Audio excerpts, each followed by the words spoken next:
Hey friends, it's Jackson. I'm not your average NB, and welcome back to my channel. Or, welcome to my channel if this is your first time.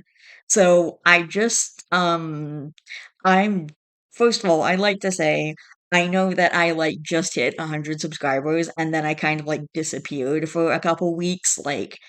Basically, I just kind of, I said in the community post that I was gonna upload a video in the next couple days, and then I just kind of disappeared for a couple weeks with no updates in the community post or videos or anything. I didn't give you guys any kind of update, and I'm really sorry about that. It was not a good look for me, especially since I just hit 100 subscribers and I haven't even done a thank you for 100 subscribers video yet. Which, by the way, thank you for 100 subscribers. I like it wasn't, it's not an excuse, but I was kind of dealing with a lot at the time. I mean, I'm always dealing with a lot, but I was particularly dealing with a lot at the time. Over the last month or so, things have become a lot to deal with, and there was a lot I was going through with the apartment and the landlord situation and my kids and my mom and also myself, a lot, like dealing with a lot of shit that I was going through at the time. And I'm always going through something because that's, you know, I mean, I have 25 years worth of trauma to work through. So, I'm kind of still in the beginning stages with dealing with all of that stuff. And so I was trying to figure some stuff out. Um, and also, I'm not back in therapy as of now. And my mom did mention it, but I don't think I'm gonna go back, at least not right now, and maybe ever. It's not like I'm not doing anything to take care of myself. I have this new thing that I'm doing. Anyway, I was gonna explain everything in a vlog, but I kind of can't because the other reason I've been gone is because I took advantage of the Labor Day sale to so that I could buy a new computer for cheap, and I got this one for 300 bucks, and Passport did pay for it. I did put that charge through Passport, and Passport can pay for a lot of stuff. Passport is or will be paying for my Microsoft Word and stuff. Right now I'm paying for some stuff out of pocket because I'm actually saving money by being here. I'm basically paying my mom 300 bucks a month for storage. So I'm paying $200 less than I would for rent. But regardless, I took advantage of the Labor Day sale so I could get a new laptop, but then I couldn't install the programs on my new laptop because I had to pay for everything again. Well, I didn't have to pay for UCAM because I've always just had the free version. That's always been the case. I never had to pay for this. But I did have to spend, I think it was 88 or $89 or something to be able to purchase the editing program again, which I needed in order to make this subscriber special or to make any video. I guess I could have done the vlog without it, but I didn't really think of that at the time. And also, I'm having this little minor issue with UCAM. It was working until I decided to record a video, and then all of a sudden, it's giving me it's basically just showing a black screen with the camera icon and then a line through it because the camera is not working, and I cannot figure out why that is happening. I don't know why, but I know that you guys can't see me in these Reddit videos anyway, so it doesn't matter. But would you guys prefer if I just did a vlog slash update video and maybe I'll just put some pictures in the background while I'm talking? Because it is recording audio as far as I can tell. I did a test video and it is recording audio from what I can tell, which it's a good thing that I decided to do that before I started this video, because it would have been really awful if I recorded for hours and hours and hours and made this whole big subscriber special and then I couldn't post it because it didn't record any audio. And you guys don't need to see me for the Reddit videos, but like for other videos like vlogs and stuff, I would prefer it if you guys could see me. So I don't know. Is that something, do you guys, would you guys be willing to wait until I get this all worked out? Like, I don't know how long it's going to take to resolve this, or if this is something that can be resolved. I really hope it is, because my other choice is to just buy a different like camera thing, buy a different software that I can use to record, which I don't even know at that point, at this point, if that is a good idea or if that is an option, especially considering that I'd probably have to like pay for something like that if I wanted to record. I think most free trials only let you record for like a certain amount of time, and it's not long enough. All of my videos these days are like really long. Um, so I didn't want to like,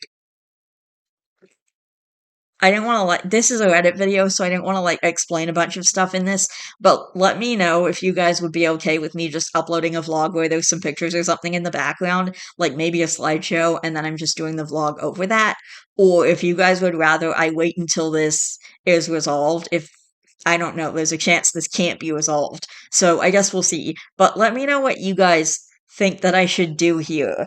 I don't know. But anyway, I'm recording this video a little bit tonight, and I'm not entirely sure how much work I'm gonna get done over the next 2 days, because tomorrow I have support, and then Friday, my mom is taking me to the doctor, which was the thing I wanted to mention, you guys. I don't want to make this video too much longer. Like, at least the talking part slash vlogging part of this video too much longer, because I was supposed to outline all of this in like a vlog, but obviously I can't do that at the moment.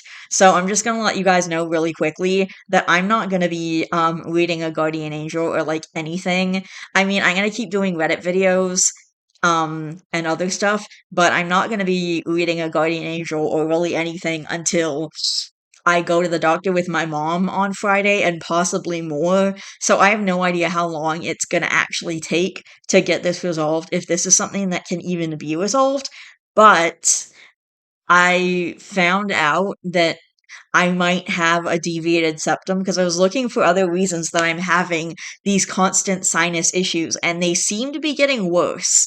Like, and I do have that nasal spray, but it does like hardly anything. Like, I'm getting, it's making me slightly better, but it's hardly helping, and this is really bothering me. It's a real problem, and this is destroying my life, and it's obviously destroying videos. Like, I had a comment on my reading of the experiments of Twilight Sparkle that I was sniffling and coughing too much for that person to enjoy the video. And usually I just ignore those sort of comments. Like, I don't really care, which I don't really care, but I do acknowledge that yeah, it is a problem, and it's actually been bothering me for a while now. Pretty much ever since I got diagnosed with non-allergic rhinitis. That's what it's called. That's like the medical term, because I was going to an allergist for a while to figure out like what was actually going on. And we went through like a lot of stuff. And that was the basic breakdown of what he said. Um, and then, so I've just been stuck with this thing for like, I don't know, 6 or 7 years or however long. And yeah, it really does mess with some of my videos. Like right now. And it seems to be getting worse. But the thing is, if I have a deviated septum, there is a good chance that the Ontario, my insurance thing, I don't remember what the fuck it's called. The insurance will pay for like a surgery for that. So I'm gonna ask the doctor if we can get a requisition to maybe get some x-rays of my nose and see what the hell is going on in there, because I want to find out if I have a deviated septum and if there's something that can be done about that. Because, like, I've usually it's not 100% like fixed. Like, it doesn't eliminate the problem completely, but most cases you can get like 70 to 80% back to normal, and that would be a huge difference. And honestly, I think that would really help my YouTube channel, especially in the coming months if I'm going to be doing reviews and stuff like that, which I really, really want to do. And I actually have a plan for how I'm going to do that, but I don't know. We'll talk about that later. But basically, I'm going to the doctor on Friday for an unrelated reason that I'm not going to get into. But I did write down a couple of questions I wanted to ask the doctor, and that's one of them because I want to find out if I have a deviated septum and if there's something that can be done about that. Like, if it can actually, because if I have a deviated septum, there's a good chance that can be fixed, or at least most of the way fixed. Even 70 to 80% would be huge. And yeah, it's actually affecting my whole life and driving me fucking crazy. Like, something I didn't have to do 6 or 7 years ago um, before I got diagnosed with this situation. I was, but now over the last like 6 years, I've had to bring a box of tissue with me every single time I go to the movies. I even had one woman call me a cunt because I was out when I was sick, and then I was trying to explain that it's not that I'm not sick, it's just allergies, and the woman was still being a total bitch about it, like, yeah, it was on her, which, yeah, she shouldn't. She was a total asshole about it. But, like, this is affecting my entire life, and I understand how it could be annoying. Like, it doesn't give people the right to say that stuff to someone, but I can understand, like, I can see their perspective on how they would be bothered by someone constantly doing that during the movie. So I usually try not to do that, but it's harder than you think when you've got this like kind of condition. Okay, I'm gonna just move on from this and like do some Reddit videos. I think you guys get the point. Like, I'm going to the doctor and I'm hopefully getting this resolved. I have no idea how long this is going to take. I'll probably have a better idea of a timeline once I go see my physician and hopefully once I like get an appointment with a doctor or whatever. I don't know. It could take months. But I'm just not going to be reading any more of a Guardian Angel because I'm completely ruining that experience, not only for you guys, but for myself too. It's so frustrating.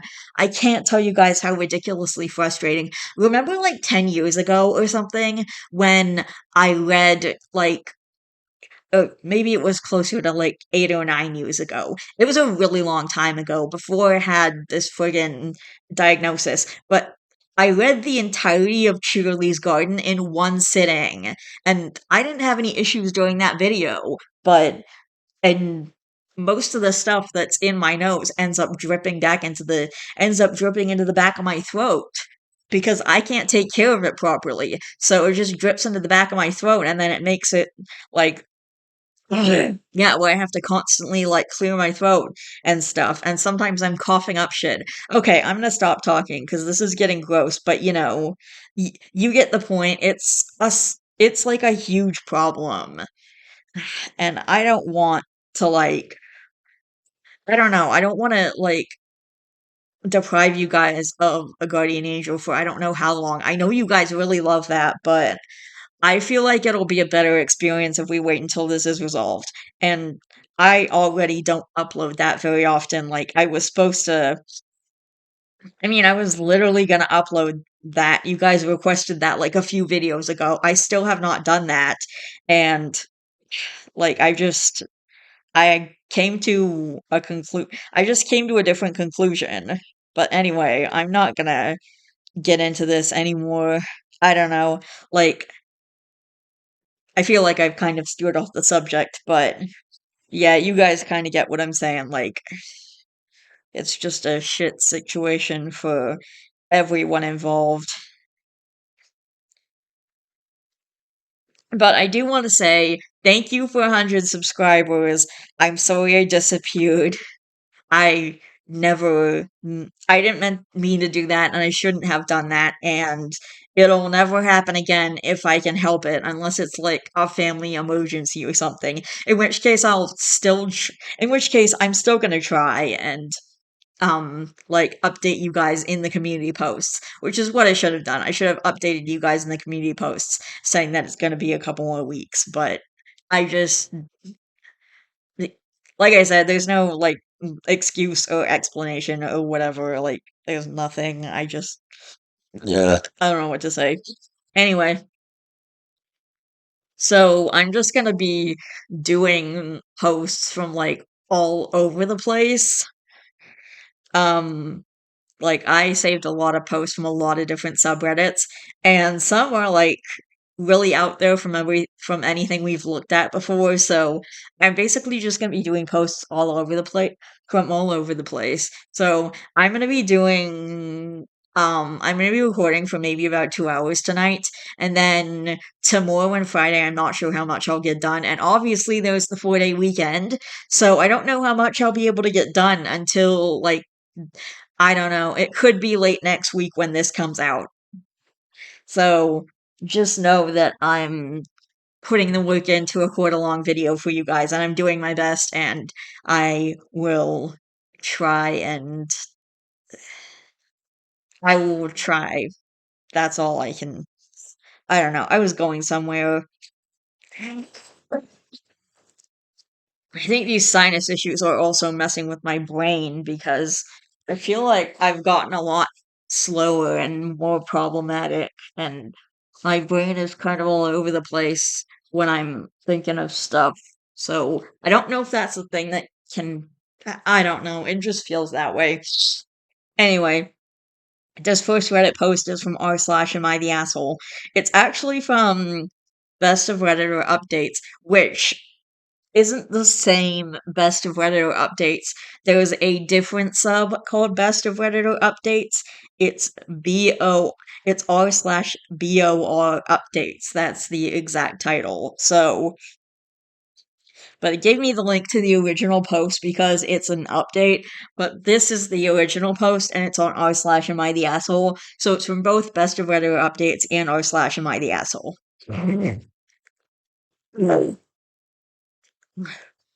Am I the asshole for skipping my friend's birthday without warning because his girlfriend calls me the typical GBF, which I think stands for girl best friend?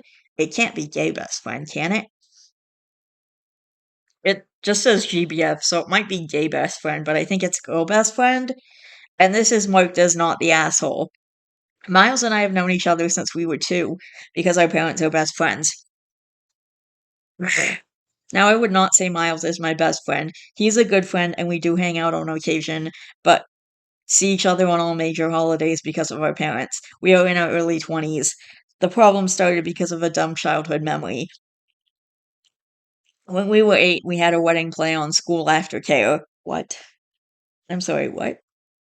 I did not understand that sentence. We had a wedding play on school aftercare?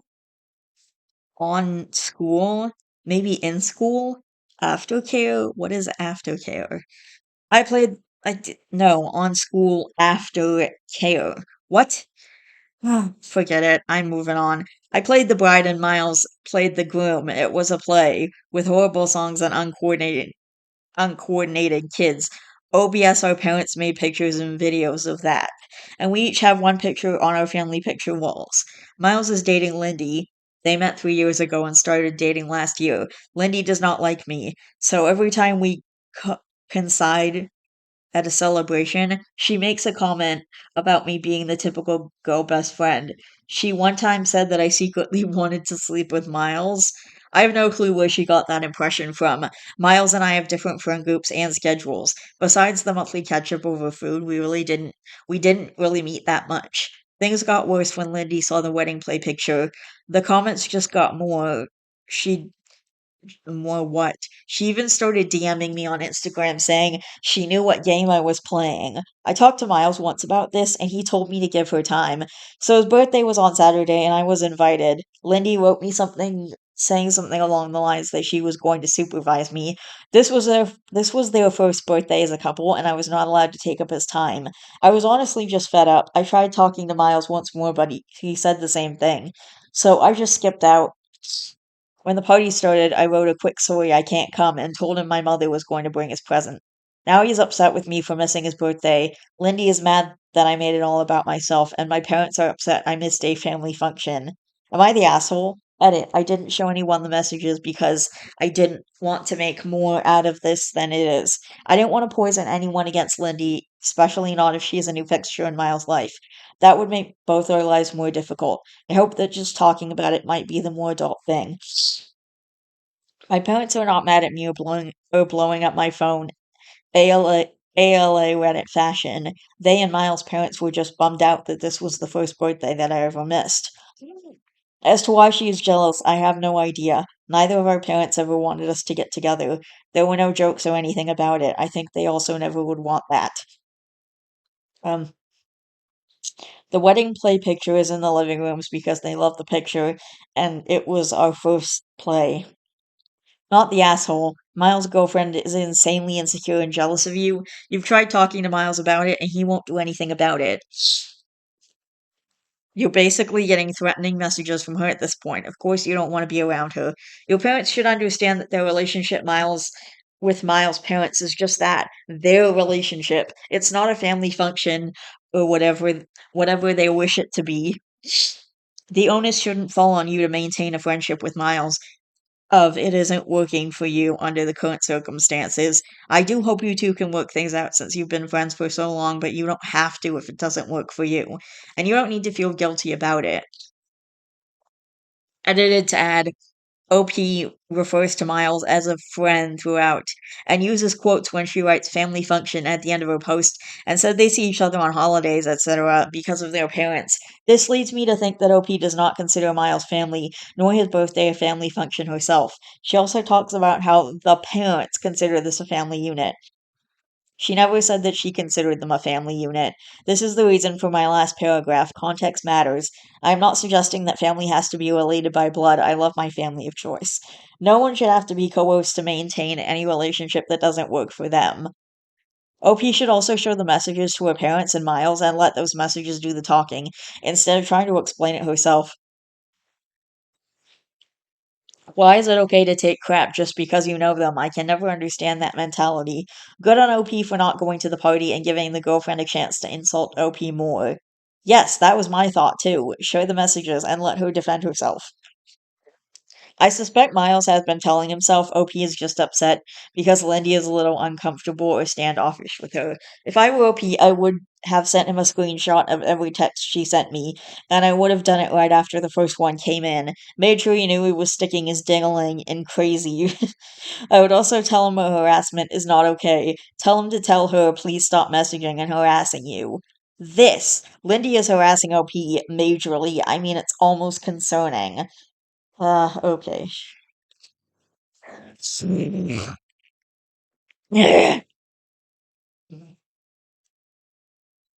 She could privately tell Miles something along the lines of, she seems really threatened by my presence, and I don't know why, as I really don't think I've done anything to suggest I've got secret feelings for you. I've never seen our parents talk about how they wished we were together, even as a joke. In fact, I don't think I've done anything to even suggest we're super close these days, but she seems adamant I'm trying to steal you and doesn't believe me when I say I have no interest. She sends me messages accusing me of this a lot, and it's gotten to be a lot of drama I want nothing to do with. I don't want to cause any drama or do something that could be construed as trying to poison people against her. I've given her plenty of time, so I'm just going to remove myself from these situations. I don't need I don't need or want you to defend me, but I'm tired of this, so that's why. She could also tell him he has her permission to show her the message or to send a message for both. Um, I had a guy who wanted to date me in high school. I wasn't interested, and he threatened to kill himself. This was all done via email. So I let him know if he ever talks to me again, I'd print out our messages and send them to his parents, who loved me. It shut him up, and I never heard from him again. Oh, for God's sake.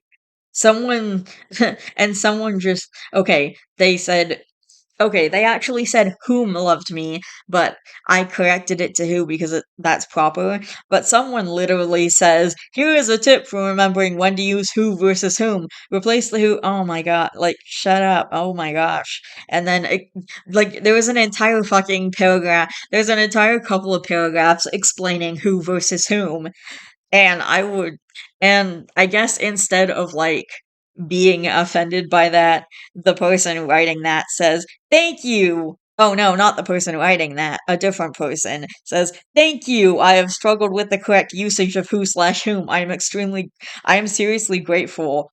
Are they seriously grateful? I don't know. Because this is another premise to a romance novel someone is testing out. Not revealing how shitty the fiance is creates drama and moves the plot along, allowing for every romance trope to be dropped in until the conclusion when all is revealed and the main characters reveal they've both been in love with each other since they were babies. They kiss. The end. Oh my gosh. Ugh, I really hate those tropes. I don't understand falling in love with your best childhood friend. If you didn't have a crush on them as kids, then developing feelings as an adult feels icky and a little incestuous. Apparently I've never written that word out and it won't autocorrect and I'm too afraid to look up how to correctly spell it, and then someone corrects them on it, on the grammar in the word, the spelling, which is fine because they actually asked for that, or at least said that they didn't know how to spell it.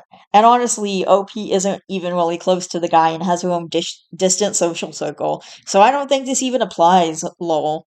I mean, I don't hate that trope, but it happens so often that it's gotten just fucking tiresome.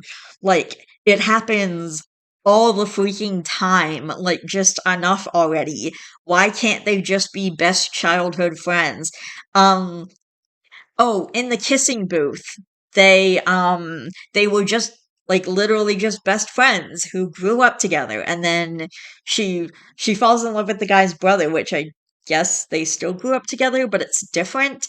But with that one, it's not like, oh, she secretly has feelings for her guy friend or whatever, and she actually ends up with the dude that she's supposed to end up with at the end of the movie, which was her best friend's brother. Like, yeah, I want more of that.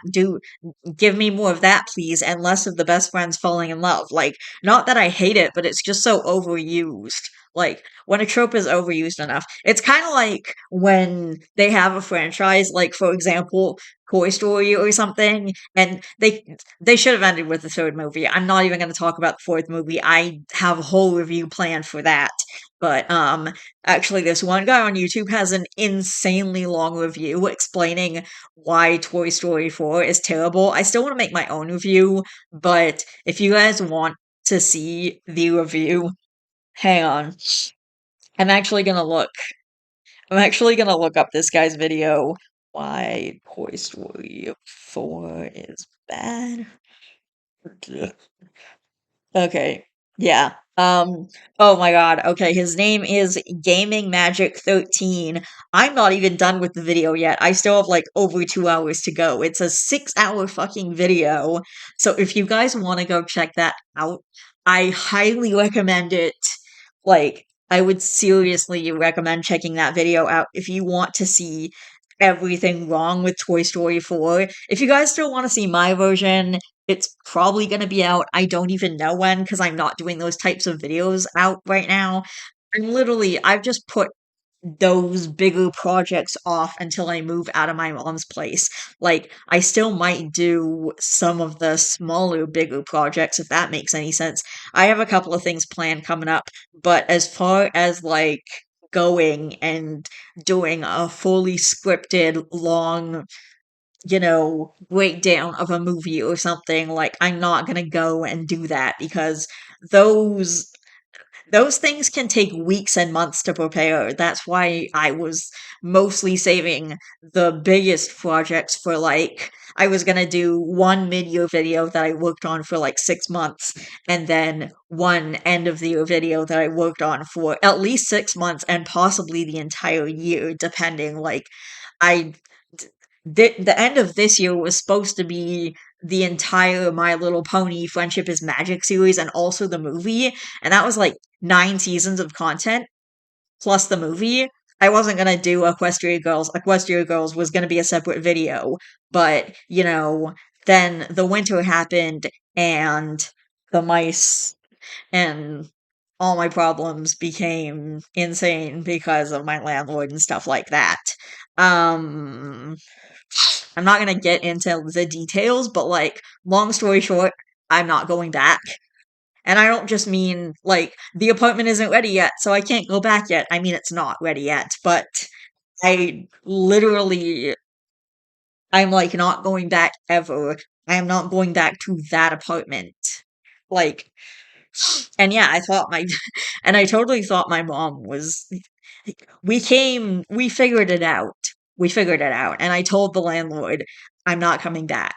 And he says that's for the best. And it actually ended a, kind of wholesomely in a way, even though I'm still planning to sue the shit out of him. Anyway, but regardless, hang on, I gotta I found someone in the comments called DM Me Kittens, so I'm just gonna send her, my kitten, Princess Carolyn from like 2018. I'm gonna send pictures of that cat. Oh wait, no, 2019. She was from 2019. I'm just gonna send her all the pictures. I recently downloaded a whole bunch of Princess Carolyn pictures onto my phone. And not even just Princess Carolyn, but like all the cats. There were like five kittens in the litter, and I have a bunch of pictures that um either the person who owned the kittens before she gave them away to people, including me, took, or that I just took, like on my phone. And that was a long time ago, but I recently, like a couple days ago, downloaded a whole bunch of them onto my phone, and a few of them are just me sitting with Princess Carolyn on my lap, and then a bunch of them are like blurry photos of the kittens playing. It's really cute. So someone so because this person's username says DM me kittens, that's exactly what I'm going to do. Oh, they accepted my chat invite. That was fucking quick. Anyway, update 3. Okay, I'm like, okay, here we go. So, update 2. Okay, so this is the first update, and then there's another update. There's other updates. Anyway, I will update you on the first part and clarify some things later. After my post, I talked to Miles. At first, he was kind of mad and thought I had been blowing things out of proportion. Some more details are in my last post. We came to the conclusion of taking more distance while he figures that all out. Mainly because I did not want the added stress of petty drama. Then I talked to my parents and explained to them what was going on. They were really upset by how Lindy treated me. Obviously, they weren't going to get involved, but it was nice to get that off my chest. Then, nothing else happened. Until Tuesday evening. Wednesday was a holiday, so some of my friends took the opportunity to go to an Irish pub to do karaoke. At some point, my best friend and I went to pee and touch up our makeup. Then Lindy and some of her friends walked in and kind of cornered us. It wasn't pretty. They stared loudly, talking about man sealing bitches and how some women were just born to be homewreckers, and imagine being pathetic enough to pretend to be a guy's friend to fuck him, and how pygmies are the worst. Yeah, obviously. It's pretty clear they're talking about her. They kept kind of edging us physically into the part where the hand dryers were while pretending we were not there, until my best friend had enough and just pushed through them while pulling me behind her. We were almost at our table when Lindy went right behind me and pulled my hair, and I fell backward onto like a metallic piece where you were supposed to put your feet on. It hurt so bad that I started to see white, and then a girl next to Lindy poured beer on me. I cannot really tell you what happened, but there was a scuffle, and someone dropped one of those heavy pint glasses on my head. What the fuck? This is getting disgusting. The Lindys were taken away by police, and I was taken to the hospital. My parents were furious, as were Miles' parents. They both came to the hospital. I was severely concussed, my nose was fractured, and the worst thing is that I have a hairline fracture in my back. Ow. I stayed in the hospital till yesterday morning. Miles did try calling me a bunch. According to my parents, they told him not to visit me right now. I did get an official notice saying that apparently there was now a legal case open against Lindy and one other girl for not only assault but also public disturbance in the bar. So now I'll have to deal with all that legally. I finally talked to Miles, and long story short, those of you saying Lindy was isolating him was a sign that an abusive relationship was right. He told me all the things she said to him to make him feel awful. She would freak out about anything in her life and take that out on him. She would scratch him and bite him when she was mad. Ugh. Our talk ended with both of us crying and apologizing. We will be closer again. At least we can talk about these things more often. He broke up with her and is hiding at my parents' house. Yeah. So that's it for now. Update 2. I'll update immediately and go into details later.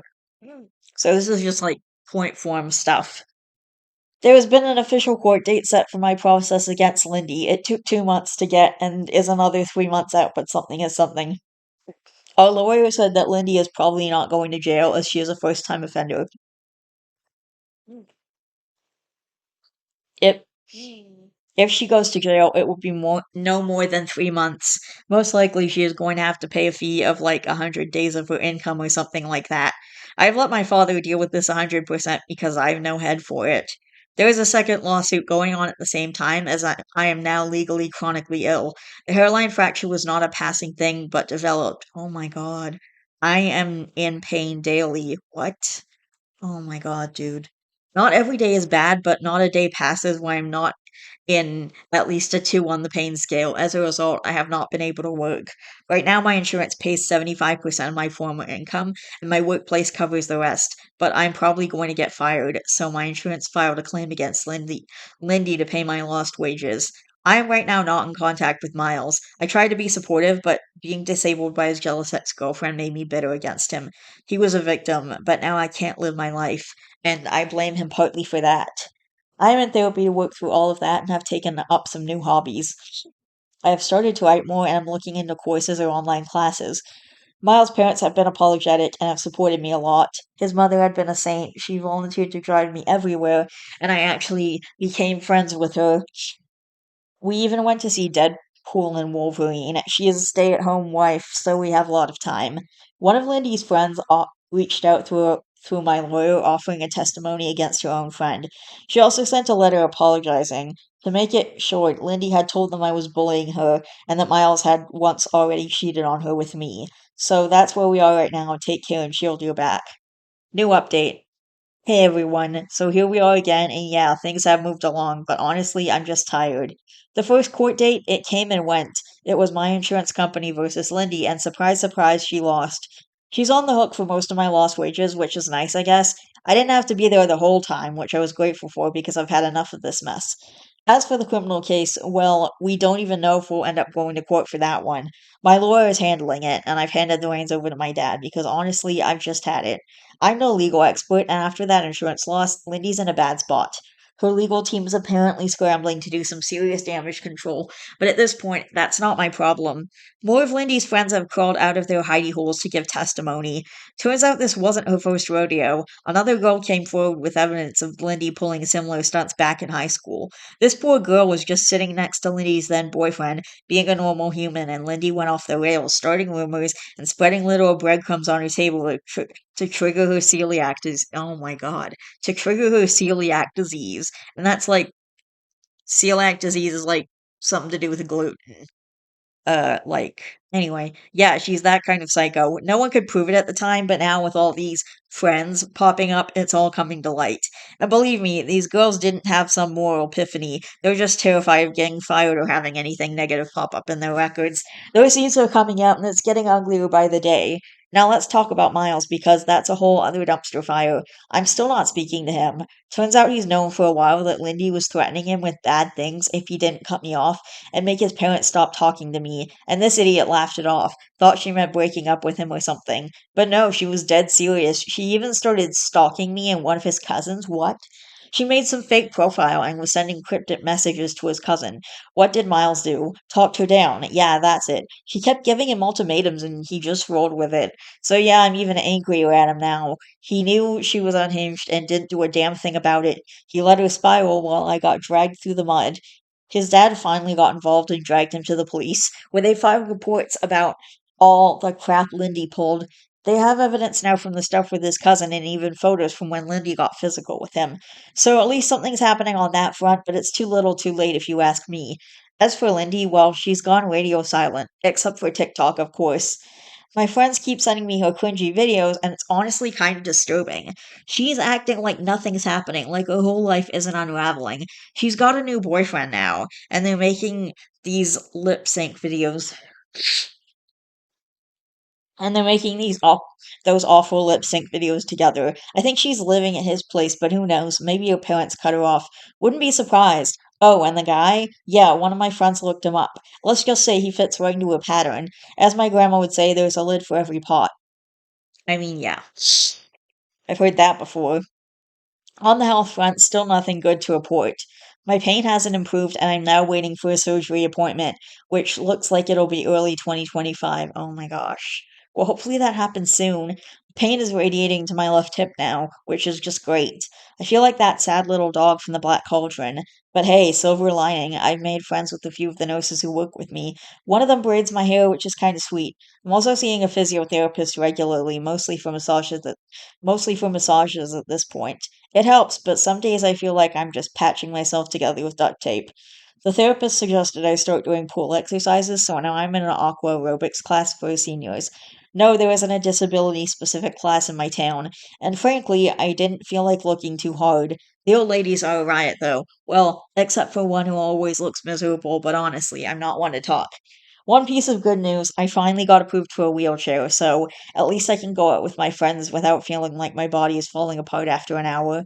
I've also been taking a few university courses for fun and playing way too much Fallout. So there's that.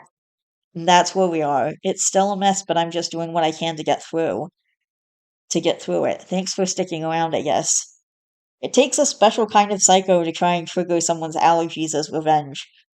Especially as revenge for absolutely nothing. The poor girl probably didn't even know she had triggered Lindsay's vengeance until she was n- neck deep in it. Lindy might actually be clinically sociopathic. Lindy is the person who never faced consequences in her life, ever. Yeah. Uh, yep, that's what happens. Alright. This next one is from r slash fan theories from all places. We are way off course here. Like, this is far from our usual stuff. This is far from what I usually have been doing on Reddit. I mean, what I've been showing you guys on Reddit. Like, I go through so many freaking I I just looked up Boss Baby 3 because I was curious, and and one of the links led me to this fan theories post from Reddit. Uh, Excuse me. Anyway, Boss Baby is a lot darker than anyone realizes. Okay, so I watched this film the other day and something didn't sit with me right. Throughout the movie, Tim and Boss Baby's arc is that they go from not liking each other to loving each other through running through the various hardships in the movie. Tim goes from hating the idea of having a baby brother to loving the fact and forming a brotherly bond with Boss Baby, realizing that they can actually get along.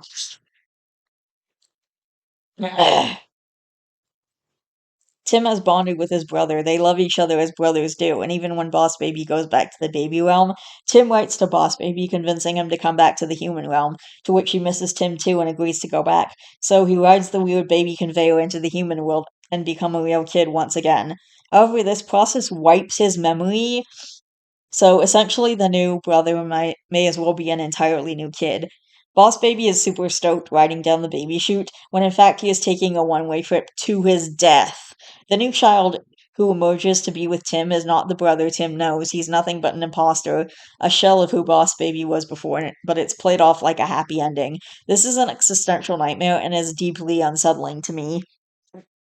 I love Boss Baby, and this is the funniest shit ever. Thank you, Reddit, for making me read the words Boss Baby lore today. Boss Baby lore. Where's the Boss Baby? I did not see the lore.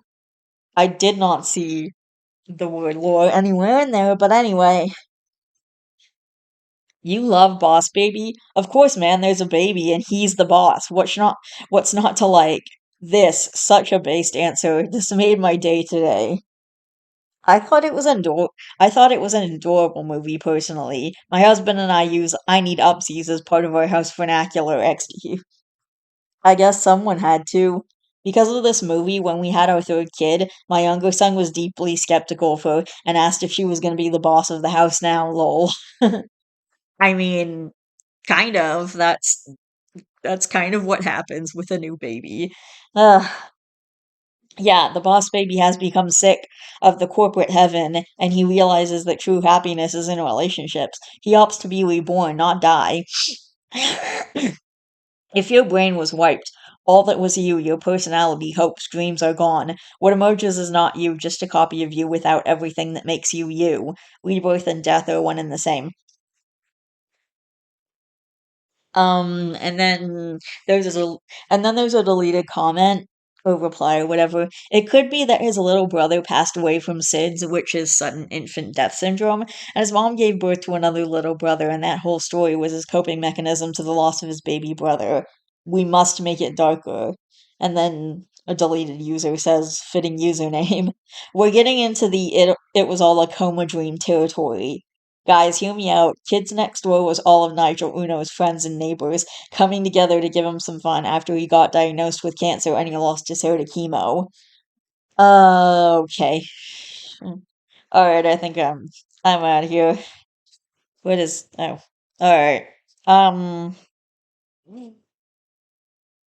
alright. This next one's from Best of Weather Updates, which we frequent. I think that might be the Reddit video that he posted most often. The the um the subreddit we most often go to is Best of Redditor Updates. Am I the asshole for not being the nicest about my not father having cancer? Which is exactly the way that I think of my dad. He wasn't my dad. He's not a real, because that's not what a real dad is. Trigger warnings, death and child abandonment. Wow, okay. Original post, May 24th, 2023. One sec.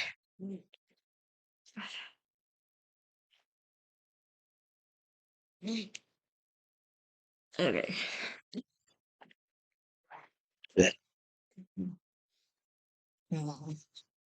Also, have you guys heard of the show Central Park? I wouldn't be surprised if you hadn't. It's on Apple TV, and I actually found out that you can. I have to plug in my laptop. One sec. Ugh. But I was talking about Central Park. Anyway, I wouldn't be surprised if you haven't heard of it, but it's a show. It's on Apple TV, and when I looked it up, you can get Apple TV in Canada, so I signed up. Right now I'm on the 7-day free trial, but if I have to keep paying for it, like I said, I'm saving a bunch of money right now, so if I don't finish it before the 7-day free trial, if I don't finish it before the free trial ends, then I'm just gonna like keep the subscription until I finish the show and possibly some other stuff because I want to see what else is on there. Because like it's the reason I got the it's the reason I originally got the subscription, but I also got my I also got my Stack TV subscription originally for Rick and Morty, and I found out there was a bunch of other stuff on there that I wanted to watch. Like Steven Universe and Adventure Time, both of which I'd seen before, but I wanted to watch again, and I'm like in the middle of Adventure Time. And also Aqua Teen Hunger Force, which I watched all 12 seasons and the movie, the new one. I already saw the other one before with the Insane Flex and all that stuff. But anyway, Central Park is like it's from the same people who did Bob's Burgers, but like it's a musical show. There's a couple of songs in every episode, and it's friggin' awesome, and I love it. Anyway, The original post from this is May 24th, 2023. I'm Sophie, 22 female, and I have two older half brothers, 25 male and 27 male. The man who had been raising me as my father, 54 male, found out I was not his biological child. My two older brothers are. Oof. Wish I wasn't my dad's biological child. When I was 7 and promptly abandoned me and divorced my mom. He was very involved up until this point and was actually in the middle of coaching my soccer team when it happened. But he abandoned that too, and the assistant coach had to take over. Anyways, he ended up, not sure how, paying child support to my mom for me, probably because he was the breadwinner, and him leaving my mom left us two in pretty dire financial circumstances. I was also yanked out of the private school my brothers and I attended. He remarried a few years later to a woman with a daughter a year younger than me, and promptly did everything with her that he used to do with me. Hurrah for them. Sophomore year of high school, some organization was hosting a father-daughter dance in our school gym while I was around campus with some friends, I can't remember, and we vandalized the fancy car he pulled up in. Not something I'm proud of, but I'm mentioning it here because although I paid for half the cost of repairs, he graciously paid the other half and decided not to press charges.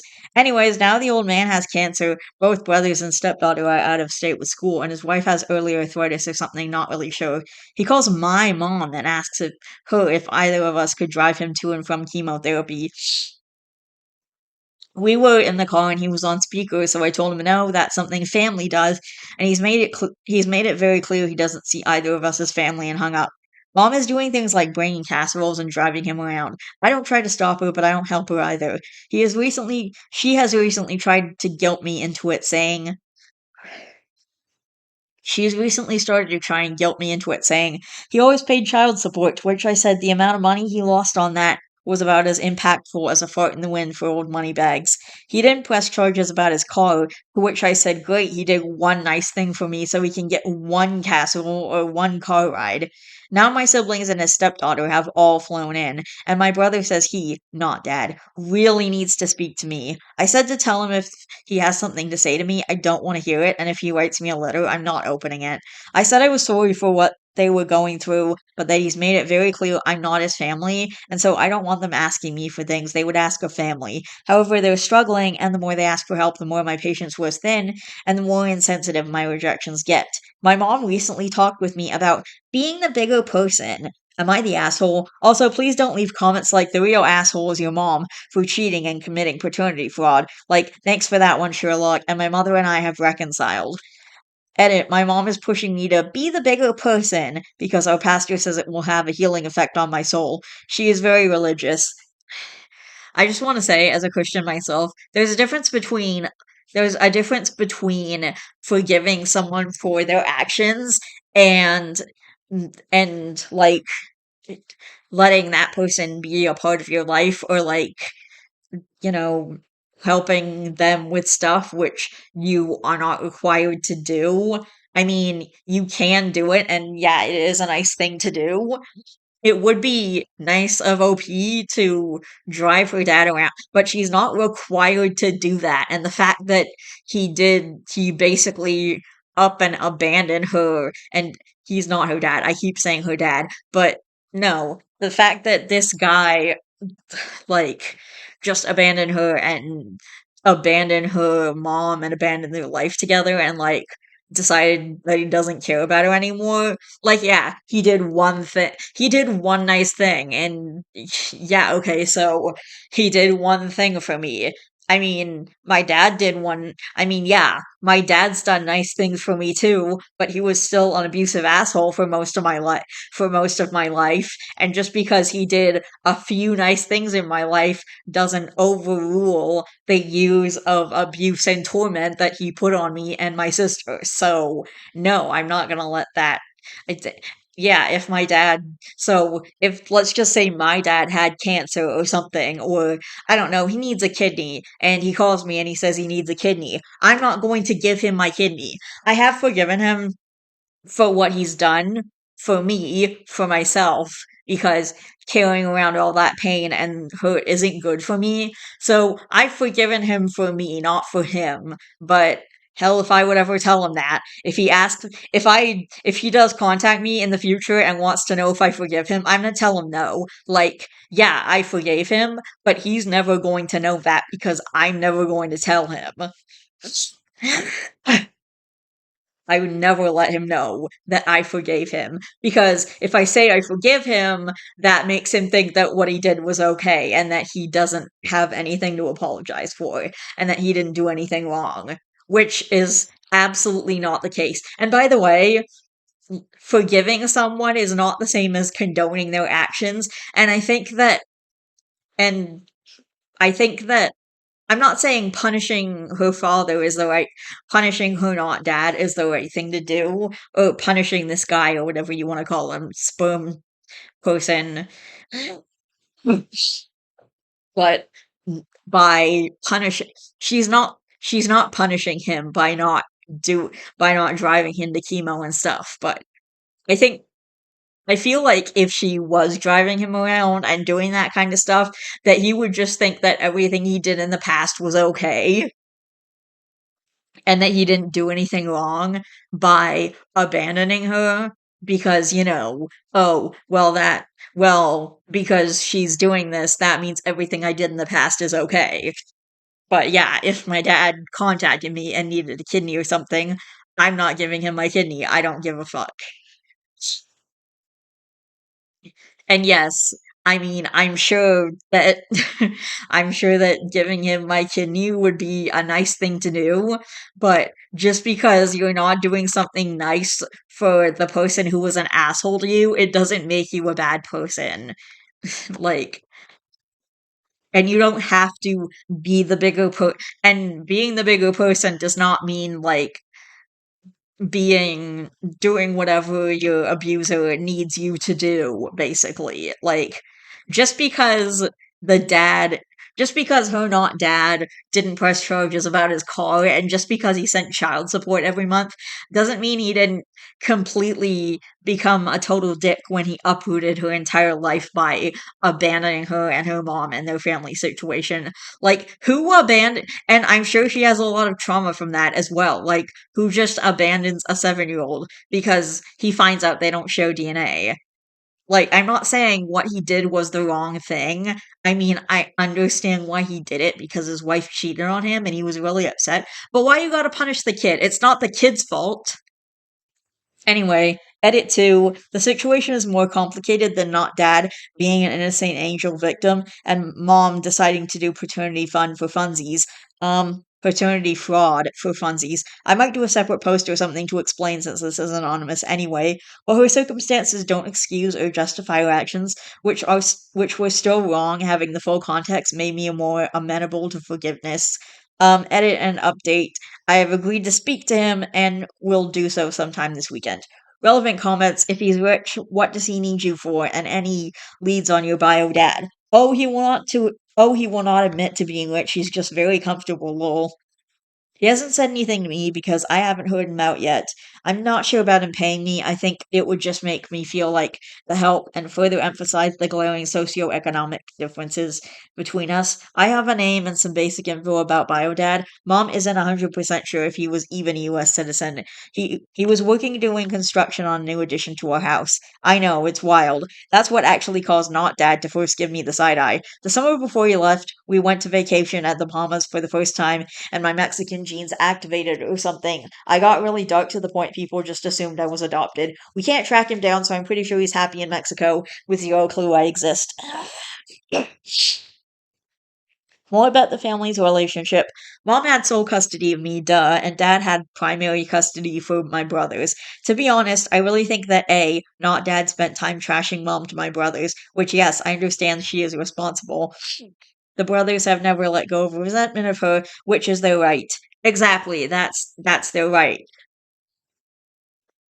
And B, he hasn't always had money. He had better lawyers. C, mom went from being very involved to very tired from working all the time. Sometimes she would fall asleep early on the couch.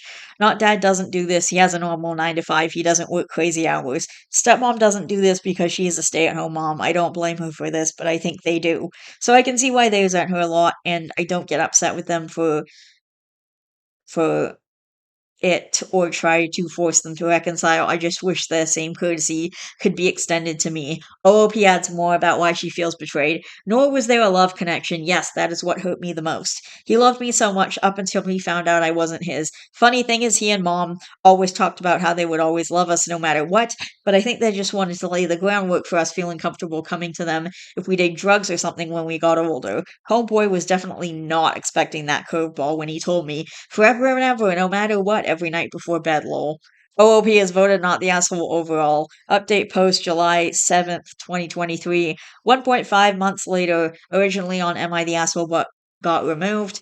Update, am I the asshole for not being the nicest about my not dad having cancer? Well, he's dead. That took a turn. Sorry for the long wait for the update. To be honest, I completely forgot I made this post in the first place. Family fessed up to all the requests for help, basically being plots to get me and him in the same room. He was in hospice care, which I originally mixed up with being in the hospital in my original post. He started out by basically wanting a bunch of life updates from me, basic things like what college did I go to, what was my major, where was I working now, did I have a boyfriend, etc. Hang on.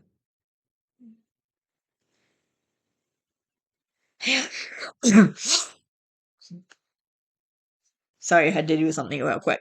Um, he asked me if I still played soccer, and I said no, not since he left me. He looked sad and said I was really good, and I agreed. I had humored him with casual talk for about 10 minutes, but I made it clear that I wanted answers and for the visit to be on my terms, so this was the segue into the deep stuff. I told him I had questions for him, and he agreed to answer them.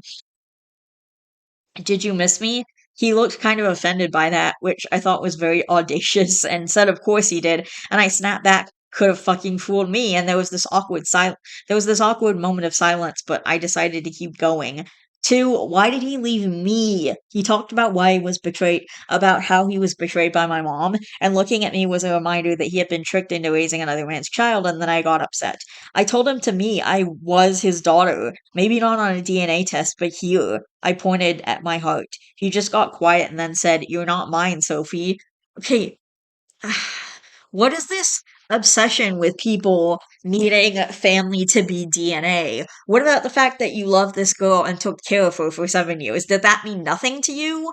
I'm pretty sure if I took care of a kid for like 7 years, I would become super attached to that kid. And yeah, I would be upset if I found out they weren't mine, but I wouldn't want to leave the kid. I would love that kid. I mean, it doesn't take me long to love I mean, it doesn't take me long to, like, care about people. Like, um, basically, one of the updates about my kids is that, one of my sons, the demon Bill Cipher, he found his half sister, Melanie, and she's been staying with us for a few months now.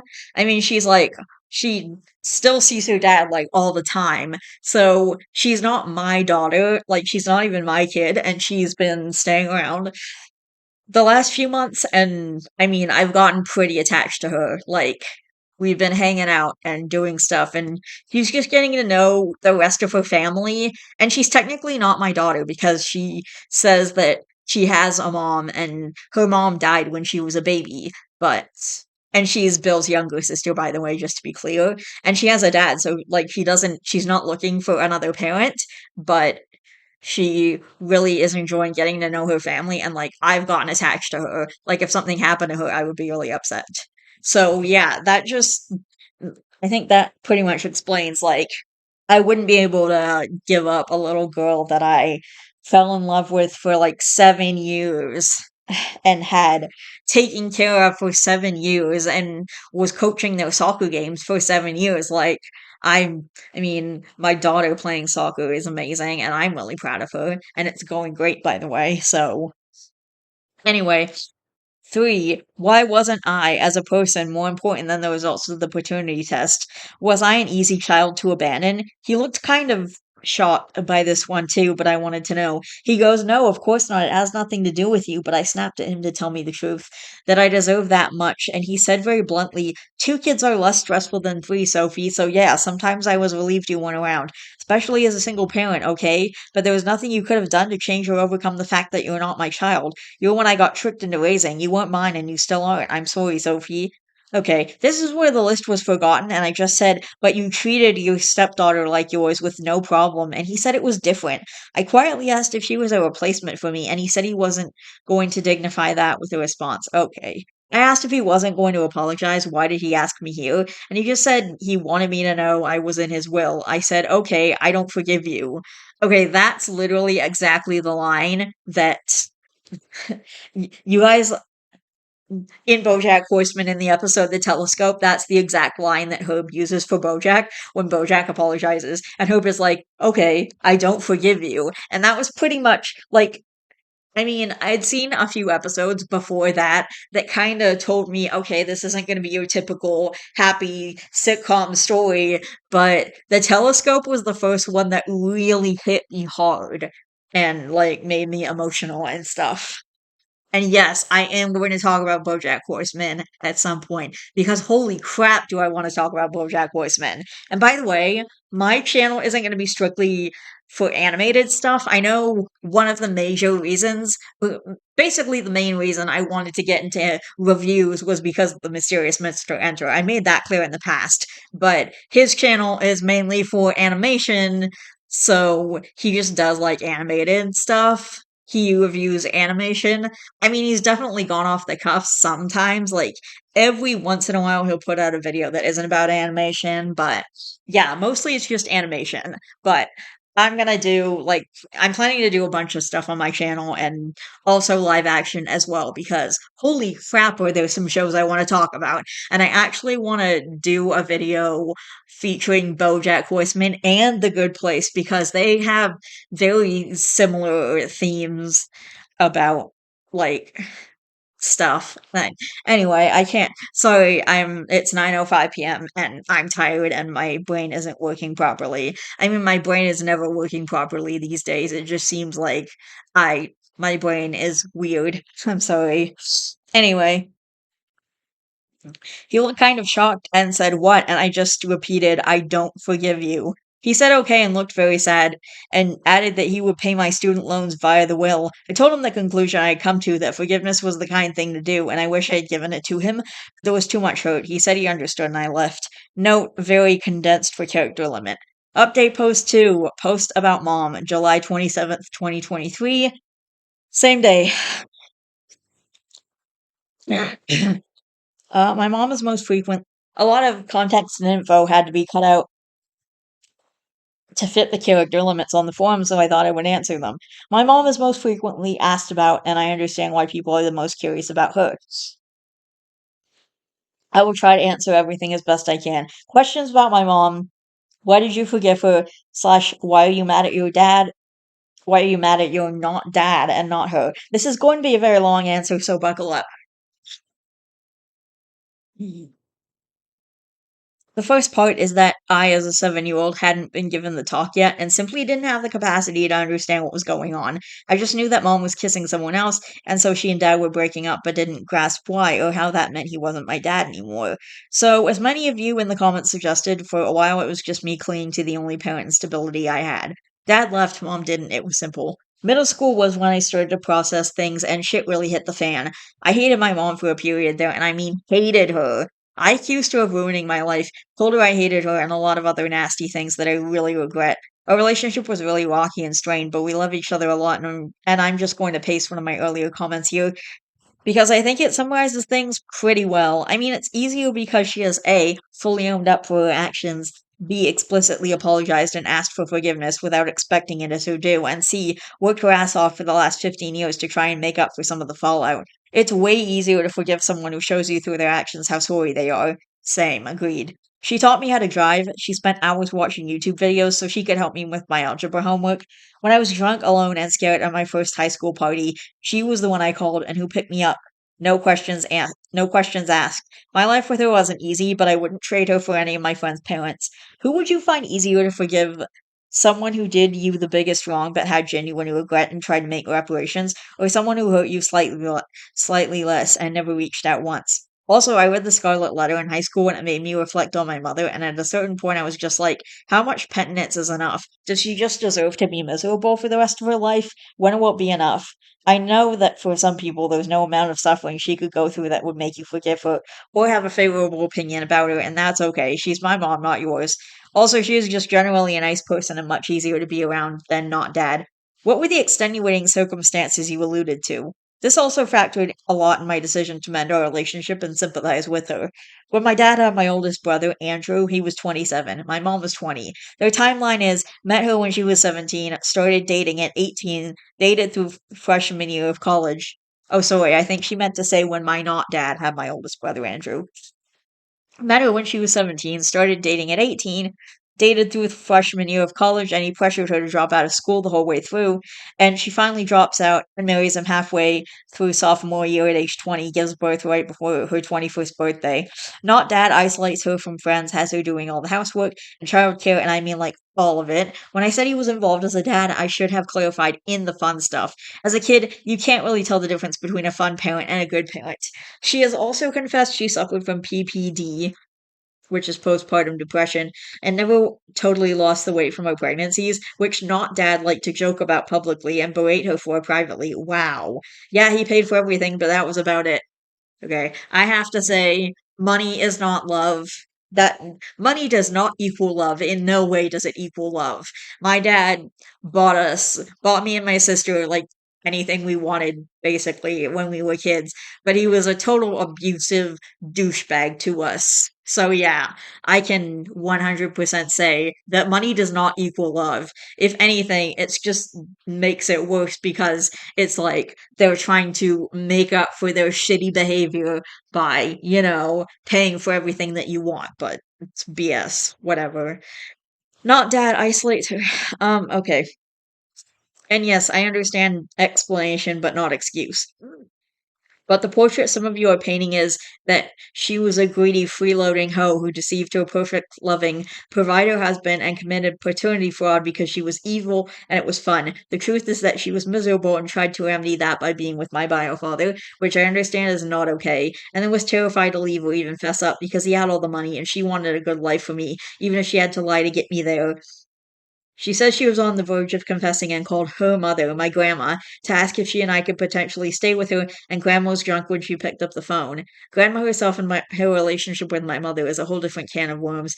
Grandma was a violent alcoholic who lost and regained custody of my mom a lot, which led to her being sexually assaulted by her foster father from ages 12 to 13, and there was a lot of resentment and hurt between them. But my mom said basically grandma was her last resort, and when she heard her slurring her words over the phone, she lost all courage and decided to stick it through to the bitter end with my not dad. Ugh.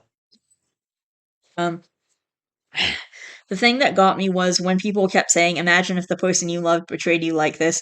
Put yourself in the father's shoes, and the thing is, I don't think he loved her. I don't even think he really liked her. The truth about my mom is that she was a very hurt person who desperately wanted some affection and comfort, and my bio dad gave it to her when her husband wouldn't. Yes, it was wrong, obviously, but my heart goes out to her in those circumstances. When she was my age, she had a toddler and a newborn, and was essentially a single mom, and I couldn't imagine being in her shoes. Her childhood gave her this almost desperate attachment pattern. Her foster situations never lasted longer than a few years, and around the time I was conceived, her marriage had lasted longer than any living situation she had ever had, and she confessed she felt this need to sabotage it, run from it, or change it because change is all she knew. Once again, this is not an excuse, just me explaining there was more going on in her psyche than, let me do this for a laugh. Obviously, I condemn her actions, but I get it. I feel for her. She's my mom. Edit, if you still have questions, comment them and I'll answer. And then relevant comments. Was you not dad grooming your mom? Yes. Yes, he was. Sorry, that's my answer. But in fairness to him, I'm not sure about grooming because I think that's when an adult picks a kid with the intent of manipulating them into a relationship. But they met, he asked her out, and she said she was 17, and so the next time he waited until she was 18. It was very casual interactions from what I understand. They didn't even have each other's numbers when she was underage. But I'm not an expert, obviously, so maybe it is grooming. I don't know. Yes, it is grooming. She was a waitress at a restaurant he went to a lot. Yes, but all of this is your mother's point of view. I said this is the comments in my original post. I reached out to him and would have gladly heard his side for 15 years, and by the time we talked, I simply didn't care anymore. He had every opportunity to explain himself to me. Okay, that's it. Oh my gosh. Jesus, this was a painful read. I really hope the best for OOP. OOP writes with the emotional maturity of a middle aged woman. I guess that's one possible outcome when you've been through the pain she has since age 7. Trauma will do that to you. And this, sorry, I just have to point out this person's flair is there is only Ogtha, which we've read the Ogtha story before many years ago. Um, Trauma will do that to you. Can confirm. Yeah, exactly. When will it be enough is incredible. Yeah, I think we can all confirm, including me. I've been through trauma, and trauma does some crazy shit to you. And yeah, my mom has had her share of stuff, especially when it comes to my sister. And I know she doesn't think that she was prioritizing my sister over me at the time, but she definitely was. Whether or not she was doing her best, she keeps saying she was doing her best, which, okay, fine, I get that, at least, but just because she was doing her best doesn't mean she was doing the right things. But regardless, yeah, she's been making it up to me for a long time. And my dad disappeared when I was 15 and hasn't reached out once. By the way, it's the 9th, right? Literally exactly yesterday, it was 15 years, exactly 15 years since my dad took off and we never heard from him again. The last time I heard from him is exactly 15 years ago, and he left me and my sister a letter, a very shitty and manipulative letter, but a letter, I guess. It's in my special box with all my other shit. I don't know. I haven't read it in 15 years, so I don't really care. I read it when my sister and I went to foster care, but I just put it in my special box and I don't really care about it. And at the time, I felt for everything that my dad was saying because I had been manipulated. I'd been manipulated by him for 15 years. So, as of today, my dad's been out of my life. I should call him my not dad. My not dad has been out of my life longer than he's been in my life. 15 years on, 15 years off. And hopefully never on again. But if he does reach out to me and he has cancer or he needs a kidney or something, I don't really give a shit. Okay, it's late, but I haven't uploaded in forever. So I think what I'm gonna do. Okay, yes, I'm gonna do this. What I'm going to do is upload this as part one of the 100 subscriber special, and then I'm just gonna upload the second part like another time or something because I want this to be much longer. But it's gonna take me forever to finish, and there's literally about to be a 4-day weekend. Friday, Saturday, Sunday, and Monday. And then tomorrow I have support, so I might get a little bit of work done, but not enough. And also, tomorrow I'm supposed to be prioritizing my writing. That's actually one of the things that's another reason I haven't been around. I'm trying to prioritize my writing and put more focus on that and get the focus back on that rather than, this was supposed to be a hobby, a temporary. I mean, it was never going to be temporary. I always wanted to do this forever, but it's supposed to be like a hobby, like something I did on the side just for fun. It's not supposed to be my main thing, but when I lived alone, it kind of became like my main gig. And especially since my mom has had my book at her friend's house over the past few years and I've never been able to get it back and edit it. But I've been working on other projects because just because I don't have the book with me doesn't mean I can't work on other projects. And I'm still planning on taking time off from YouTube so I can edit it.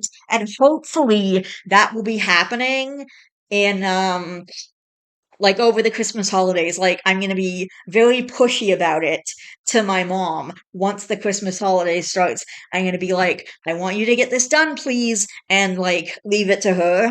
But I'm planning to bother her about it a lot. and not in like a pushy way. Well, kind of pushy. Um, so anyway, also this weekend we are going to the Cheesecake Factory because we decided that a while ago. We were talking about what we were going to do.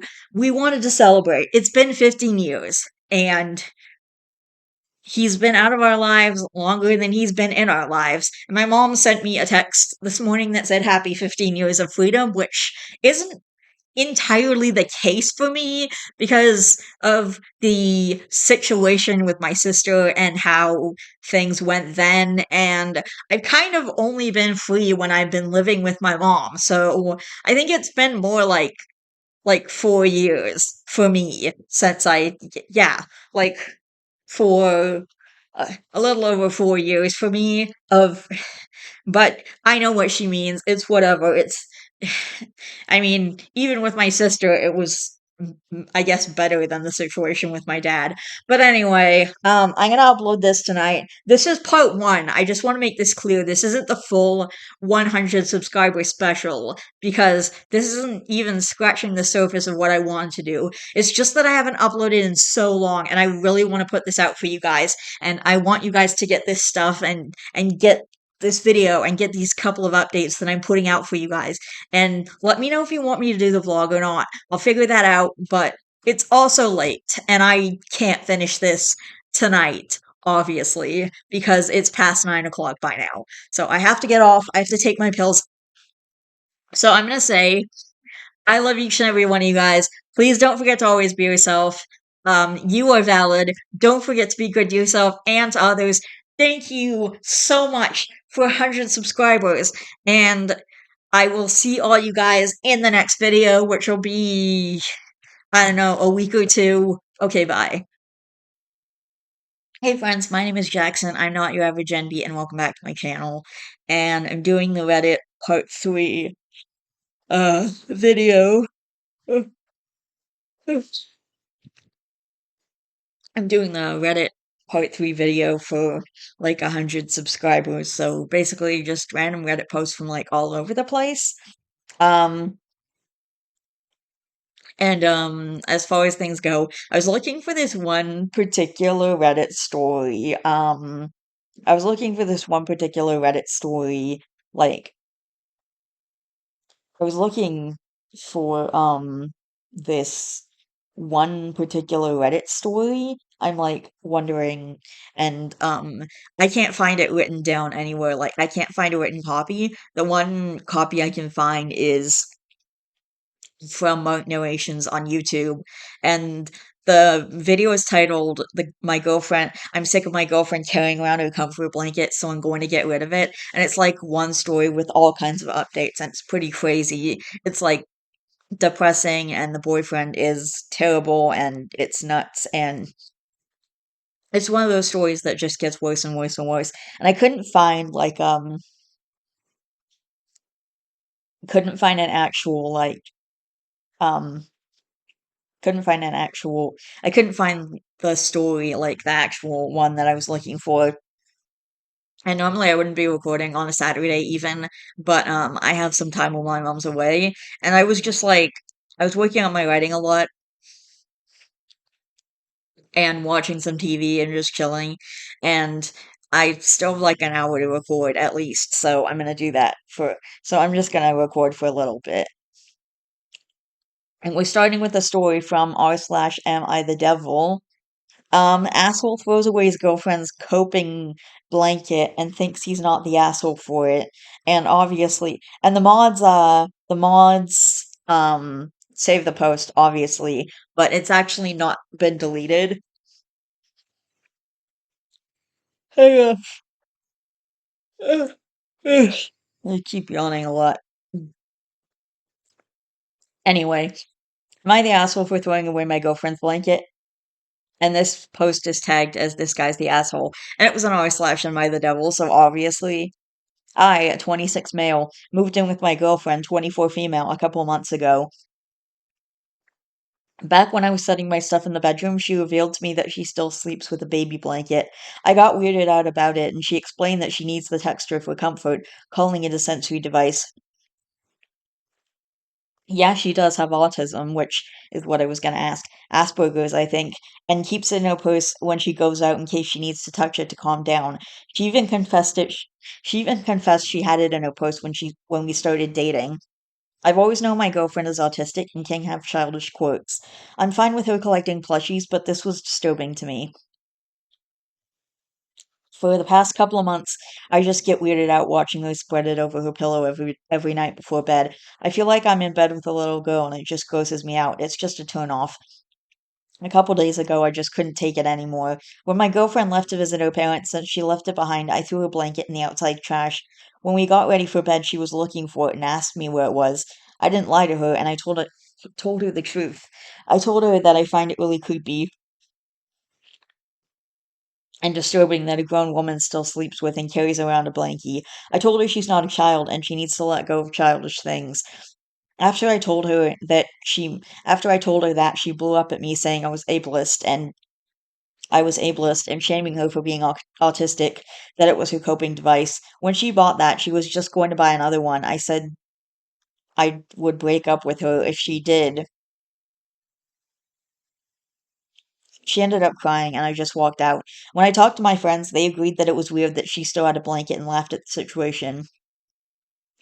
I tried to call and text her, and she told me she's staying with her parents over the Thanksgiving weekend and wants me out. I honestly don't think that bad. What I did was that bad. I was just trying to help her. I mean, my friends were making fun of her. Sleeping with a blanket at her age is weird. You're the asshole. If you don't realize why you're the asshole, you need to you need to pull your head out of your ass. She deserves better. Seriously, what the hell? You are so the asshole, Hero P. Not just that, but he blames her for being immature and childish. Sounds like he and his friends really need to grow up. Better hope she doesn't have a temperamental brother. The guy clearly didn't care about her.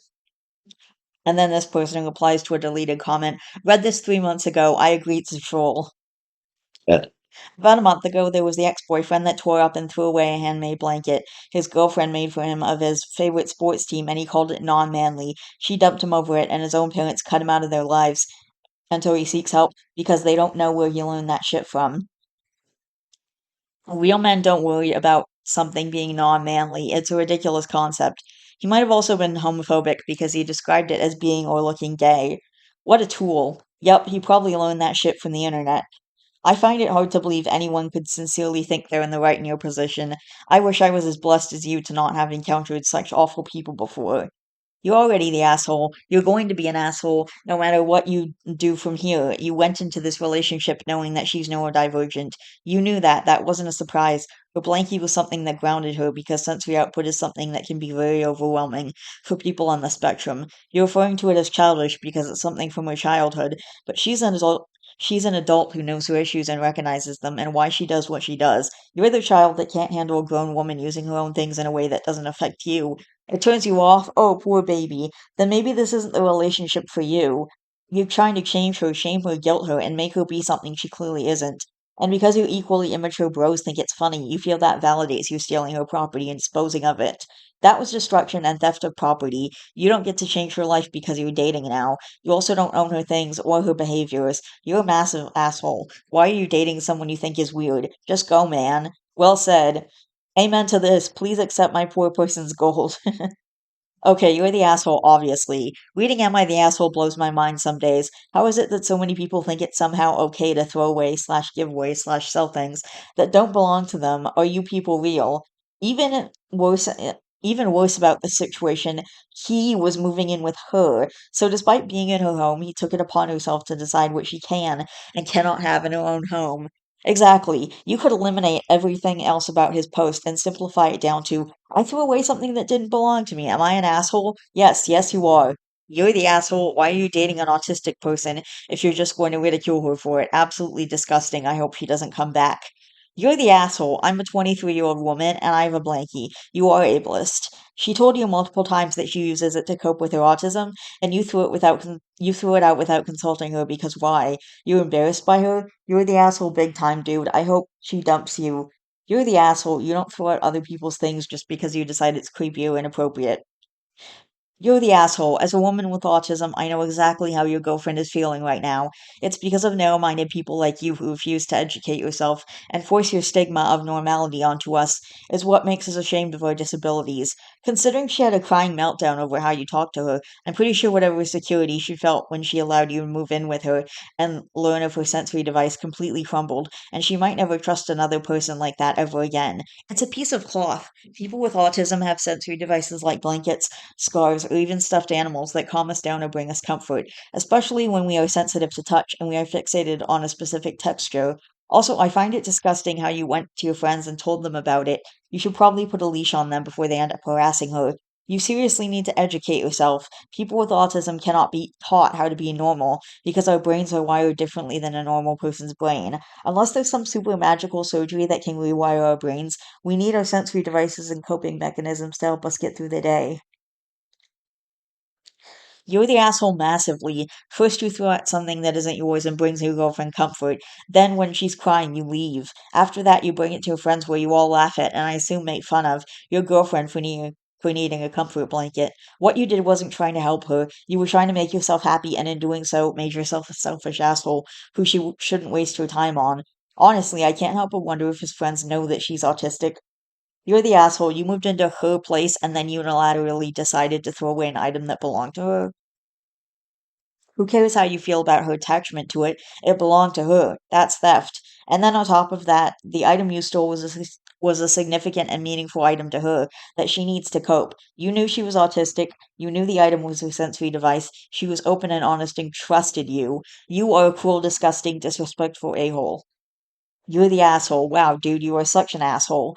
That's this isn't about you or whether it's age appropriate or not. She's autistic. That was one of her coping devices, and it wasn't your decision to make. You should have just broken up with her if the blankie was a deal breaker, because now you're getting dumped instead. Your friends likely agreed with you because you didn't tell them the full story, just your side. Or because they are assholes just like him. Man, I hope this is a troll, because if not, you are truly an awful boyfriend. You're the asshole. Man, I hope this is a troll because if not, you are truly an awful boyfriend. You're the asshole. Person, awful person, lacks communication skills, discretion, empathy, compassion. I believe OP is trolling with true details of what he did for the jollies of watching people die inside. Hence my correction from awful boyfriend to awful person. Major, you're the asshole. You don't know jack about the sensitivities of people on the autism spectrum. You shouldn't be dating one when you don't know what it's like to walk in their shoes. You're selfish, very uninformed, and just an outright asshole for threatening her when it's a coping device. You're so not ready to be in a relationship with her when you don't know the first thing about people with special necessities. Leave or do better for her. Learn about her condition and be her support system. Don't be someone who sabotages her. That's a low blow. Wow, the fact that you can't see how much of an asshole you are here is what is actually disturbing. What I don't get is how you can decide to date someone with autism but seem to have zero interest in learning anything about it. Coping aids can be extremely important to people with autism. You don't even have to know much about autism to know that. And even if this wasn't the case, you have zero right to throw away someone's belongings. How would you feel if she threw away something really important to you? Honestly, that reeks of some kind of fucked up power move. Kind of has me wondering if you are only dating her because you feel like you can get away with shit like this, when someone without autism would be able to realize how abnormal and not okay your actions are. I'm glad that you guys broke up because she deserves someone who respects her. Agreed. You're the asshole. If you can't accept her, you should leave. Throwing away her stuff is not the solution. You were wrong. Yeah, like even if she wasn't autistic, it's still not his decision to make whether she sleeps with a comfort blanket or not, or just to throw stuff away. Like like if she had something that she kept from like a dead family member or something and she decided to keep it, like you wouldn't be able to say anything about that and it wouldn't be your choice to throw it away. You're the asshole. Stealing from your partner and destroying their property is always an asshole move. No exceptions. Maybe you grow up a bit before you date again.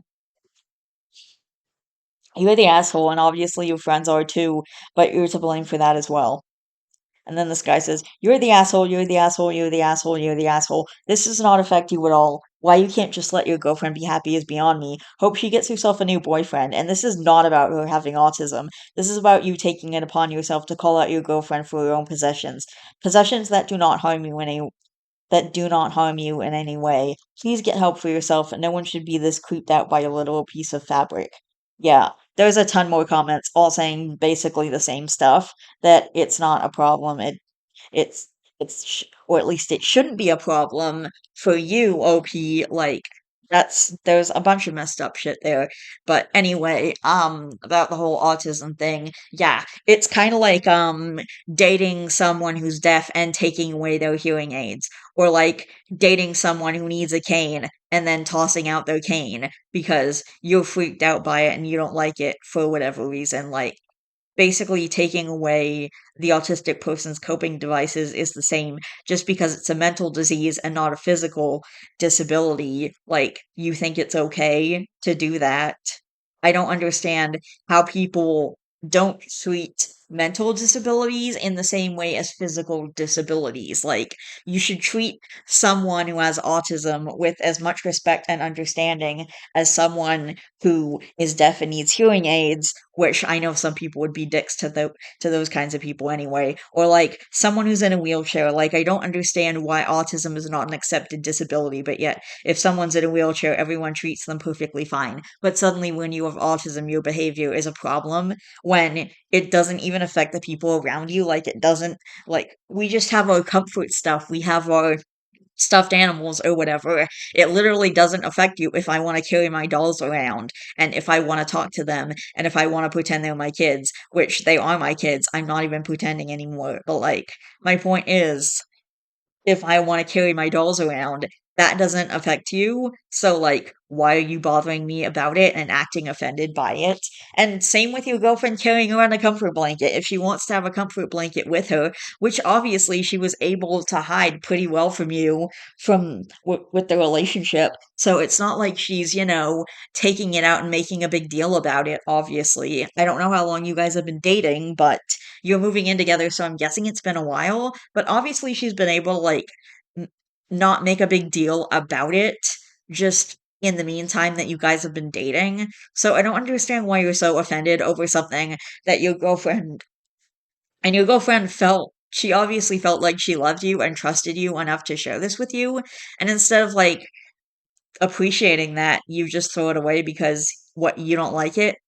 Like, no, you should have just broken up with her if you don't like it. If you don't like something about someone, you don't try and change it, you just break up with them. If you dislike your girlfriend having a comfort blanket around enough that you're willing to throw it out, then yeah, you should not be with that person. You should just break up with them rather than getting them to throw it away.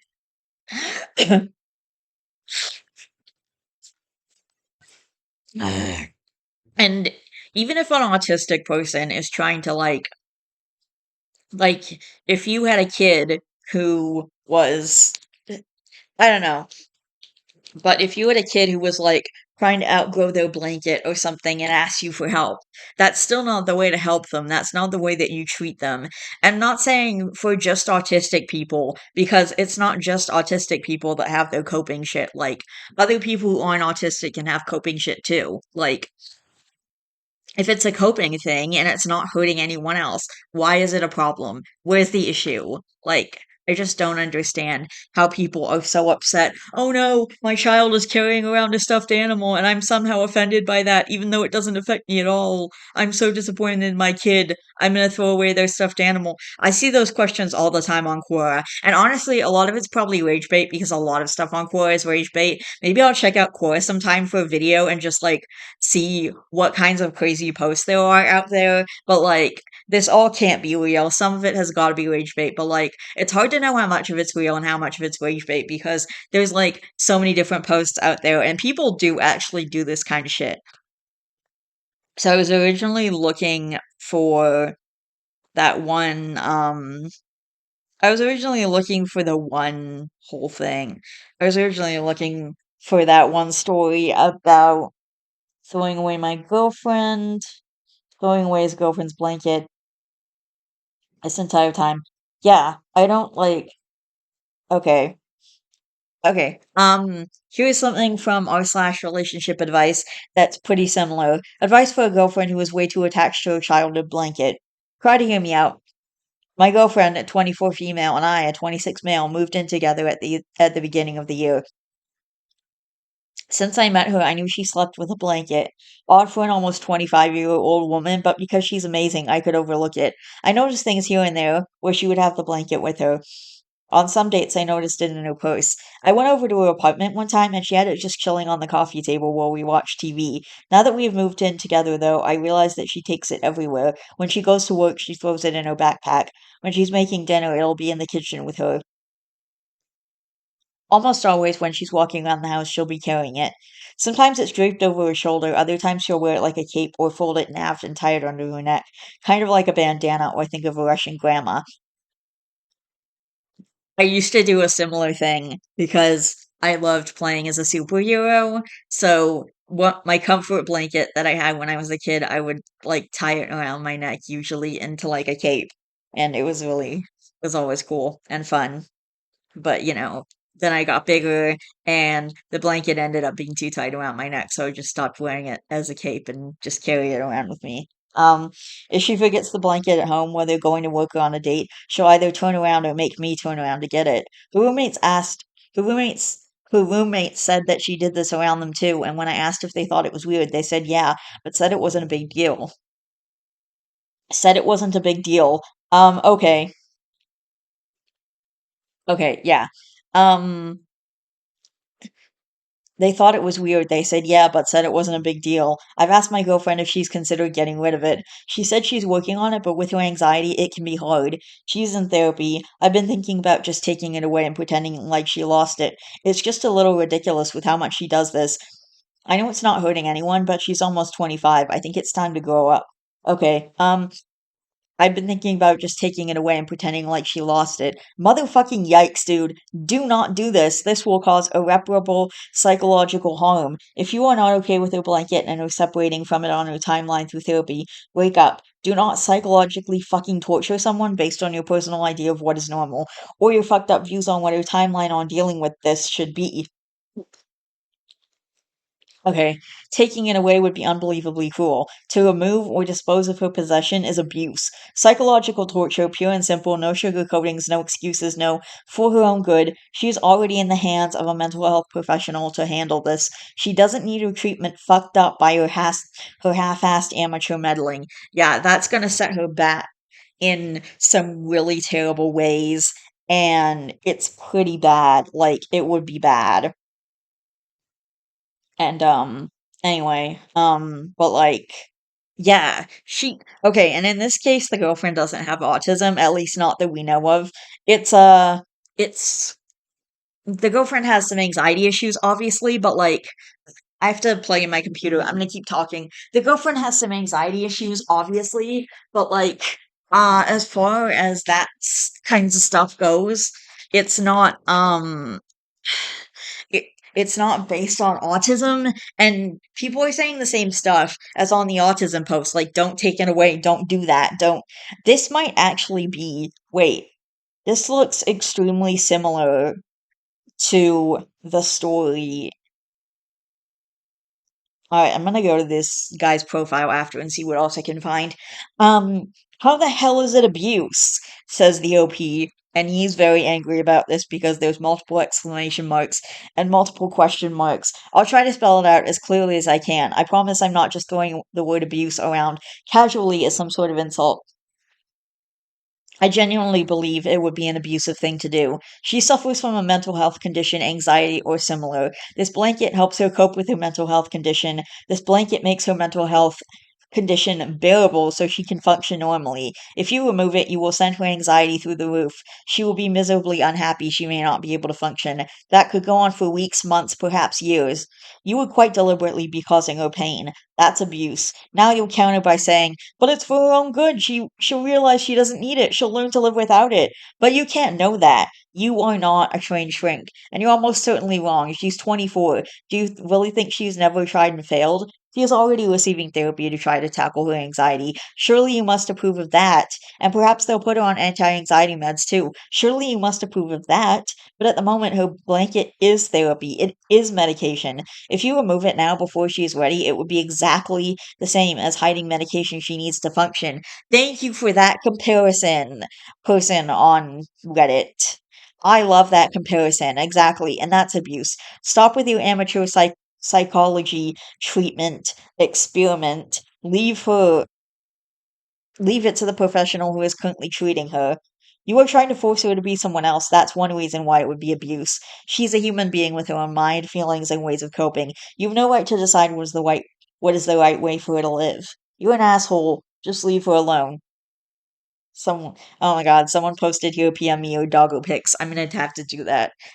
The sentence I could, and then, damn, you're one judgmental asshole. The sentence I could overlook it was breathtaking in its condescending assholery. Okay, and there's so many posts. Oh my god, bro. Okay, the OP responded to another comment.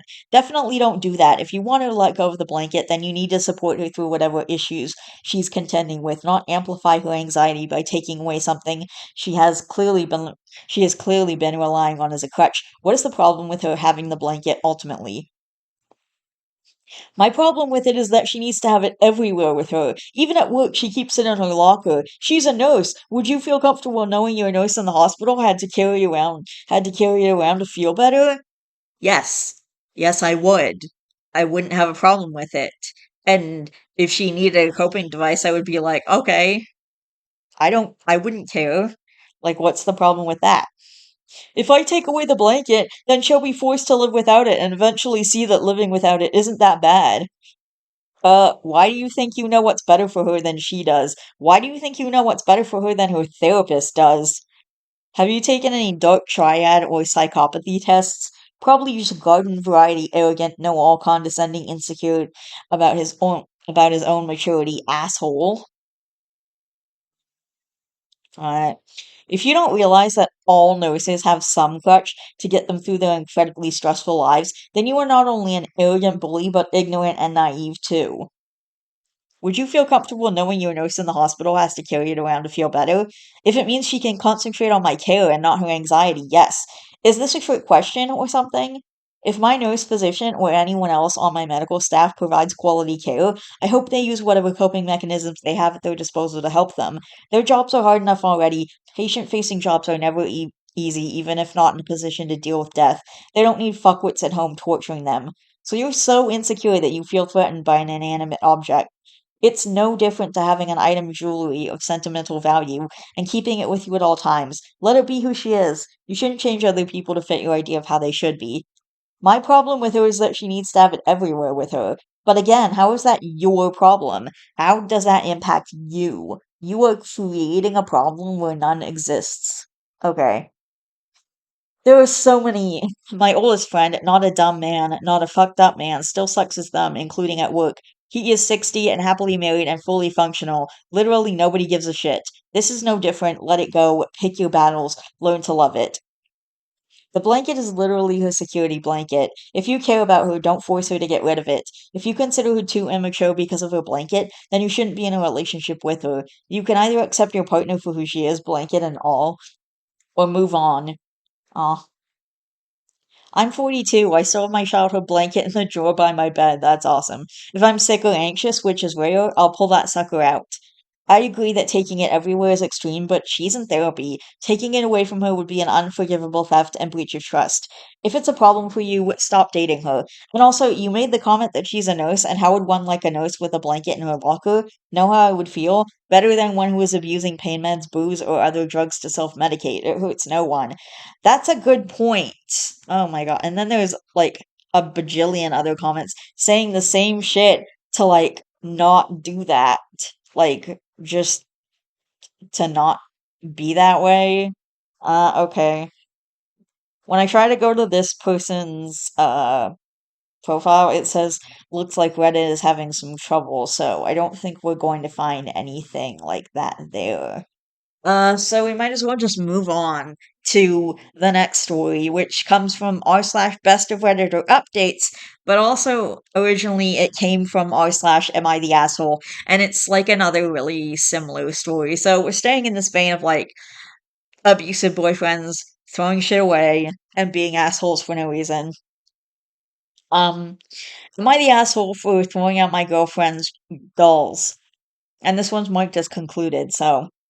Okay. Trigger warning, emotional abuse, death of a parent, property damage, pediophobia. Okay, fear of dolls. I thought that sounded like something else, which I'm not gonna say. Child abuse, callousness to sentimental items. Oh boy. Okay.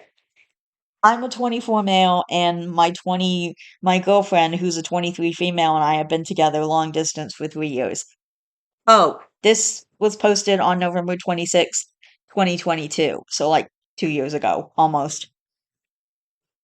We just moved in together and I moved across the country for her after finishing college. I always knew my girlfriend liked creepy shit like haunted houses and scary movies, but I didn't realize she likes to collect creepy shit. I'd seen her apartment over video calls, but there was one thing she had neglected to show me: a fucking shelf of creepy ass dolls. When I was walking through the apartment for the first time, I noticed it in the corner of the living room, and holy shit. I asked her, and she said that she likes thrifting for old abandoned dolls, cleaning them, getting them new clothes, doing their hair, then throwing them on this shelf. That's adorable. Okay. Um, Then she started introducing me to them. They all had names, and there were a couple really rough ones that she said she had since she was a kid, or were her mom's, or some were her grandma's. The other four were thrifted. She said the ones she thrifts and gets into good enough shape she gives to disadvantaged kids at the daycare she works at. She only keeps the ugly ones. Aw. As a as a stuffed animal slash doll parent, like I dislike the I dislike the saying of the ugly ones. Like there are no ugly ones. They're all cute. I don't know. I love dolls. I mean, I wouldn't keep like the porcelain kind, but that's just because I need something soft. So, I mean, it's not like I hate them or something. I actually used to have a plastic baby doll named Daisy, but I lost her when we went to the Great Wolf Lodge when I was a kid. I think I was like 7 or something.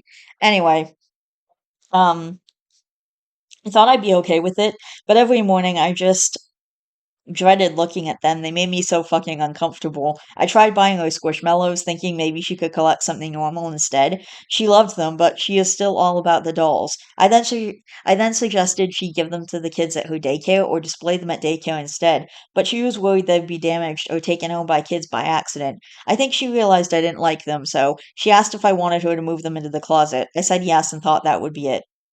Well, one of my friends flew out to visit, and while we were hanging out, he dropped a bowl of popcorn. I asked him to grab the vacuum out of the closet, and he almost shit his pants.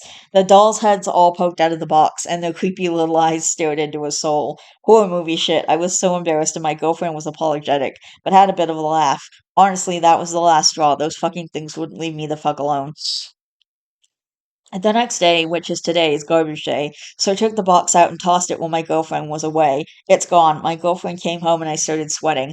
I told my friend we were leaving to get dinner. She's been calling and texting, but I want to give her time to cool off. My friend is saying I'm a bit of a jerk, but I genuinely feel that I had to do that. That I had to do it.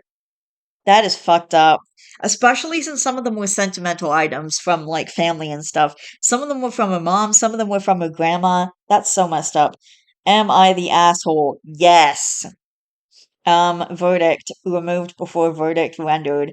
Editor's note: vote was heading heavily towards you're the asshole. Relevant comments. You're the asshole. Not only did you throw away something that didn't belong to you, but items that held great sentimental value to your girlfriend. These aren't dolls that she can find down at the Walmart that belong to her mom and that you can find down at the Walmart. They belong to her mom and grandma. This is unforgivable. She already compromised by putting them in a closet since you didn't like them. You better hope that it wasn't garbage pickup day and get them back. Hope the dolls are possessed by evil spirits and haunt you.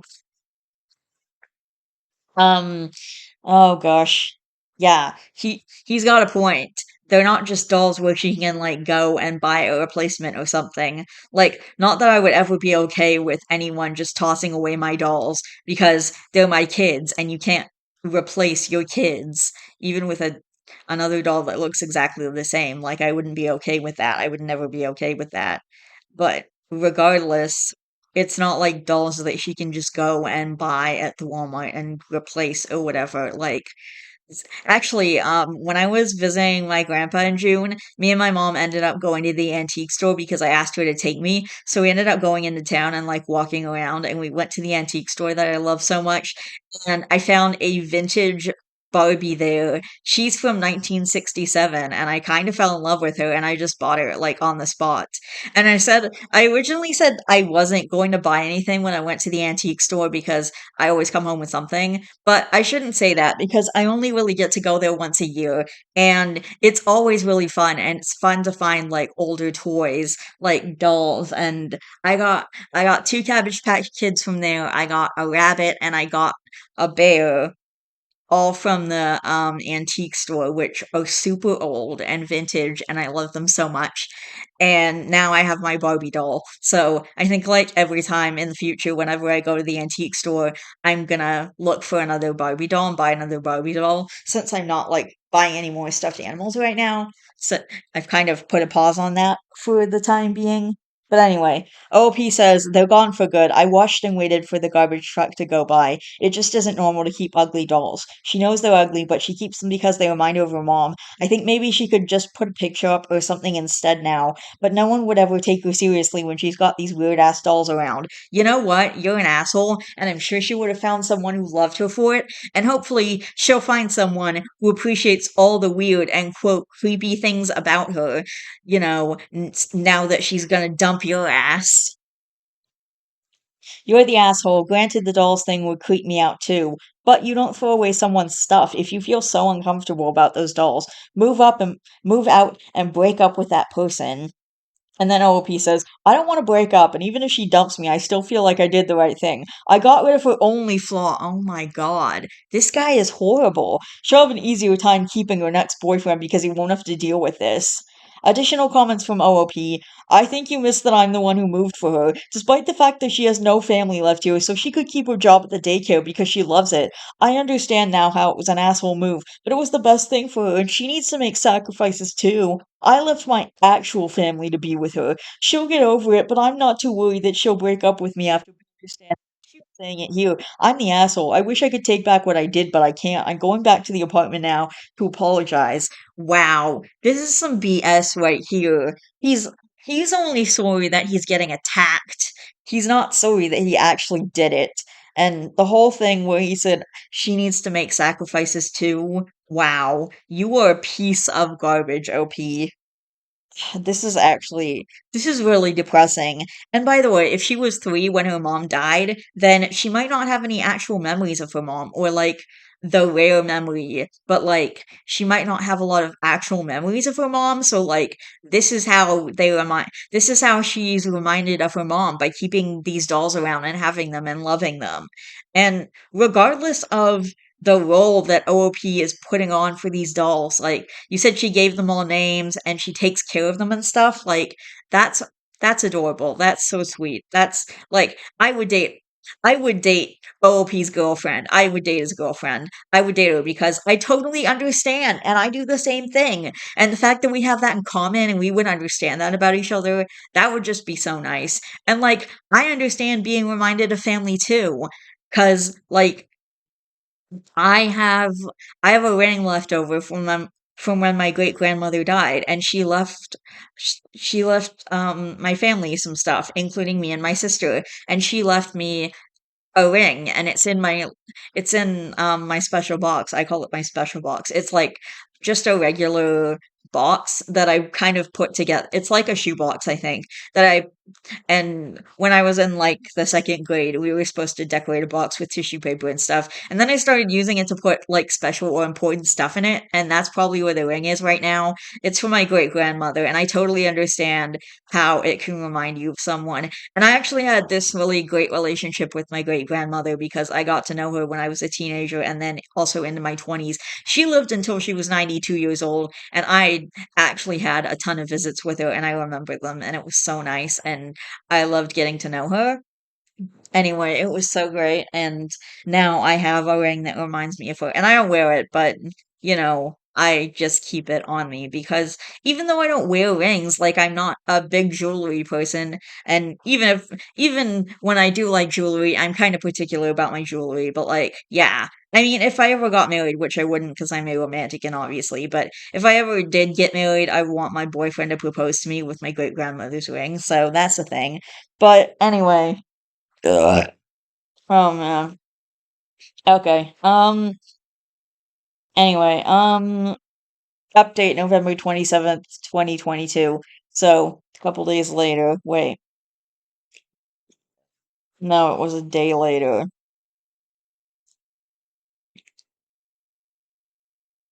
Yeah, it was a day later.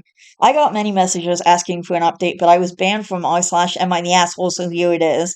I went home and my girlfriend asked me where her dolls were. She'd had a bad day and assumed that I had moved them somewhere after they spooked my friend, but she really wanted them because they were very comforting for her. I sat her down and told her the truth. To be honest, I expected to be yelled at. It would have almost been easier, but instead she just started sobbing. It reminded me of when her grandma died. I think that's when it sunk in how bad I fucked up.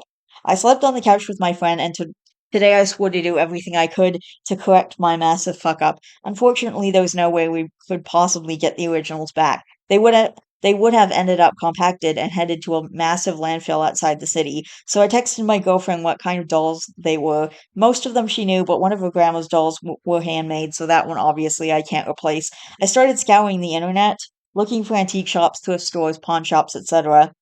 I ordered a couple online that were the same as the ones that she had, and found one similar to one she had had at one of the stores. I didn't realize how expensive dolls were. Yeah, they can get expensive, honestly. My stuffed animal hobby, it can get expensive. Well, my lifestyle, really, of being a parent to my dolls and my stuffed animals and stuff, it can get expensive, especially when I go for a custom Budsy, because those can be like $200 to $300, depending on how much I spend and like if I'm going just the Budsies route or if I'm going for a customized stuffed I don't remember what exactly it's called, custom character or something. Yes, those are two separate things. It's weird, I know. But anyway, um okay, she hasn't broken up with me yet, but I'm now expecting it after what everyone has told me. I'm sleeping on the couch again tonight and I'm looking to book a flight home. I'm planning on continuing to pay my half of rent for the year since she doesn't make much money and I'll be living with my parents. If she asks for money, I'll try replacing all the dolls. I'll pay it. If she asks for money to try replacing all the dolls, I'll pay it. It's the least I can do. Thank you everyone for your brutal honesty. Yeah, well, it's not like there's anything you can actually do now. Like you can't fix this, you can't solve this. What's done is done. They're destroyed, they're gone, and you realized your fuck up too late and you're a terrible person and I don't care if you realized your fuck up or not. You're still a terrible person and you're a terrible boyfriend. Final comments from OOP. We talked and she hadn't forgiven me, but wanted to make it work. I made the mistake of showing her this Reddit account and she ended up changing her mind. She broke up with me, but is letting me stay on the couch until I'm able to get a transfer. It shouldn't take long since I've been with my job for a while and only transferred to the city recently, so I'll be flying back to my hometown early next week. She's going to be trying to find similar dolls, and we agreed that she'd send me the receipt and I'd send her the money to reimburse her. That's the end of it, I guess. My family isn't really sentimental, so I didn't understand her connection to the dolls. My parents threw out all my toys when I was young. Well, I'm fucking sorry that happened to you. That doesn't give you the right to do what you did. I mean, I don't really have any sympathy for you. I have empathy for you as a fellow human being, but I can't really sympathize with you about, oh, I did it because I was abused first, so I then abused my girlfriend. And yeah, what your parents did is really fucked up, and I had a similar thing where my dad would try to force me to toss away a couple of my stuffed animals, and he did because he knew exactly how to do things. He knew exactly how to push my buttons. He knew exactly how to get me to do what he wanted, and that's what happened. So it was really unfortunate. Luckily, it only happened once before me and my sister were taken away by CPS, and now I have all my stuffed animals, and I'm not like giving any of them away unless I choose to. And if I do choose to, I'm gonna make sure they get donated or that they go to a good home. But anyway, um, Anyway, when I told my parents, they told me I did the right thing since my ex-girlfriend never had anyone to throw her toys out for her. Wow, that's super fucked up. Like, I just wanted to end up, um, I just think it's screwed up. You can't be like, "Oh, well, my parents did it, so I did it to my girlfriend, and it's okay. They said it was okay." My abusive parents said that me abusing my girlfriend in the same ways that they abuse me is okay. Like, it's not. I don't know.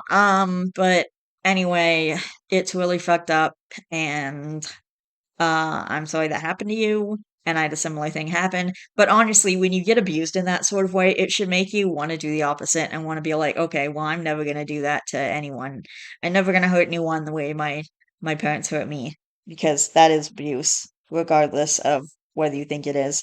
Uh, anyway, I told them that was a really messed up thing to say because I had realized my mistake at the time, but they're stuck in their ways and just said, "Well, you turned out fine, didn't you?" and got mad that I was implying they were bad parents. They were bad parents. They absolutely were bad parents. She ended up dumping me, and now I know better, even though it's too late. My ex girlfriend told me that she appreciated that I knew what I did was wrong now, even if it was too late. She broke up with me, and I'm going back to my hometown at the end of the week. This is a repost sub. I'm not the OOP. Wow. So up until she actually wanted to make things work up until the Reddit account. And I don't know what it was about the Reddit account that made her want to break up with him. Probably the part where he dug in his heels and was like, I'm not the bad guy here. Ugh, wow. Well, you turned out fine, didn't you? No, he didn't.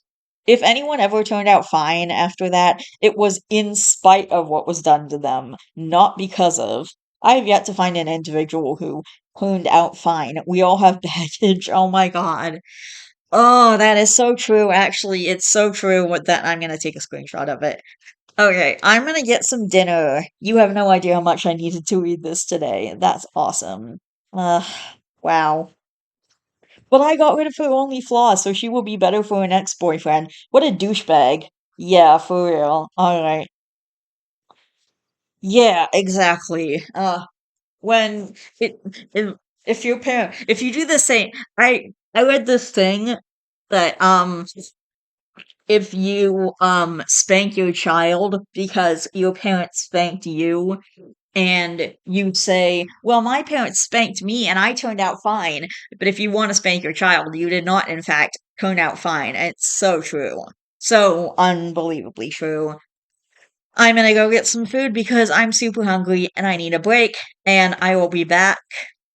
Actually, probably tomorrow. My mom's gonna be out for church for a couple hours, so I'll be back tomorrow, and then probably Monday. We'll see. Anyway, bye.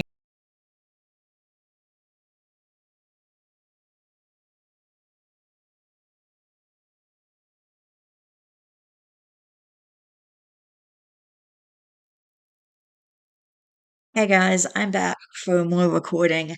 I can probably only do a couple of hours because it's already 2 o'clock and my mom usually gets home at around 4:45. I was gonna try and go earlier, but I was actually up late last night and I slept in late today because I was just having one sec.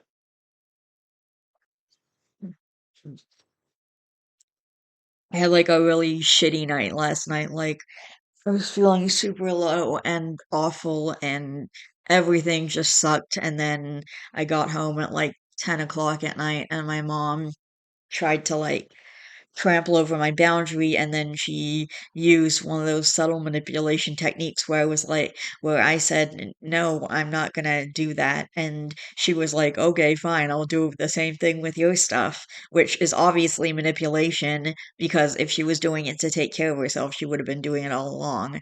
Like, I was like, "Okay, the difference is I'm doing it to take care of myself and you're doing it to be petty." And she said she wasn't doing it to be petty, but it was pretty obvious that she fucking was. So then I ended up yelling at her because I'm so sick of her trying to break my boundaries and stuff. And anyway, I sent her a text last night that said, "Tell you what, boundary for boundary. I will pick your stuff up and put it back in the freezer. That was the thing, by the way. I didn't even like knock it out. Her stuff just falls out because she can't be bothered to store it in the freezer properly, so shit falls all over the floor. And then she was like, "Well, I'm gonna do the same when your food falls out of the freezer." And I was like, "Okay, well, then do that." But my stuff never falls out of the freezer because I know how to put it in the freezer properly. But anyway, doesn't matter. Anyway, I sent her a text where I was like, "Tell you what, I'll put your stuff in the freezer so if I can bring a pet of my choice home from the expo in February/March, because that's the one we always go to." So I sent her that text and I was like, okay, well, if I can bring an animal home, then I'll put your stuff back in the freezer. How about that? Boundary, because one of her boundaries is that she doesn't want me bringing any more pets home. But if she's going to try and trample all over my boundaries, I might as well just put that out there. Like, if, okay, if you're going to break boundaries, then so am I. And like, I'm not even trying to make a point. It's a legitimate thought. She didn't even answer me, but it's like a legitimate, like, I will absolutely pick her stuff back up and put it in the freezer. Like, it wasn't like I just left it out to get completely unfrozen or ruined or whatever. I literally told her about it the second it happened, and she got on my ass because apparently it's my responsibility because her shit fell out of the freezer. I don't know. But and she also gets mad at me when I won't unload the dishwasher for whatever reason, even though 9 times out of 10 I do it because I like we ended up talking about it. And but yeah, sometimes I'm just having a really shit day and I don't have enough energy to unload the dishwasher, but most of the time I do it. And I was also reminding her, "Hey, if I wasn't living here, you wouldn't even have my help with any of this. Like, you would just be stuck doing it all by yourself. And, you would be stuck dealing with your shit when it falls out of the freezer. So you should deal with that." Also, my mom has all her shit organized a certain way, and I don't know how she organizes her freezer, and I don't want to fuck it up so that she can't find stuff. I don't know what to do. But honestly, if she keeps acting this way over me just telling her because her stuff fell out of the freezer, even though I tell her right away so she can deal with it, then I'm literally just gonna like not tell her about it anymore because she's just gonna get upset with me for no reason. For even though I did nothing wrong. I didn't do shit. It's not like I deliberately knock her stuff out of the freezer and I'm like, "Hey, your stuff's on the floor, you should deal with it." No, she just literally doesn't know how to put her stuff in the freezer and it falls out. Like, I don't understand the problem. And if it was my stuff that fell out of the freezer, then I would pick it up because I'm the one who didn't put it in there properly, obviously. I don't know, but if she keeps giving me attitude about it, then I'm just not gonna tell her about it and I'm gonna like quietly just toss it or whatever because I don't want to deal with this. And honestly, she made a big deal recently about how I've become more comfortable being dishonest. And I didn't say this to her, but recently I'm thinking, yeah, this is why I'm not honest with you. Like when I said the thing about not doing the dishwasher and then she got upset with me. Same with when her stuff fell out of the freezer and I mentioned it to her right away. I was like, "Hey, your thing fell out of the freezer. You should come deal with it so it doesn't get ruined or whatever." And she got really pissed at me for some reason. For some reason, that's a problem, me telling her right away. Like, what would she rather I do? Just not talk to her about it? Like, no, it's not that I've become more comfortable being dishonest. It's that you get mad at me when I'm honest. Like, what am I supposed to do? You get mad at me when I'm honest. So, yeah, I'm dishonest so that you don't get pissed off at me. Or at least I can delay you getting pissed off at me. I don't know, the whole thing was really frustrating. Anyway, I'm just done with my mom trying to trample my boundaries. She sets boundaries and I respect them, so why can't she respect mine? Anyway, we got into a whole freaking fight and she didn't even try and talk to me about it after, so whatever. I'm over it. Anyway, I don't care. I'm gonna read some Reddit posts. Um so we're starting with this post from r/slash am I the asshole? Am I the asshole for not donating my bone marrow to my birth father? And this is marked as not the asshole. Just a throwaway because I have friends on Reddit and I haven't talked to them about this. I, a 17 male, am adopted. My birth parents weren't able to care for a newborn, and I ended up in foster care because of it. I was adopted by my family when I was 2. I have a very happy life, one I likely wouldn't have with my birth parents. About a month ago, my birth parents got into contact with my birth family. My birth parents got into contact with my family. Long story short, my birth father is sick and needs a bone marrow transplant. They're on a wait list, but haven't heard back just yet. I am the only child they ever had, and odds are I'm a match. Pretty much, they wanted my parents to get me tested and then donated my marrow to him.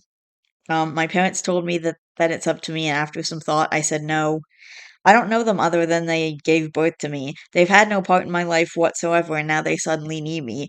Well, they send my parents a nasty message saying they can sue to force me to donate my marrow. I do feel a little bad, but I feel like this isn't my problem. It's not your problem, and I think that's just an empty threat because, as far as I know, it's your choice whether or not you want to give a part of your body to a family member. You would literally be going under, I think they do a surgery, and you would be like going under for surgery and you would be like giving a part of your body to another human being that as you said you have no relationship with except by blood, and blood isn't what makes a family, it's love. So if you don't feel like giving your bone marrow to your dad, yeah, I don't even think they can sue you to give their bone marrow to give you your bone marrow to them. Like, I think that's just an empty threat that they're using, because as far as I know, that's not actually a thing, and it's up to the individual person. And there's actually, I've heard of this thing where, if you're being coerced to give a part, like a kidney or bone marrow or whatever, then you can actually tell the doctor behind closed doors that you're being forced to do this, and they will tell the family they will tell the person that needs the transplant that you are not a match. Even if you are, they will literally lie for you because they don't want coercion, because they're not supposed to let coercion win. And like it's a thing. Anyway, am I the asshole? Hey Reddit, sorry, but right after I posted, I went to the store with my mom. Just wanted to clear something up, just wanted to clear up some things I read in the comments. I'm a boy, but I'm flattered some of you think I'm pretty enough to be a girl. I have no contact or anything with my birth parents. From what my parents told me, I was put into foster care when I was less than a month old. That is how they got me, and they decided to adopt me, which was finalized when I turned 2. I have 4 siblings, and I have a great life. They told me when I was old enough that I am adopted, but outside of that, I had no idea who my birth parents were, or what they even looked like. Someone said I should do it because what if I need medical information, want to get to know them, or something like that? Yeah, no, I have no desire to get to know these people. None. I have no desire to seek out grandparents, cousins, or uncles. I don't want to know if some form of rare cancer runs in the family because they are not my family. I haven't spent 17 years of my life with them. Why would I want to get to know them? Edit. For those of you who keep saying you should reconsider it, how about you donate to him? My parents told me to think about it. I thought about it and the answer was no. No, I'm not doing it. That's it. Exactly. You get to choose. Morning, Reddit. It's early. I'm getting ready for school between typing this. Read some comments. Read some comments this morning, and again, let me clear something up. My egg and sperm donors didn't lovingly give me up. I was taken. My parents didn't know the exact reason because that information was never released to them. They were told, and I quote, "It wasn't a good environment for a child." I was taken. Even if they had given me up, it doesn't mean I owe them anything. Agreed. Not like I asked to be born like every freaking child on this green earth. If being born means I am suddenly in debt to them, I would have been the slowest sperm you ever seen. I would have happily raced into a sock. Y'all can be a bunch of hypocrites. In one breath, you say there are kids in foster care who need a home.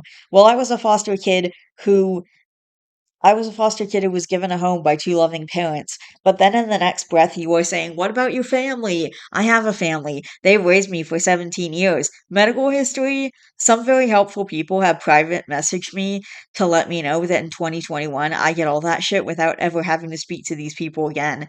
Ever. Amazing how far science has come, right?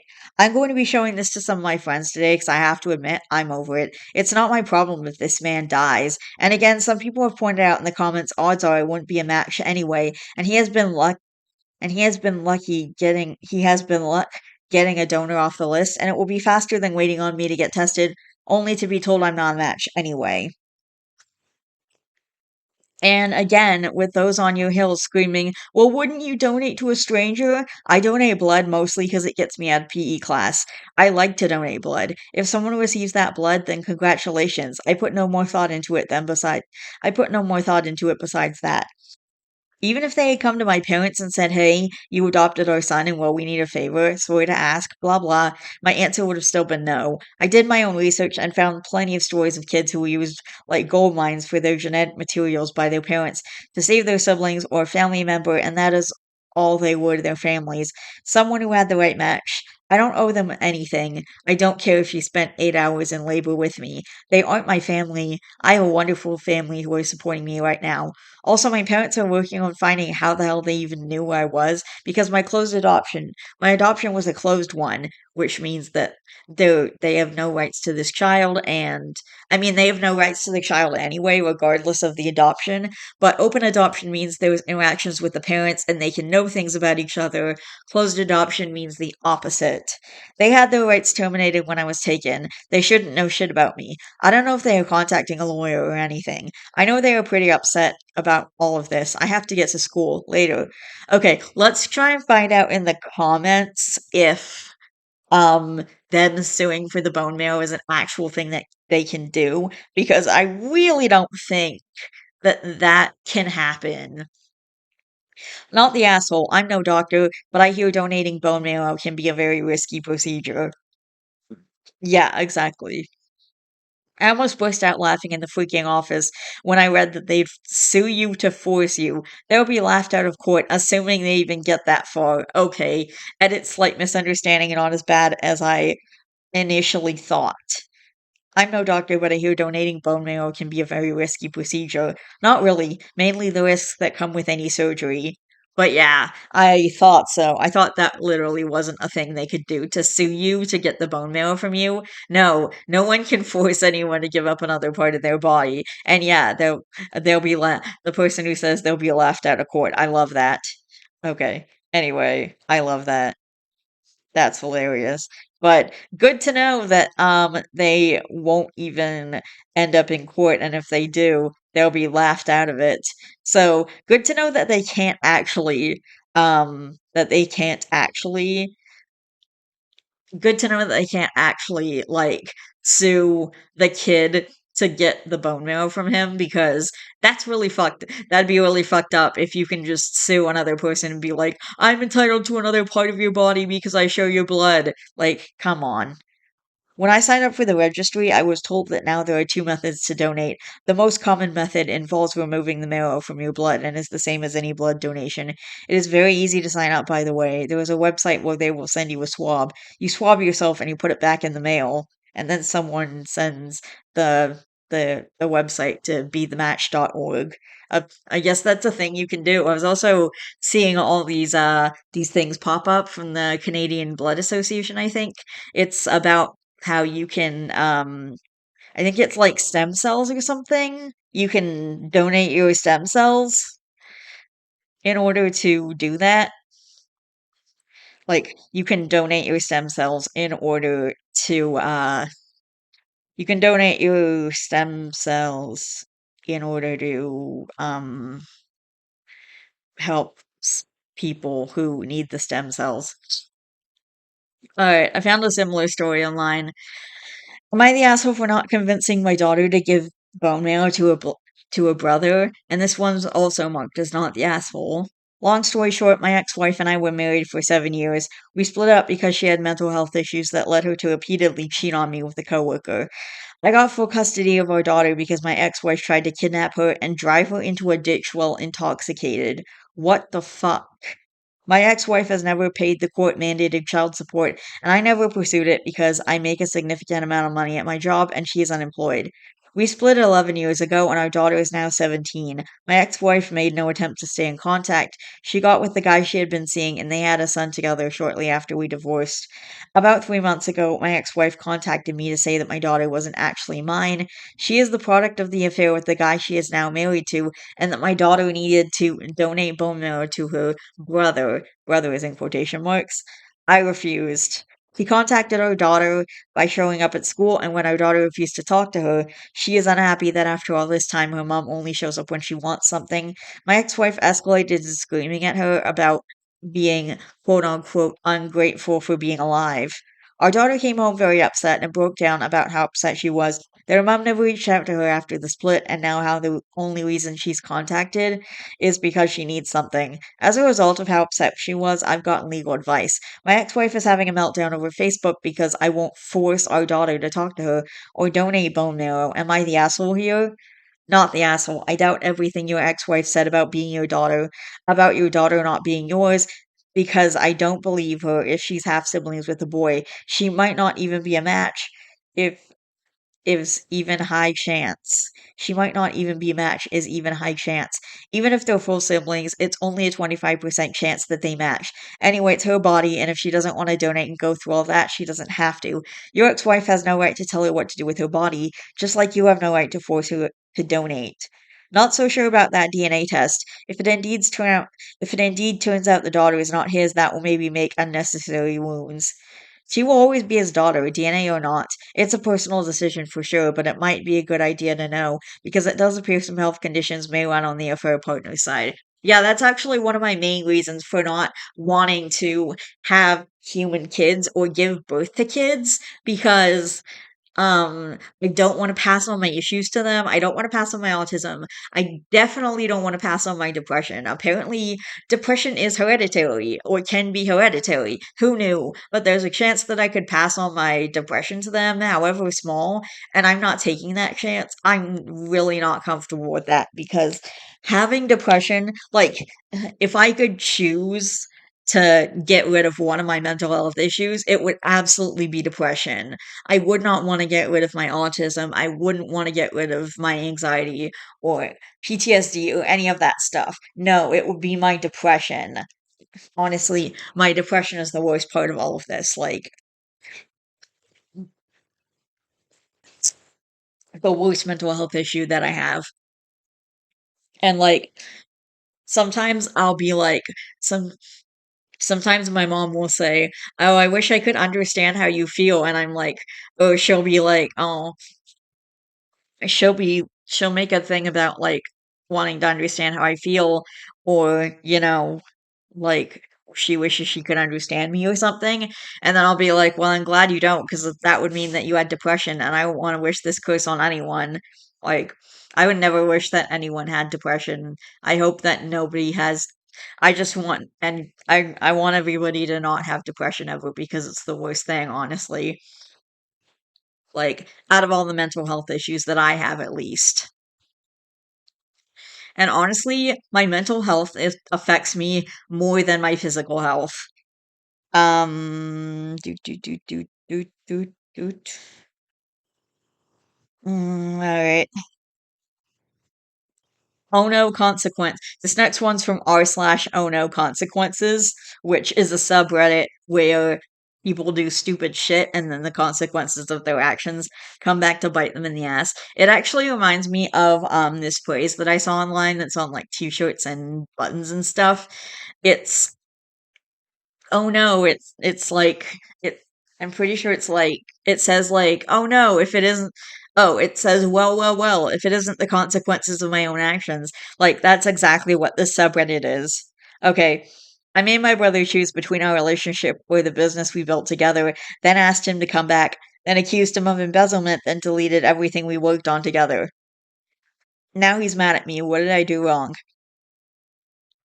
And I love this subreddit because this is one of the ones where all the stories get saved by the mods and posted in the comments in case it gets removed or something.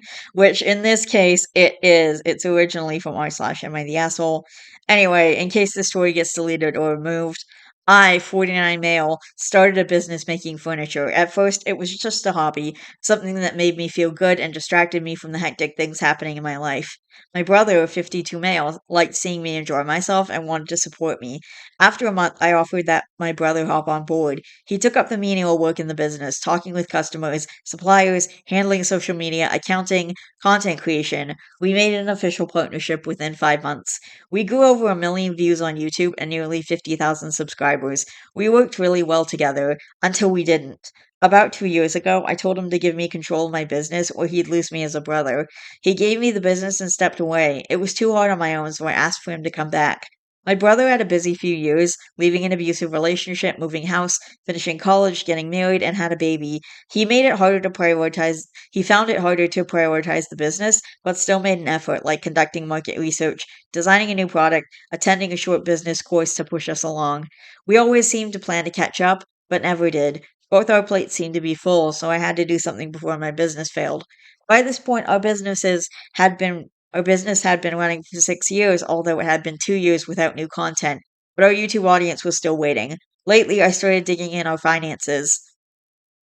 They were complicated, and I'm not sure if he was going to be honest because it looks like at least in the early days he'd spent a lot of business money on fast food but would take his time to pay back. I mean, I've had to borrow business funds before, but I always had a good reason. I told him I'd gotten an accountant and needed all the paperwork, passwords, and information regarding spendings. He seemed confused but supplied everything. He started acting weird, saying that he felt under the microscope. I told him if he's done nothing wrong, he's got nothing to worry about. That made him angry and said that I was insinuating things. I told him he was a disappointment to our dream.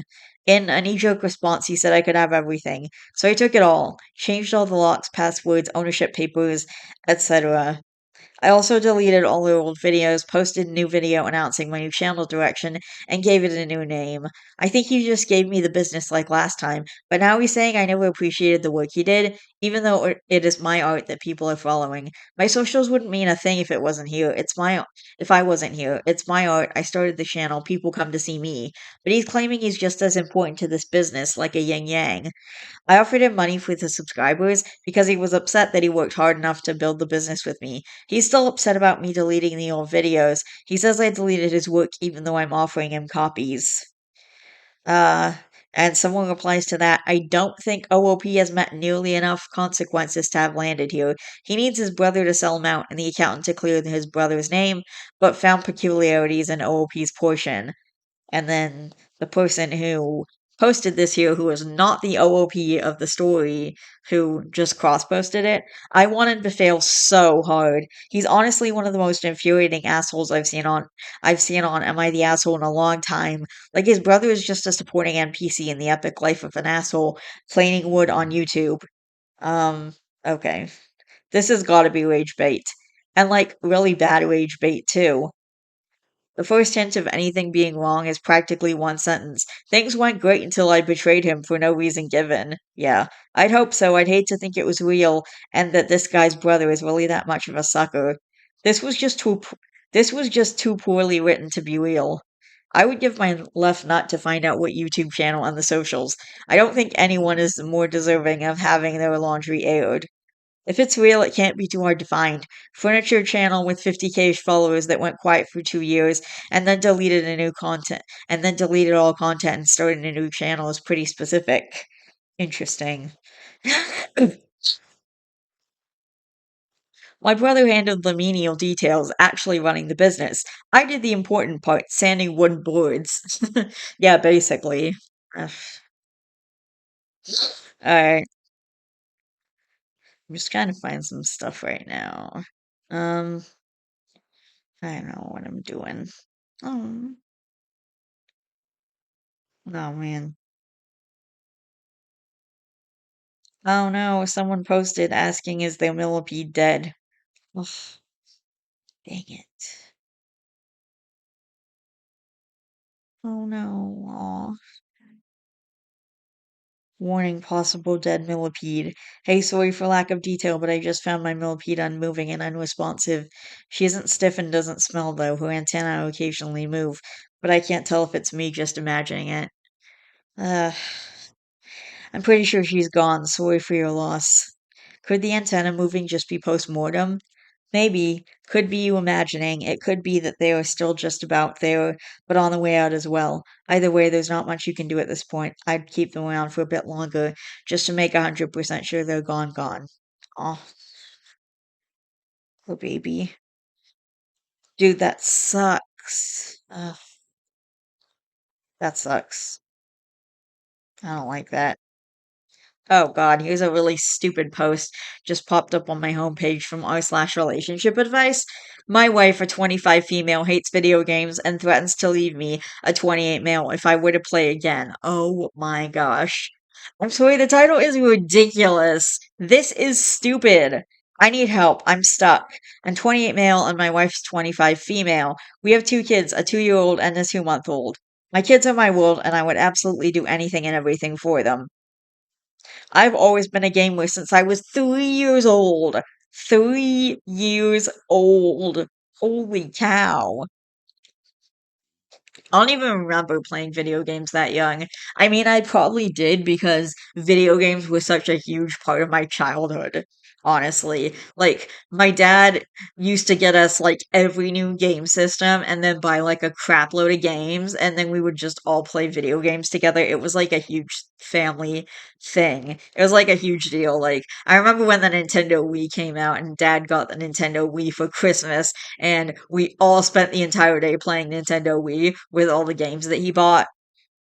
And anyway, I've had long talks about I've had long talks with my wife about why I'm passionate about it, and even only asking to play for a couple hours here and there, not even every day, she always tells me absolutely not, and if she sees me touching video games, it's a deal breaker and our marriage would be done. Wow, okay. Uh, I used to be able to play when we didn't have kids, but now that we do, she wants me to do nothing with it. Even if our kids would be sleeping, I get called names and a child all the time because I want to play. It was my avenue of stress relief and how I would connect with my buddies, as I'm in the military and don't get to see them quite often. I feel like I've tried everything. I tried asking her to compromise, but even then she won't budge. I love her too much, but I feel like I can't do anything. I tried having her sit and understand it with me. I tried just talking, and she will get furious and in tears because she thinks every waking moment I have should be devoted to the house we have and our kids. I said, my kids in my life, but I just want to be able to do what I want to do. She thinks it completely isolates me and is stupid, but I just don't understand why I can't have my own free time, and it's now a deal breaker. I would drop my own happiness for my kids, but I'm scared I would never see them if it would end. I've talked with her family members, even they say it's unfair to me. I just feel like I'm gonna ledge, and I don't know what to do. Ledge? Like you're gonna ledge? Sorry, what? As I sit here and think, are video games worth ending of marriage? But it's something I love doing. Okay, I have to ask, does your wife get time to enjoy her hobbies? Like, does she watch movies or play games, like board games or whatever she likes doing? Or is every single waking moment of her life also devoted to taking care of her kids? Because I get a sneaking suspicion that your wife has time to do her hobbies. It's mentioned nowhere in this post, but it's a relevant question. It's absolutely a relevant question. Does your wife also get time to enjoy her hobbies? Because if she's allowed to enjoy her hobbies and you're not allowed to enjoy yours, that's a whole other level of crazy. I mean, it's already fucking nuts because everyone should have a little free time to do with what they want. And part of having stuffed animal kids versus human kids is that you get a lot more free time by yourself. It's not the same as having human kids. I mean, when they get to a certain age, they practically take care of themselves. And before that, for people that have like a lot of stuffed animals and can't handle it, it's there is this thing called sibling assignments where you just get an older sibling and have them take care of their younger sibling. And it's not even like parentification, it's a legit thing in the stuffed animal world. It's well known, it's well documented, and it's at the sibling's behest. And a lot of times, like in my family, the siblings get to choose their own sibling assignments, so they get along pretty well with each other, and they'll just choose whoever they get along with. Like, Edith's sibling assignment is Dan, for example, but I feel like once she turns 12 next year, she's gonna be able to pretty much take care of herself and she can just be done with sibling assignments. Like, they're also a lot more mature in a lot of ways than having human kids. I mean, they still act like kids, but they're more mature in a lot of ways. It's really complicated to explain. So, anyway, I really don't understand why. Like, yeah, I'm sure your wife's day isn't dedicated, every single second of her day isn't dedicated to taking care of the kids as well. The tip of the iceberg is video games, but the base of that issue is that your wife is isolating you from doing things in your free time that makes you happy. Screw that. As long as you're playing your part in the marriage, spending time with the kids, spending time with the wife, pulling your weight at home, and pulling your weight financially, what you choose to do in your spare time is your right to choose. She should have no right to issue an ultimatum like this if everything else is in the place. Where do we draw the line then? What's next? Can't go golfing with your buddies? Can't hang out with friends? Can't breathe a certain way? Can't watch certain movies? It's impossible. It, no, it's an insane ultimatum to issue. Yes, on the surface it might be about video games, so ending a marriage over that sounds a bit crazy, but it goes far deeper than the video games. She is stopping you from enjoying your life the way you want. What you do in your free time is your right to decide. Otherwise, we can start nitpicking her stuff if we're going to be petty. I don't like you watching movies. I don't like you getting your nails done. I don't like you going out for wine night with your gals. I don't like you having any type of hobby that makes you happy. Your wife sounds like a wrench and is going to die and is going out of her way to make you miserable. So I think they meant wench, but it was hilarious the way they wrote wrench instead. Because yeah. Anyway, I agree wholeheartedly, and I'm a woman. OP has a toddler and a 2-month-old baby. There is zero spare time, none. That is precisely the point his wife is trying to make. But I'm sure there will be plenty of new games when the kids are older and they actually have some spare time. No, you should get a little free time. By the way, part of the great thing about having two parents instead of just one is the parents can give each other a little break. Like, if the wife wants to go take a bath, the husband can watch the kids for a bit. If the wife wants to go, if the husband wants to, like, just play video games for like a half hour, the wife can watch the kids for a little bit. And by the way, there was that whole thing about, oh, she won't even let me play video games when the kids are sleeping, which is just ridiculous. If the kids are sleeping, you should be able to have some downtime. But I just think no, there is spare time when you have kids. You just have to plan it accordingly. I don't know. It's really fucking stupid and ridiculous. And I just think, no, your entire life shouldn't shut down because you have kids. Like, you should be able to find free time, especially if there were two parents and one of you can watch the kids for like half an hour if you need a short break. Like, I don't know. I don't know what to say. Oh, someone in the comments addresses this comment. So basically, your entire life's shut down the moment you have kids. With that argument, the wife should be forced to stay home and never leave the house because no one gets spare time. You do know that a lot of couples take turns holding down the fort so the other can decompress and relax, right? Oh, that's exactly what I was saying, actually. Um, Imagine going, "Hey, my friends are hosting a girls' night. Do you mind watching the kids for the evening?" Nope, you must stay home because neither of us get spare time. Healthy married couples give each other turns to enjoy themselves. Blah, blah, blah. I have friends with two young kids who find the time to game. I'm talking like from 8 to 10 p.m. once a week. They're involved. The kids should be asleep by that point anyway. Sometimes he has to cancel or show up late because, well, the kids. Zero spare time is unrealistic. I think prioritizing a little gaming is okay. Of course, we don't know if OP has a healthy balance or not, but it's possible. Uh, I disagree. My partner and I both are given free time. It's about balance. If OP gives his wife free time while he takes care of the kids, the same should be done for him. Yeah. The way she's expressing herself is toxic, but yeah, I wouldn't expect a significant amount of free time at that stage. Best you can do is if you're on night duty, you may get an hour between feedings, or if both kids are napping at once, if you're not cleaning because you should probably be cleaning. But games that require a significant time commitment will be pretty much out for the next 3 to 5 years. He can probably compromise for a gaming day on the weekend. By dropping it during the weekday, everyone gets some free time. But at this stage, it can be days between free time. He can stand his ground on this is what I do in my free time, but still acknowledge that there will be a temporary decrease in free time. Agreed. Yet she's allowed to watch TV. I'm so glad someone mentioned that. I did not catch that. Okay, you can watch TV while you nurse or fold laundry or clean. You can't game or multitask. Okay, you can't game and multitask, but I do it all the time. There are many, many, many games that you can pause and walk away from, and then someone else says you absolutely can. See, you can. So when the kids are sleeping and the housework is done, she gets to dictate what he does. It sounds like from the post, OP is putting his work and effort on everything that needs to be done as a parent and as a spouse. You're here making assumptions based off nothing but assuming OP is lying. From the post, it sounds like the wife has issues with the video games, not that he's shirking his responsibilities to play. Okay.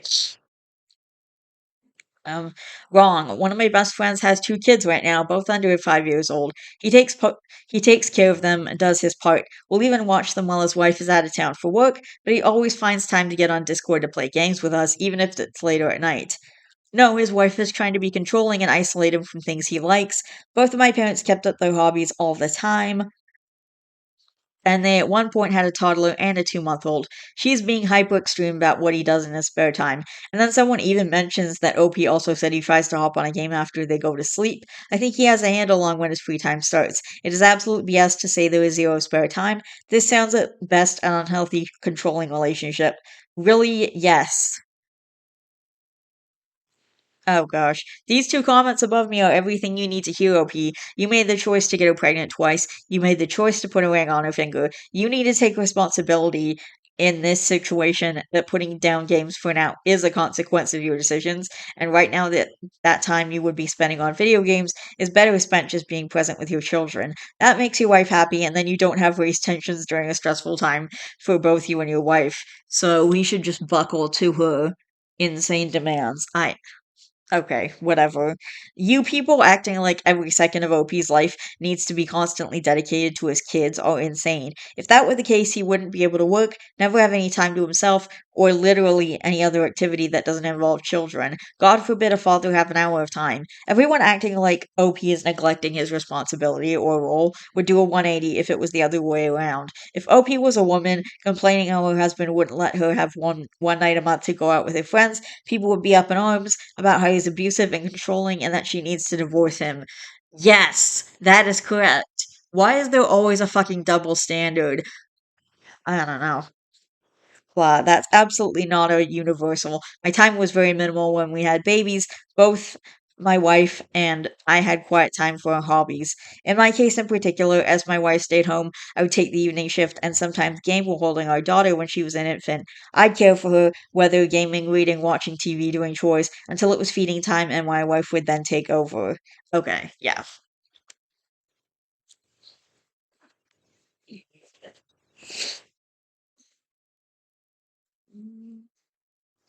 Um, okay.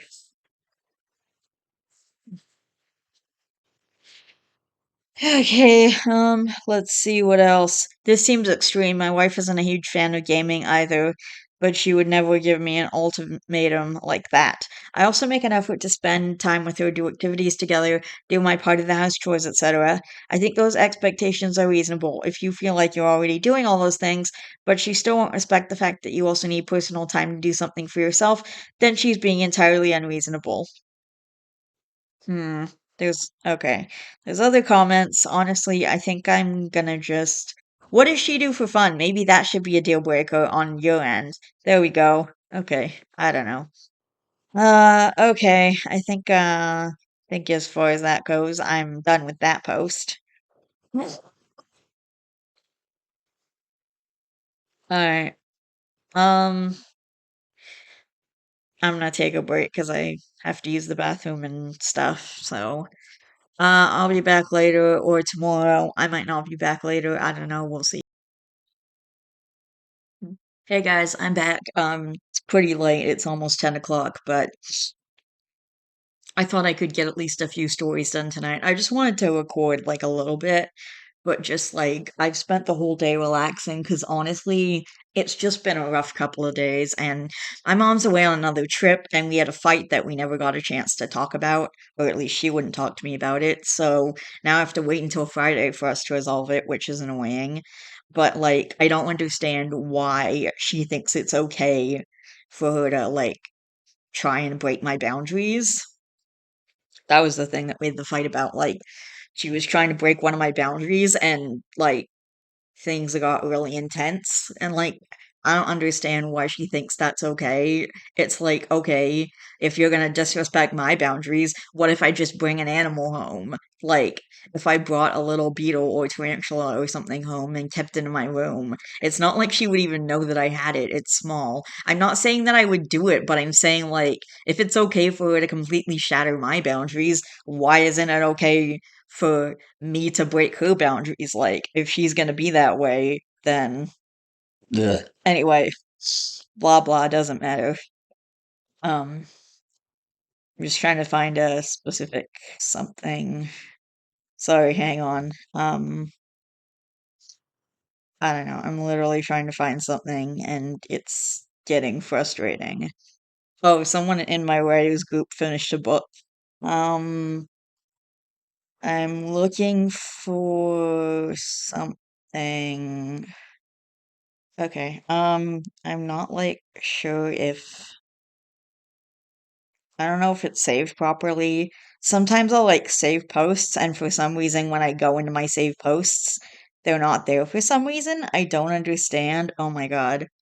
Oh, someone has a huge sand boa. By the way, the females get like way bigger than the males. Um, I got a male because I knew he was gonna stay small and I could keep him in the 20-gallon forever. I mean, I can technically upgrade to a 40-gallon if I needed to, but I don't think I'm going to need to, at least not at this point. It's gonna take a while for him to if I do need to upgrade, it's gonna be a while. So hopefully I'll be in my own place when I'm able to. Um I know I haven't talked about like what's going on with my apartment, but I wanted to talk about what's going on with my apartment. But I'm gonna do that in my vlog. I'm waiting to I'm gonna try and maybe message you Cam, like the people who own this camera. Just the camera I'm recording on, it's from Cyberlink, which is the same people who have my editing program that I purchased. The editing program that I've been using for the last like I guess ever since I started YouTube. Ever since I got an editing program for the first time, probably 4 or 5 years. But anyway, I'm like I'm gonna try and like message them sometime in the next few days and see if they know why it's not recording my face because I never had a problem with this before. It's just when I downloaded it on this new computer, and even for the first couple weeks when I had the UCam on, it would always record my face. Like when I went to the camera, it would show my face. So I don't understand why it's suddenly not doing it. And it was like the second I went to record a video, it just decided it wasn't going to record my face anymore. And there's been updates and stuff that I hoped would fix the issue, but they haven't. And I've looked in all the settings and everything, and there's nothing that can possibly be changed. Not that I'm seeing anyway. But I'm gonna contact the people who actually own this program and ask them what the hell is going on and how do I fix this? Because I need to be able to actually record my face. So hopefully they'll know how to fix this because I can't really pay for like another camera right now. Plus I don't want to use another camera. I like this camera. Anyway, so this one is from Best of Redditor Updates. New update 1 year later. Am I the asshole for telling my wife that I'm tired of raising a kid that is not mine? So this was originally posted to r/ am I the asshole, and then I guess the update was posted to OP's own page. So, new update marked with this. Okay. Trigger warnings, possible domestic violence, possible financial abuse, possible divorce. So the original was read on r slash's channel, and I just was watching the video today, and that's where I got interested. So I went looking for it. A lot of times I'll see like a story in r slash's videos or in another video, and I'll go looking for it because I kind of want to read it on my own channel and like share my thoughts on it. Like usually I have thoughts on those kinds of stories, so if I have some thoughts, then I want to share them with you guys. So I'll just go looking for the story so then I can then talk about my own thoughts. And this was one of those cases, and it's actually really cool to find this in r slash best of Redditor updates because there was no update when r slash originally read the video. It was just a simple post from r slash am I the asshole? But now we're gonna get to find out what happened after.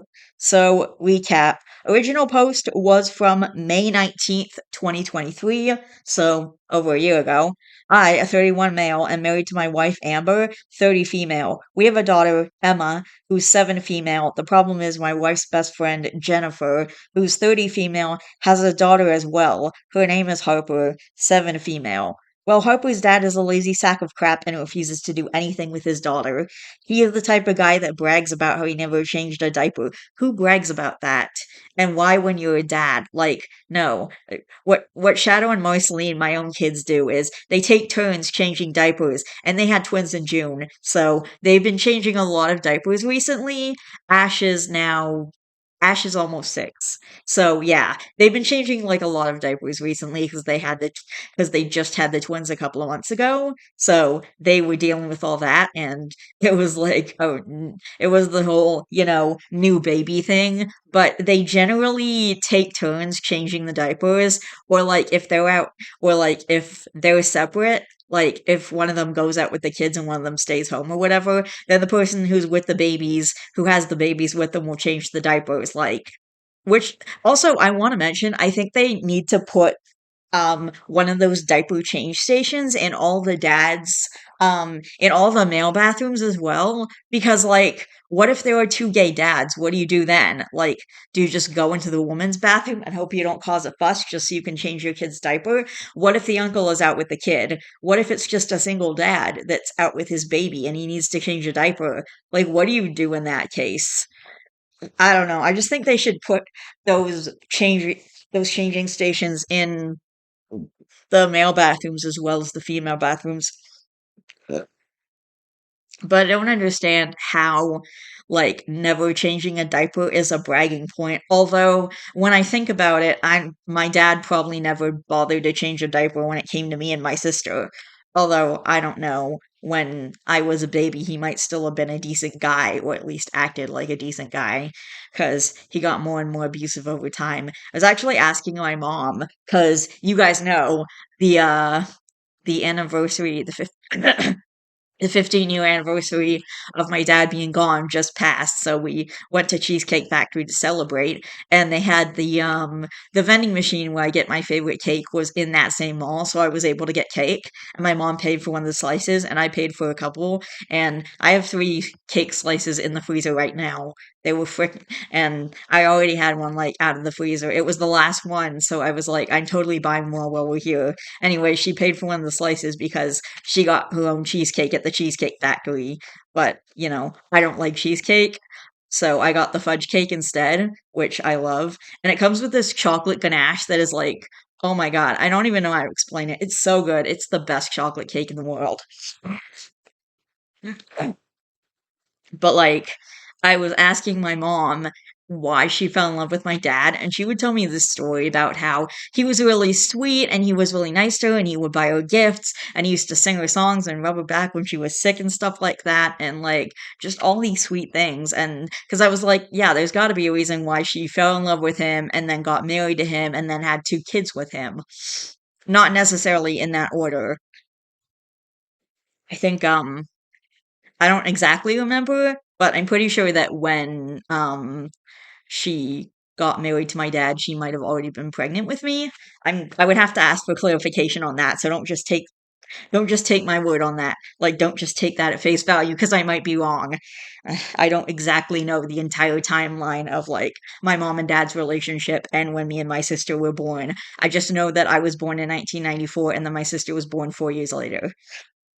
Jennifer and Harper are usually at Amber in my house on the weekends because Harper's dad is drinking and watching sports all weekend. On Saturdays, I normally spend all day with my daughter because I don't see her as much as I want to during the week. However, with Harper being there every Saturday, anything I do with Emma, I have to do with Harper. Take Emma to the zoo, it's Emma, Harper, and I. I taught them both how to ride bikes, take them both to dance class, take them both to the kids' salon, and so on. So basically, this guy is being a dad to two kids instead of just one kid, even though the child is another child, and the child has two parents of her own, just to be super clear. Like, the parents just don't give a fuck for some reason. Mother's Day was the last straw. I took them, I think he meant to say last straw. I took them both to dance class on Saturday morning. Amber and I also paid for both dance classes because Deadbeat won't. Oh my gosh. Wait, you paying for things for this kid too? Are you going to be expected to pay for her college as well? Or her first car? Like, what? Who is paying for the school supplies? Are you paying for the school supplies? Why are you taking care of this kid as if it's your kid? Anyway, on the way home, Emma asked if we could stop to get something for mom for Mother's Day. I said sure, but then it ended up that I had to buy something for Harper for her mom as well. On the way home, I just kept thinking, why am I buying someone else's wife a Mother's Day gift? That's his job. Yeah, exactly. Um, A few days later, because I did not want to ruin Mother's Day, I told my wife that I am tired of raising Harper and that her real father needs to step up. I'm tired of it taking away the time that I get to spend with Emma. She said that Jennifer is her best friend and we need to be there for Harper. Okay, being there for Harper is one thing, like maybe taking her sometimes, or, if you're going to dance class, then if you're going to dance class, then maybe you can drop Harper off too if the parents can't for some reason. Like, if you're taking if Shadow and Marceline is taking Ash to like karate or something, then and Ash's friend is going too, then he'll just drop both the kids off because it's honestly just easier that way, and that they carpool as well, so that makes it easier, and then they can use the carpool lane as well. I don't know, it's just better. But like, yeah, that's the kind of thing. But Shadow and Marceline don't like parent other people's kids. They don't pay for everything, and they don't like have the kid 100% of the time. They just like sometimes drop the kid off at karate. That's it. And then like the parent will and then whatever parent will come and pick up the kid and take him home and stuff. Like, anyway, now she's not speaking to me and sleeping in the guest bedroom, so am I the asshole? Okay, this is ridiculous. Okay, I'm gonna read this, stuff. I'm gonna just read the rest of this before I give my comments. Emma and Harper are best friends. It was my idea to spend Saturday with Emma. I work more during the week, so I wanted to spend Saturday with Emma and to give my wife a bit of a break.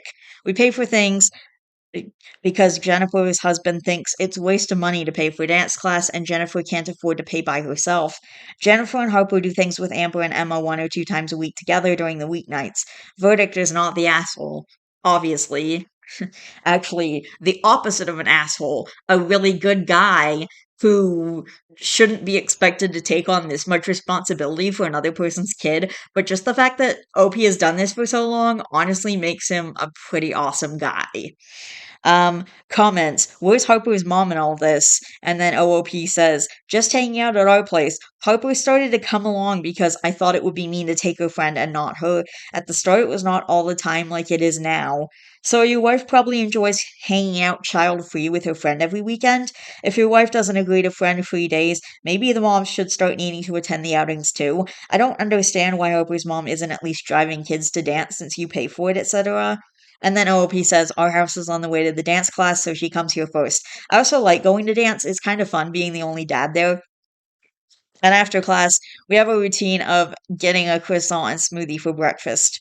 Are the gift and things you spend on her getting paid back to you? And then OOP says, the short answer is no. The longer version is Emma and I, sorry, not Em. Emma and I. Amber and I make a decent amount more money than Jennifer and her husband does not like to waste his money on the kid. Waste when is spending your money on a kid is not a waste. It is your responsibility, first of all, but it's never a waste, especially when it's about something that she really loves. Like, what if she becomes a really good dancer and then she becomes a professional dancer or something? Then are you still gonna regret spending that money on dance class? Sorry, I've been watching a lot of Darman. Anyway, OOP says, short answer, blah, blah, blah. Jennifer cannot afford to pay us back, so any money I spend on her kid, I know we are not getting back. 7 years in, you've set the expectation, and Harper is not going to understand you withdrawing. So, for taking 7 years to decide this was an issue. And then OOP says, I see what you're saying, but it's gradually gotten to this point over 7 years. Part of it is she is here more now than when she was younger. Part of it is as Emma has gotten older, we do more involved things. When they were 3, we just went to the playground down the street, and now it's trips to the science center. You should definitely have a talk with this silly excuse of a father, if anything, just to tell him what you think of him.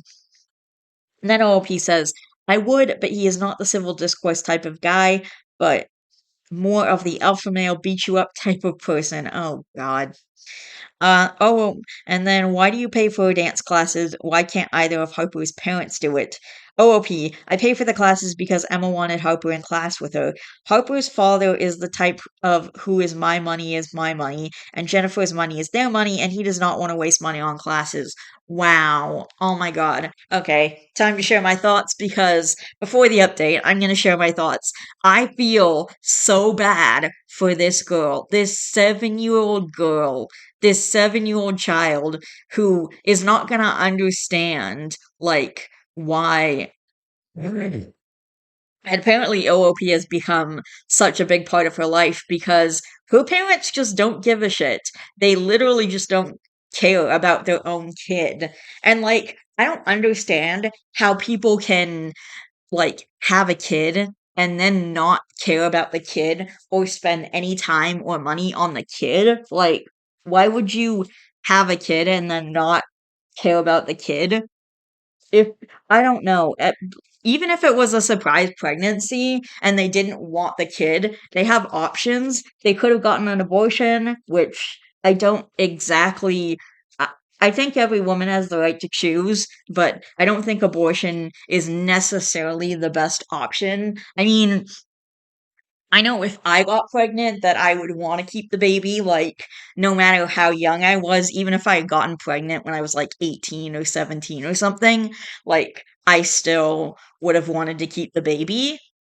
And, I actually am pretty lucky because I have a family that I know if I had got pregnant at that age and kept the baby, that they would have helped me and my family is awesome and they're always like my family helped me pay rent the last 2 years. I wasn't out on the street because of my mom and my grandpa. So yeah, I know that they would definitely be there if I got pregnant and then I ended up raising a kid. Definitely. My mom for sure, my grandpa for sure, my family, a lot of other family members for sure. I mean, they're not close in proximity, but they are definitely supportive of me all the time. But anyway, like, it's just so sad. Like, they have a lot of options, and they could have put the kid up for adoption if they truly didn't want this kid. But, like, if you have a kid, it, I don't know, because it seems like they wanted the kid, but they also don't want to spend any time with the kid or care about the kid. So then OOP, this freaking saint, ends up stepping in and taking care of this child for 7 years, and he suddenly feels bad because he's pulling away because he's not the parent and he doesn't want to be the parent anymore. Because he only wants one kid. So he feels so bad that he has to post on Reddit and be like, Am I the asshole? No, you're not the asshole, OP. You're the opposite of the asshole. Like, you've been raising a kid for 7 years because her parents really just don't care about her. Like, I just don't understand people who have a kid and then Just like, "Oh, okay, I don't care. I don't care about you, sweetie. I don't want to spend any time with you." Like, I'm kind of a wreck right now because Rigby's in rehab and Edith isn't getting to go to the soccer school that she wanted, and it's really tough. Like, I miss him. I wish I could be there for him, but he's getting the help that he needs. So, like, I'm dealing with that, and there's a whole thing. And I don't know, Edith in the soccer school. I mean, I don't know where that's going. She said she wants to take a break from soccer, so I'm kind of worried about that. I mean, I've learned my lesson. There's no way I'm leaving her alone. I have her siblings taking rotating turns with, like, hanging out with her or whatever. But, I mean, she's acting like everything is okay, but so was Rigby. And then I found out he was overusing his medication. So, anyway, yeah, just they have a kid and then they're like, "Oh, I don't want to spend any time." Yeah, I want to have a kid, but I don't want to spend any time with the kid or care about the kid or love the kid. Like, I don't want to go and do fun things with the kid cuz going to dance class sounds like it would be fun. My son loves ballet. Going to dance class sounds like fun, and so does like going and getting ice cream and going shopping for Mother's Day gifts. Like, I know I said Ash was almost 6. Ash is Shadow and Marceline's kid, so, like their first kid. So they'll like switch off. Like, for when it's Mother's Day, Shadow will take Ash shopping for a gift, and then when it's Father's Day, Marceline will take Ash shopping for a gift for Shadow. So it's really sweet. And I assume when the twins are old enough that Shadow and Marceline will also switch off taking them shopping. And also, Shadow ended up taking Ash shopping because he wanted to buy something for the baby shower, even though he didn't have any money. So Shadow was just like, "Here's $20, and you can buy a gift for the baby shower." I don't think, actually, I think it was more than $20. I don't think it was just $20 because you I mean, you can't even exactly buy a lot for a baby with $20. You can't buy a lot for anything for $20. Like, not even the baby. Okay, I'm gonna read the updates on this because I want to find out, like, what's going on. I don't know why it scroll all the way back up. Okay, anyway.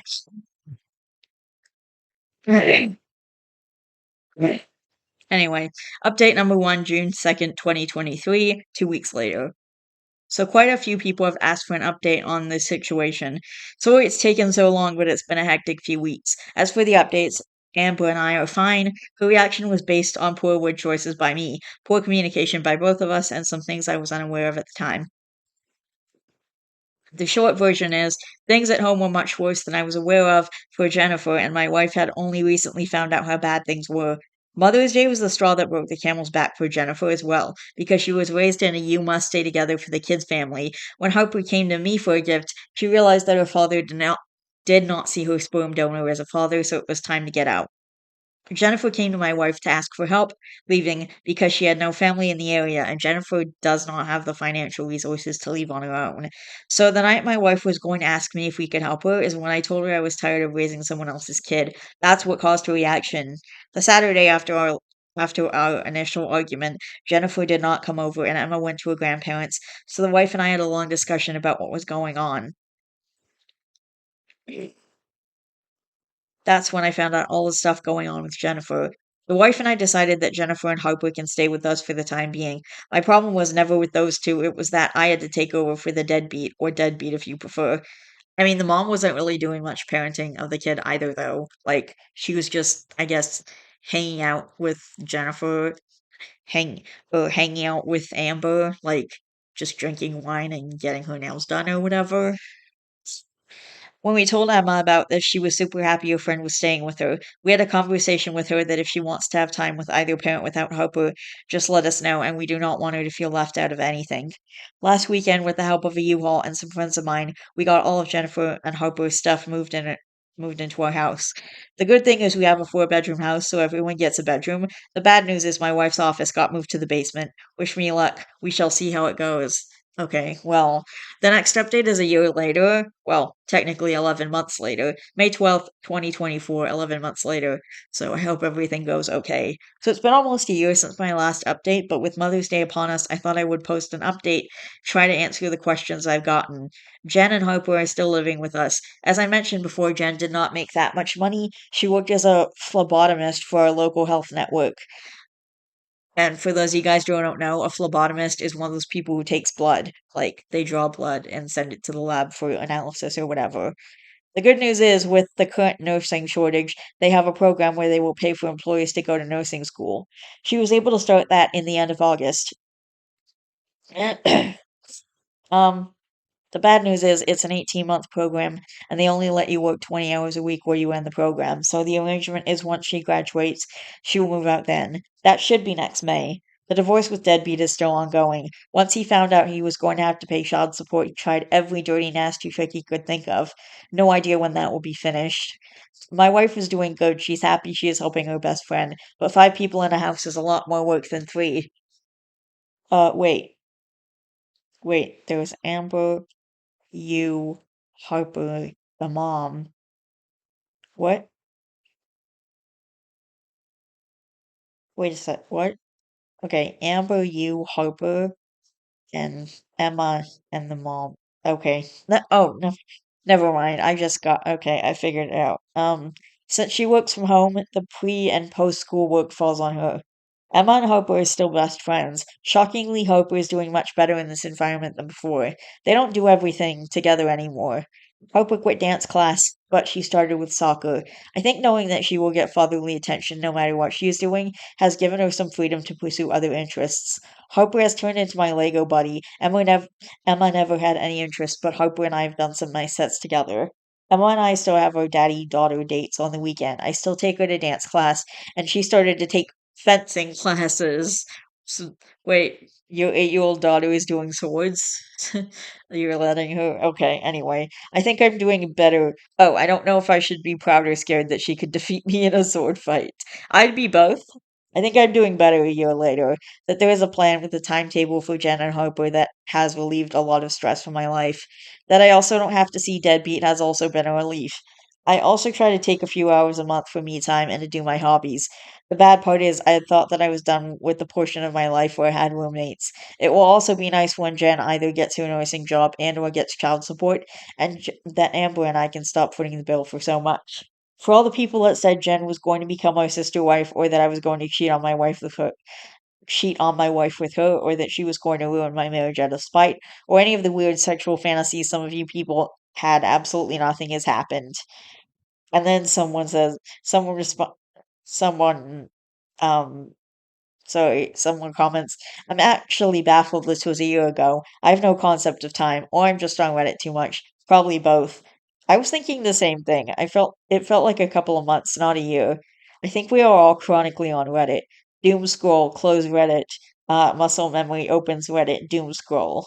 I don't know what doom scroll is, but I do scroll Reddit a lot because I'm like preparing for these videos. Like, I do spend a lot of time on Reddit looking for particular posts or looking for posts in general and like figuring out which subreddit I'm scrolling this time, finding stories, saving stories, sometimes resaving them because they didn't get saved the first time for whatever reason, and then coming back later. Anyway, I said I was gonna do a few stories, but I'm actually really hungry right now, so I'm gonna have to go get some actual dinner. But I love each and every one of you guys. Please don't forget to always be yourself. Oh, wait, I'm not saying. No, I'm not. The video isn't over yet. Don't close out. Okay, bye. Hey guys, I'm back. Like, I think the next day or a couple of days later. But anyway, um, I just. I want to come back and do some more recording. It's 3 o'clock right now, and my mom's not going to be home till around 5, so I have some time. So I figured I might as well go ahead and do this. But, Um, hang on. This next one's from r/relationship advice. My 28 male, wife 29 female, put pork into my meal. How do I talk to her about it? I'm using a throwaway because I've never made one of these posts and I'm not sure how connected I want this to be in my real life, but here goes. My wife and I have been married for about a year. We're very similar in our interest in comics and nerdy stuff, so we get along pretty well. The biggest difference between us is faith. My wife is agnostic and I'm a Muslim. When we were getting married, my wife was very accommodating with me and my family on everything that needed to get done, and I've always been grateful to her. So, just to be clear, one of the things about the Muslim faith is that they can't eat pork. Cows are like sacred, so they don't eat cows. Oh no, pigs. Pork comes from pigs. Never mind. Okay. She's usually always been very respectful of my faith and my family, so I've never really had any reason to suspect she would do this, which is why I'm so surprised. A couple nights ago, I came home from work and my wife has made some food. I asked her what she made and she just told me pasta with sausage. We usually get halal beef sausages from a local grocer in our town, so I didn't raise any questions because again, I never thought she'd do this. I ate it, and since I'd never had pork before, I didn't really make a comment on the meat tasting different. I just figured she seasoned it differently. After I was finished, she just asked me if I enjoyed the pasta, which I said yes. I don't know if I'm misremembering because of how I feel, but I can't help but remember a smirk on her face when she asked me that, though I might just be emotional right now. Anyways, skip to the next night, and some she asked if she could make something with those special sausages again. I didn't know what she meant, so I asked what was so special about them. That's when she dropped the bombshell that they were pork and chicken sausages. I just sat there shocked for a minute while she giggled. She smiled and said, "It was good, wasn't it? I told you were missing out." I'm not gonna lie, I felt like I was gonna be sick. I was just taken aback. I'm not a perfect Muslim by no means. I know I've done things wrong or incorrect in the past, but I've always been firm in my identity. Being Muslim is something that's important to me, and I consider it part of my identity. Up until yesterday, I thought my wife respected that, but when she did that, I wanted to cry. I asked her why she didn't tell me and why she would do that. And she said that I needed to try it one day. I was so upset, I just got up and went to my office and locked myself in there. She tried to get in and said she was sorry, followed by, "I didn't know you'd be so sensitive," which is something my dad used to say to me and is not a real apology. Saying to someone, "Don't be so sensitive," is not an apology. So, like, I mean, at least she apologized, which my dad never did. So I guess no, that's messed up. But I stayed there until the next day. I left for work and I'm supposed to be going home now, but I don't know what I'm going to say to her. I'm hurt by what she did. I want to yell at her, but I know that won't solve anything. She texted me asking about when I'll be home and whatnot, but I've ignored her all day. Again, I don't know why she would do this. She was genuinely so respectful this whole time. She made a joke here or there, but there was never a moment where I felt she would do this. I know this probably seems trivial to some of you, but this was just such a kick in the nuts for me. Also, I know that for sins in Islam to count, they have to be committed with intent. That's not what I'm worried about. It's more so just that I don't want her to ever do this again. And then they posted an edit slash update. He posted an edit slash update. Hello. A few people wanted an update, so I figured I'd say what happened last night. I'll try to keep it short. After I got home last night, my wife was waiting for me and she was fairly anxious. When I walked in, she hugged me and apologized for the other night before I said anything, which I appreciated. I told her we needed to talk, and she agreed. We sat down, and the first thing I asked her was why she did what she did. She told me that lately she was feeling a bit unsure about what the role my faith will have in our future. She said that when she married me, she didn't mind, but after living with me for a year, she started to get anxious and overwhelmed for it by a while now. I asked why she didn't tell me about it, and she said that she was just anxious about how I'd take it. She told me the pork was simply to see my reaction to see if I was more relaxed about it.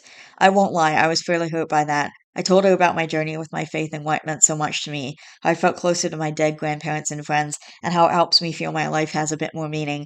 I just talked about why it was important to me, and when she did that, it felt like she undermined that. I also discussed trust, consent, and boundaries. Like a few comments said, yeah, boundaries are a big one, and how she crossed those boundaries in a big way for me. The conversation ended with a discussion on where we go from here, and we've agreed to work through our issues. She said she tried and go to therapy, and I also suggested couples counseling. We'll be making our own meals for a bit and trying to get through this. I know a few people said to divorce, but I think we both just want to work through this. Only time will tell if it works out. Regardless, that's the update. I know it might be kind of lukewarm to a few people, but I don't know what else to say. Thanks to everyone who was kind enough to give advice. To those who were rude or impolite or fake or hateful to either me and my wife, please go outside and get help. Assalamu alaikum. Salaam alaikum.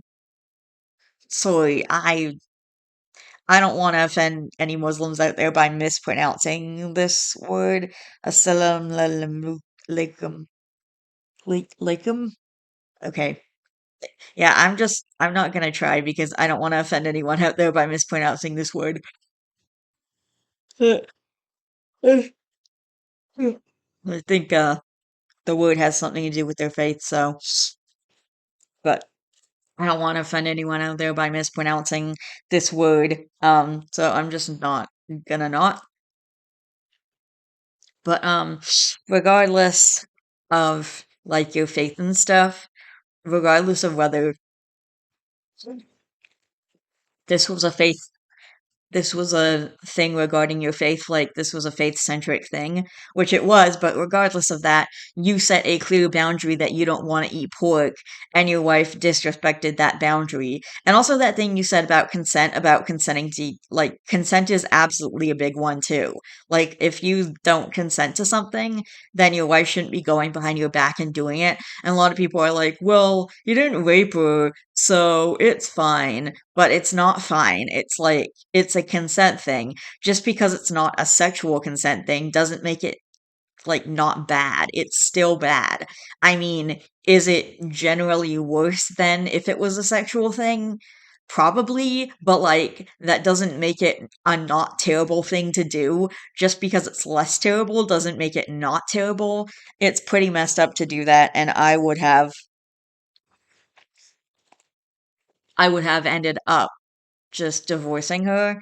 I'm sorry, but if someone affected my faith in that way, like, it's a faith slash consent slash boundary thing. It's all three. All three of those play into this in an equally important way. But yeah,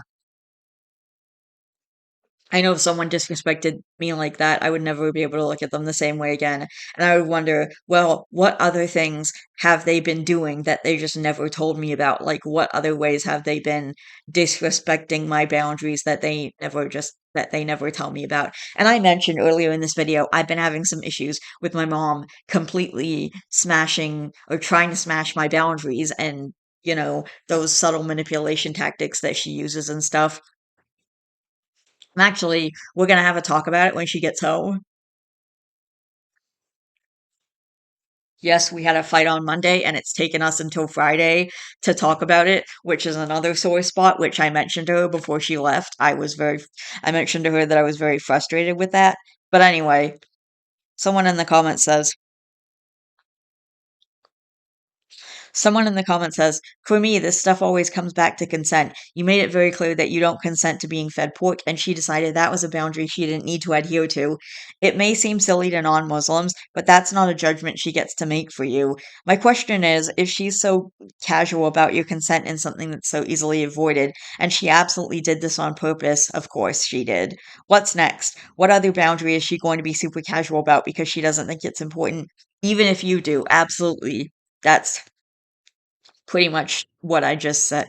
That's like basically the same thing that I said, except I was talking about like what other boundaries has she crossed in the past and just not told you about it, like secretly doing things. But yeah, there's also the future to think about too. Like, I know you said there's going to be couples counseling and therapy and stuff, but is that going to fix things?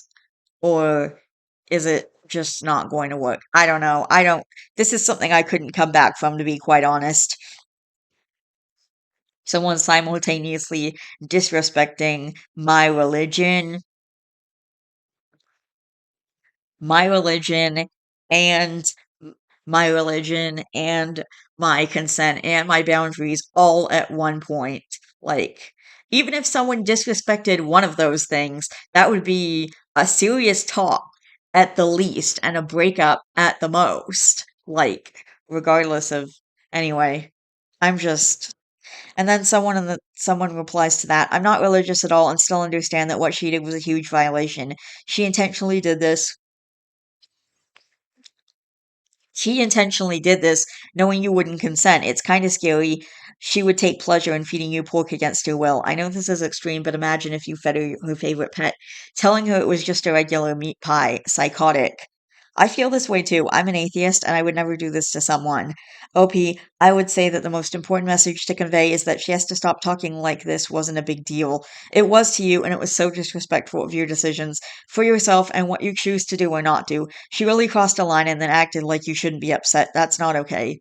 Okay, I would dump her not only for the thing I mentioned before, but also for telling me not to be so sensitive after it happened, like after the fact when I was locked in my office, because that is just so exactly what my dad used to say. And I would just be like, yeah, I don't know, sounds like a serious red flag to me. Like, not only to disrespect someone like that, which my dad frequently did, but also to just not to just tell you to stop being so sensitive or say, I didn't know you'd be so sensitive or something like that. That'd be immediate breakup. That is exactly what my dad used to say. And I'm not saying this is going to escalate into worse things, but I'm just saying I would absolutely do that. I would absolutely do that. I would absolutely be dumping that person regardless of future abuse. I would just be like, "No, I'm done. I'm not dealing with that." Anyway, someone posted a picture of their sand boa eating, saying, and the title is "Eating is hard when you have no hands." Oh my god, they look so stupid when they eat. I love them so much. By the way, my Snake was super hungry when I fed him. The other day, he just decided he was super hungry because normally what I'll do is I'll put the mouse in and he doesn't get it right away. I'll leave it in there overnight and then when I come back in the morning, it's gone. Like, he ate it overnight. Um, but yesterday I put the mouse in and then I left for 2 minutes to go to the bathroom and I come out and he's like deep throating the mouse. It was so fucking funny and cute and I love him so much. Oh my gosh, I love him so much. Oh, I love him so much. Anyway, um, I think okay. And then this next one is from r/oh no consequences, which is a subreddit that I love. Am I the asshole for not supporting my sister after she broke our sister's marriage? Am I the asshole for not supporting my sister after our niece slash her stepdaughter talked bad about her publicly? The title might be confusing, so let me explain. All the names are fake, by the way. I have two sisters. Jenna, 39, female, is the oldest. And Kate, 36 female, is the middle. I'm a 28 female and the youngest of the girls in our family. Jenna started dating Joe, a 40 male, in high school, and they got married at 20 and had their first child 3 years later. Together they had Belle, 16 female, Kai, 14 male, and Soren, 13 male. When the kids were younger, Jenna learned that Kate and Joe were having an affair. She kicked Joe out and disowned Kate from that day forward. The kids were all at least a little aware of the fact that Dad and Aunt Kate were together too fast for it not to have started when he was married to Mom. It ruined Kate's relationship with the kids. They were close before, and Jenna was always glad that they turned against Kate and didn't turn her into Mom number two. Kate and Joe ended up getting married, and Kate tried to pretend like she was now just a stepmom to the kids or more like a second mom. I sided with Jenna and made it clear to Kate that thought she and Joe were so gross, and even if they hadn't done Jenna dirty, which they did, they made life so much more complicated for the kids. Of all the kids, Belle is the most vocally and clear against Kate. She has told Kate she hates her. She has made it her mission to make Kate's life hard every time she's with her and Joe. She doesn't ignore the fact that her dad is to blame, but he's far less interested in healing his relationship with his kids. But Kate cares a whole lot from what I have been told. I don't really see or speak to her anymore, but I'm close with the kids and other family members see them together sometimes. Anyway, Bella's been really giving Kate a hard time, and it bothers Kate. and until recently she thought she could win them around, but then she found out that Belle had spilled publicly to friends, parents, people at school, and people in Kate's life who she works with that Kate and Joe had an affair and Kate and Jenna are sisters. People have seriously turned on Kate and it hurt her at work socially. She's also being snubbed more in general. Kate was hurt and tried to come to me for comfort and advice on what to do with Belle, but I told her and she should talk to her brothers, 33 and 30 male, or someone who does support her. I told her I wasn't going to be able to to give any good or helpful advice, and that she's just dealing with the consequences of what she did to her sister. She told me I could still be a better sister to her instead of refusing to offer my support. She said no matter what, we're still sisters, and she did nothing to me. Am I the asshole? Opie has offered the following explanation to why they think they might be the asshole. I didn't support my sister when she came to me, and I was pretty harsh in turning her away, so this could make me the asshole because we are still related, and she didn't do anything bad to me directly, and therefore it might not be right that I'm rejecting her in need for advice. Not the asshole. Unfortunately, Kate FAFO fucked around and found out that anyone in your family still talks to her is very compassionate and forgiving. Have either Kate or the husband tried to reconcile with the family and apologize for their dastardly behavior? Kate could seek counsel from a therapist or a pastor or literally anyone inside of the family. To claim that she has done nothing to you, so you should support her shows she doesn't understand the severity of her actions, nor how it has impacted the entire family. And then OP said, there was never an apology. Joe never cared enough about the consequences to make one. Kate did care a certain amount, but more so, I think, about the consequences to her than the hurt caused. The fact that she lost the respect and love of the kids was a big thing, but also she lost me, Jenna, and our parents mostly. Our brothers talk to her the most, but even they don't have a close relationship with Kate anymore. When Kate wants you to be a better sister to her because she didn't do anything to hurt you, you respond with, you haven't done anything to hurt me yet. The future is open, and you have proven that you can do it. She did do something to hurt OP. Any compassionate sister or aunt would be hurt having to watch the devastation Kate caused to Jenna and her kids. That's a very good point I skipped over. Thank you for mentioning that. Okay. What are the comments in Oh No Consequences? You should be a better sister and help me, says the sister who had an affair with her own sister's husband. Look, normally I say that if, for example, my partner cheats on me with a stranger, my hate is against my partner. The other person that I don't know didn't make any promises, nor loved me, nor knew me, so I can understand the lack of empathy up to a point. Like in cases where the affair partner is a friend or a sister, like what the fuck? But in cases where the affair partner is a friend or a sister, like what the fuck? I would 100% hate that person. My sister, somebody that was always going to be there more than my husband, does this. I couldn't even be civil to my husband for the sake of the kids, but to her, I would never look at her. I could even be civil to my husband for the sake of the kids, but to her, I would never look at her. Hmm.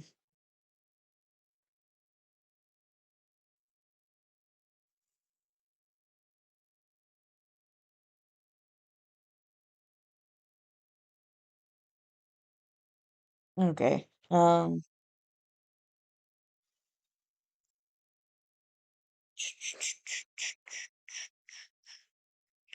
me go to my save posts and see what I've got here. Alright. There's a bunch of no sleep stories, which are for later. I'm gonna do like a Halloween special. Oh my god. Someone posted a picture of their sand boa. I it's in my save post. She's really cute. Um this next one's from r/non-binary because I was scrolling the thing. Um how should I invite a non-binary person to a girl's event? Sorry, y'all, my title sucks. Please read the post, because I have no idea how to title things well. Hi, I'm really sorry to bother you all, but I think I should consult someone here. I, 18 female, am planning something where me and some of the other girls in my major meet up and hang out. The point is to mostly have a fun engineering event without any men, because they're all kind of too much sometimes. We have one person who is non-binary, and I was wondering how I invite them. I know the dudes hang out a lot in a big group, and I doubt they're included in those events. And I really want to include them since in my mind the point is really no men instead of girls only. I'm worried that if I invite them, they'll feel like I don't see them as non-binary, but I also worry that if I don't invite them, they'll feel excluded. Any advice for how to word a text message to them about this? Thanks, everyone. Edit Tad, it's not called Girl Party or anything like that. It's called either Pool Party or the beach episode, so that isn't my worry. It's more that they show up and see it's all girls and feel euphoric again. Maybe just ask straight up, hey, I'm planning a men-free social event for a major and wanted to invite you in case you wanted to come. It might look like a girls' event because it will mostly be girls, but that's not the intention. If someone said that to me, I'd probably be okay with it if I wanted to socialize in the first place. We mostly understand how we can't seamlessly exist in society, and it is nice to include them, so I'd say to give it a try. Underrepresented and historically marginalized groups are stronger when we come together. You can invite them. I'd ask, like, I'm getting a group of us engineers together focused on bonding and building community outside of men dominated spaces. Does that sound like something you would be interested in? Or something like that, so that it's clear it's not just girls and women. You just want to bond, socialize without the men around. Alright. This next one's from r/momit, which is like a mom subreddit. Do all moms hate their pets, or am I a horrible person? I have no empathy for these goddamn cats anymore. For starters, I am allergic to cats. Wait, then why did you get cats? Maybe it'll explain. I tolerated their bullshit before children, but now if there was any other option, they would be gone. One requires special, very expensive food for urinary problems. The other needs sensitive skin food, less expensive but not cheap. The skin food cat, for whatever reason, can't bathe himself properly and gets dandruff and oily fur if we don't wash him. He's disgusting. If they eat each other's food, they vomit. If they eat too much, they vomit. If they eat too fast, they vomit. We have special feeders that feed them throughout the day, and the feeder will only open to their individual chip, so it helps with the constant puke everywhere. If skin food cat attempts to clean himself, he will leave hairballs everywhere. He's a short-haired cat, by the way, and there's no excuse. There's a single turd in the litter box, shit on the floor. We now have a self-cleaning litter box. The spiteful bitch peed on my son's floor, slash sprayed on the wall when we were making the room into a nursery. Brand new carpet cleaned and cleaned and cleaned, and it still fairly lingers when it feels like it. My husband says that they aren't smart enough to do it to be spiteful. I disagree. I'm so tired of cleaning cat puke every single day. It got old years ago. For reference, they are 6 and 10, so we will have them for quite some time yet. Everyone else's cat can survive outside and require such little interaction on a daily basis. My husband has said that they require so little now that everything is automatic water feeders and litter box, but the constant cleaning of vomit is putting me over the edge. Even if slash when I'm not the one cleaning it up. They've completely ruined our furniture. Just hearing their meows makes me want to jump out of my skin. I feel like I'm fairly justified for being sick of their shit and spending thousands on everywhere they require on a daily basis. But does this happen to everyone? You have kids and then your animals become insufferable? Edits add, these cats are loved not by me. They have fresh food that is provided by an automatic feeder like 4 to 5 times a day in small amounts. Fresh running water and a fountain, a cat tower that's taller than me, several warm beds, toys everywhere in their own space, an automatic litter box that cycles every 5 minutes after it senses one of them are in it. Also, just because I can't stand their vomit everywhere does not mean that I am mean to them in any way, shape, or form. They are not hit, they are not thrown outside. They have small children around, but have their own space entirely to get away. The kids also couldn't care less about them, so they are not tortured. Mhm. Someone in the comments says, it's overstimulation. I have a toddler and I'm 30 weeks pregnant. I'm constantly being kicked from the inside and climbed from the outside. When my dog walks up and licks my legs, I feel like I'm going to turn inside out from my fingernails in. It's overstimulation for sure. I know I love my dogs. I still pet them, feed them, make sure they have what they need, but I do not have the bandwidth to deal with their shenanigans like I once did.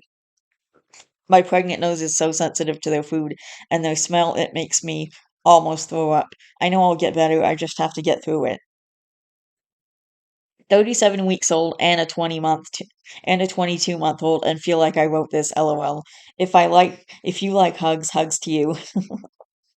I feel this so much, constantly kicked from the outside and climbed constantly kicked from the inside and climbed from the outside. My 3-year-old will straight up climb me like a tree using a poorly secured nipple or loose chunk of hair that dared to fall out of a messy bun for leverage. I love my golden retriever, but with the baby using my pelvic floor like a trampoline all night and needing to pee every fucking hour, if the dog wakes me up to pee, which is just a few drops because he wants a salmon skin treat, I feel like I just need to scream endlessly into the abyss. Just let me sleep, you fucking maniacs! I have so much less patience for my pets and chuck it and stuff. Similar to OP, my dog has crazy allergies and is on like $5 of medication a day, so he doesn't get huge painful spots. I wouldn't dream of not keeping him for the rest of his life because he's part of our family. But yeah, sometimes I feel like such an asshole for not having a lot of extra patience for him too. He's a barfer too, and drinks like a hippo and pulls his head away from the water bowl with water just overflowing everywhere. Like, what the fuck? Why can't you just drink your water correctly? There's just a constant puddle on the floor where his water is, and he lays on the mat in the middle of the kitchen at the most inconvenient times, looking at me like he's starving despite eating constantly. Dogs are so overstimulating, lol. We have a cat and she's really chill. She hangs out with my toddler and tolerates her. But dogs, when I found out I was pregnant, I made my boyfriend agree to rehome my pit bull because I knew I would go insane with a needy dog in the house. She's very happy now with an older woman who takes her on hikes and such. But dogs are a lot, and add on some kids and it sounds like hell, lol. This is a part of why we had to rehome my cat during my first pregnancy. My husband was flying for work weekly, and I had to deal with the cat food. It would make me vomit, and I could not stand how it smells. I was alone and couldn't handle her anymore. I couldn't handle even having her cuddle next to me. The smell was overwhelming to me, and I couldn't stand her needing me. OMG. We gave her to a very loving friend who has bonded wonderfully with her. Oh my gosh.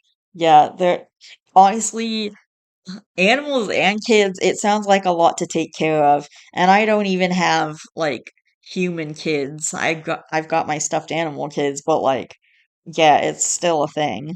Um, alright. Oh boy.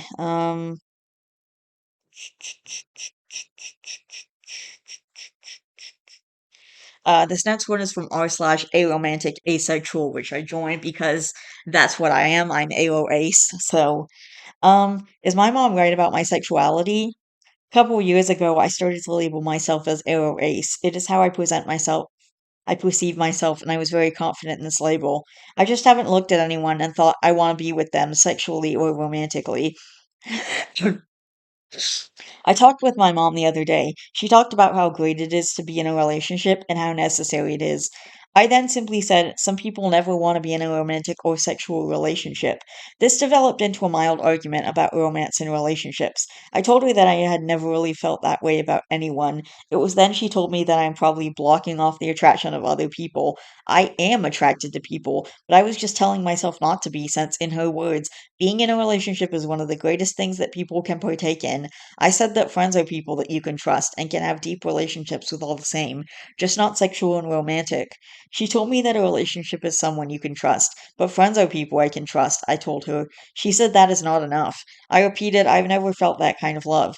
She then told me that I was thinking about it wrong, that love is not something that just happens. You have to spend time with someone and nurture a relationship.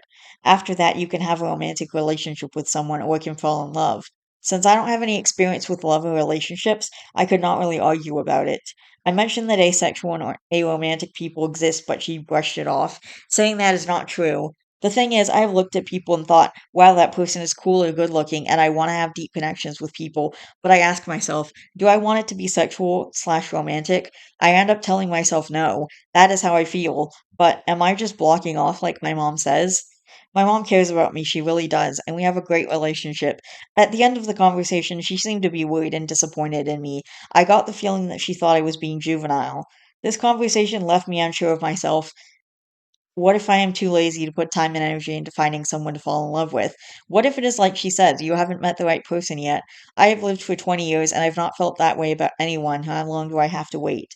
I'm left with a bunch of questions about what love is. Am I thinking about it wrong? This conversation was also my way of seeing if my mom was accepting of how I label myself. To my surprise, based on this conversation, she is not.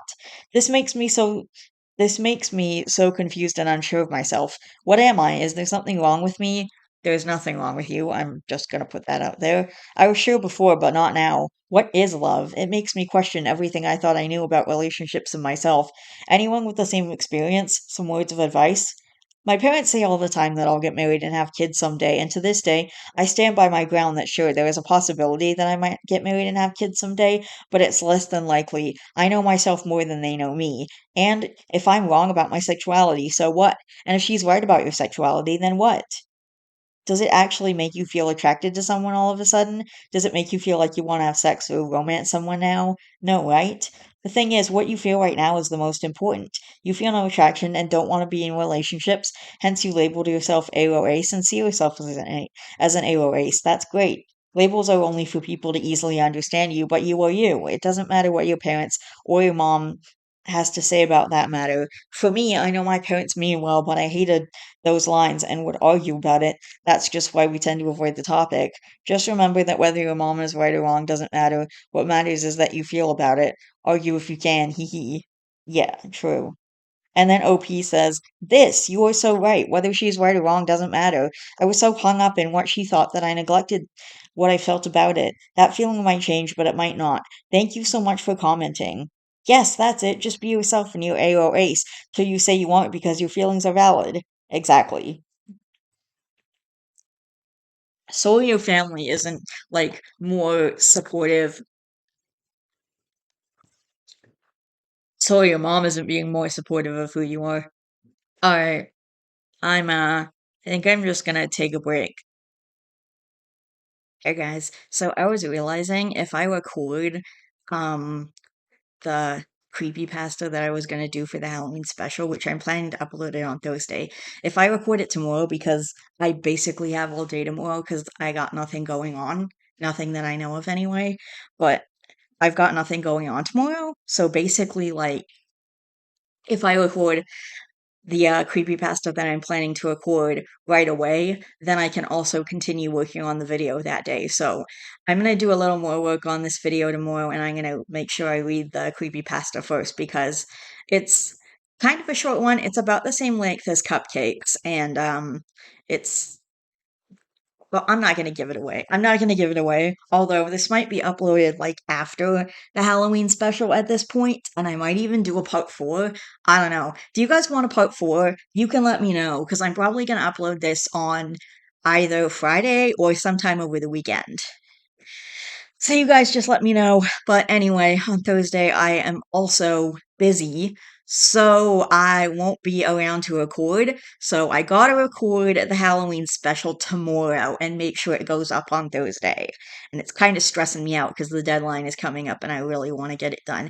Actually, now that I think about it, I might not be able to do a part four because I have to start working on another project right away. Like basically right when I'm done with this and the Halloween special. So I might just continue working on this a little more tomorrow, but then that might be it. But anyway, we'll see. So, so this one is from Best of Writer Updates, and I really wanted to read this one, and I recently watched a video where the same story was read. A lot of these videos I get from stories because they're really interesting, so then I go and look them up because I want to read them for you guys. But anyway, my 24 female husband, 26 male, abruptly adopted a Burmese python. It terrifies me and I want to rehome it. And it's marked as inconclusive. Hmm. I wouldn't say the username of the OOP, but basically their username is very fitting in this case. It's you slash scared of a snake. I love that actually. Okay, so anyway, trigger warning: animal abuse, neglect, animal trafficking, and manipulation. Original post May 7th, 2015. Maybe this would be more appropriate on r slash snakes, but this problem was less about the python itself and more about my relationship with my husband, so personally, I don't think so. And in case you guys don't know, a Burmese python is one of the, like, biggest snakes. It might even be the biggest snake. Hang on. I actually want to find out.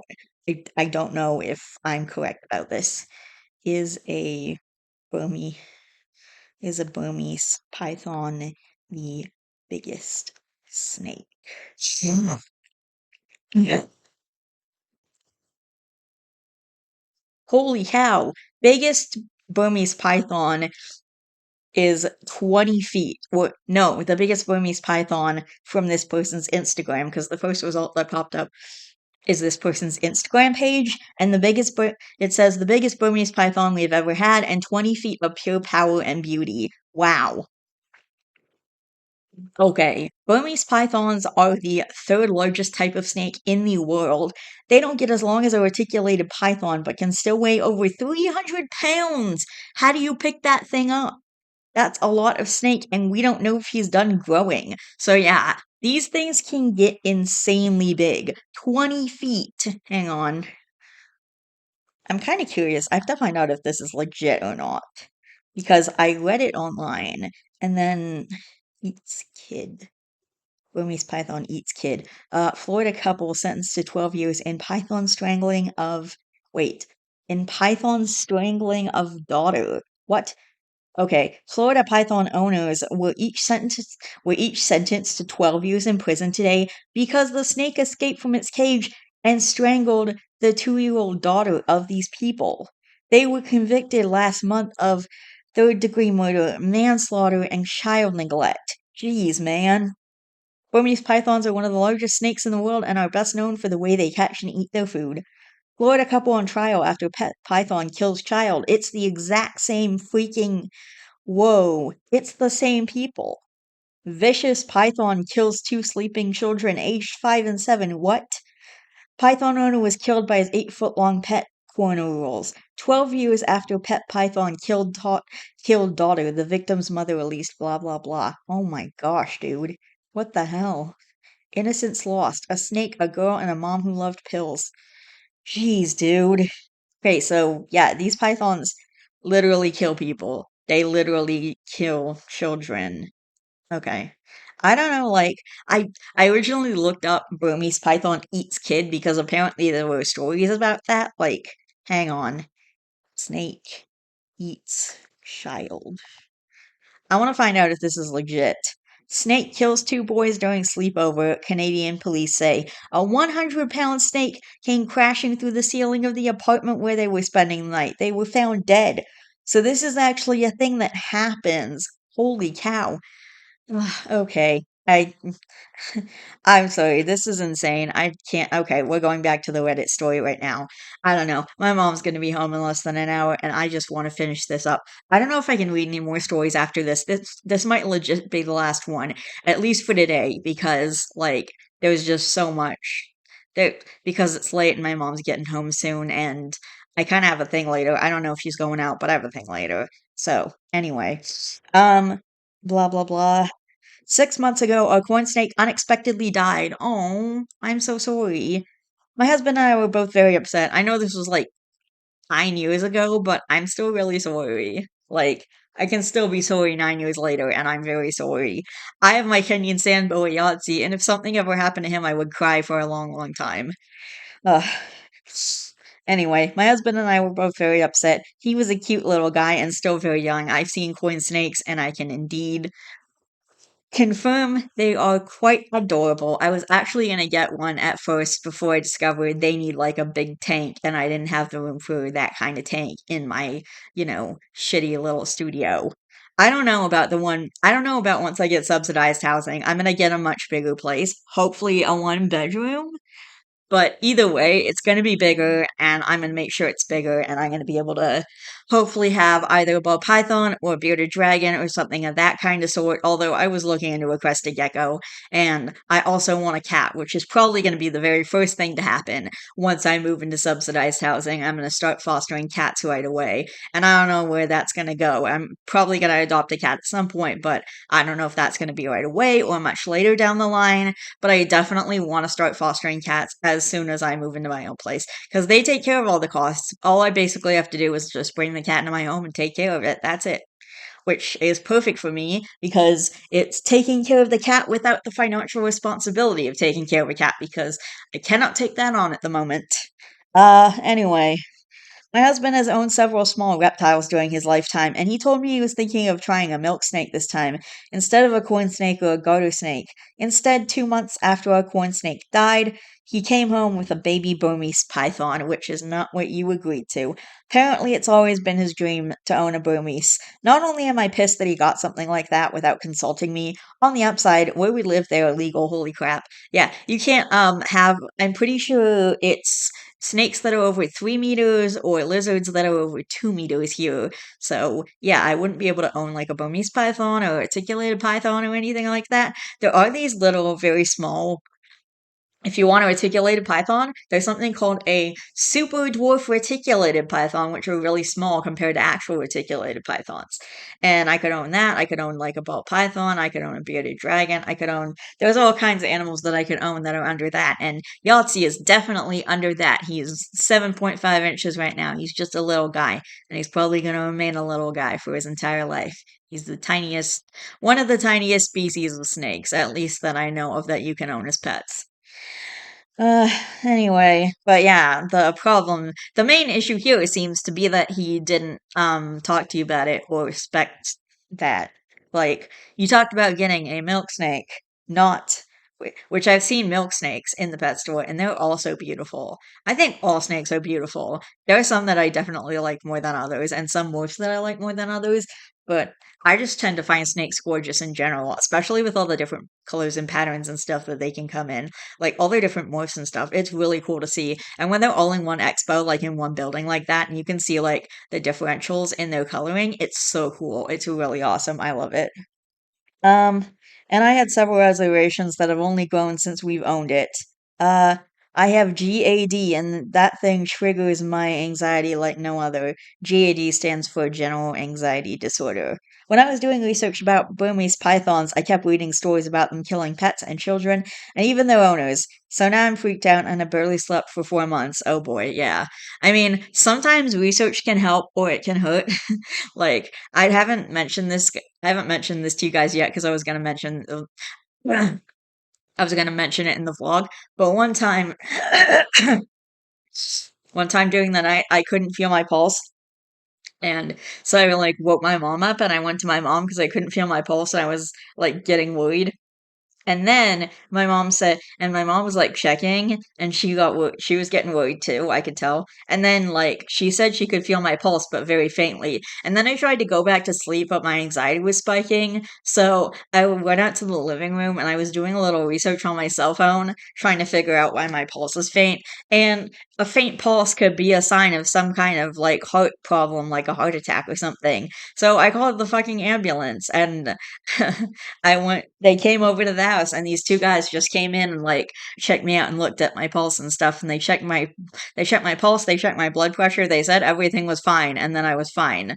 And then I went to sleep and I was fine. But it really freaked me out at the time because I thought something could be happening, and I wasn't sure. Oh my gosh. Oh, cute kitty. Aw. Nathan has this cat. I think it's a new cat. Aw. He's so cute. He's like a gray tabby, I think. He's such a sweetie, though. Anyway, this is made worse by the fact that my husband has no experience with large snakes, and the larger the python grows, the more it shows, and also by us having a cat. The other snakes we've had, oh no, that you have a cat? Crap.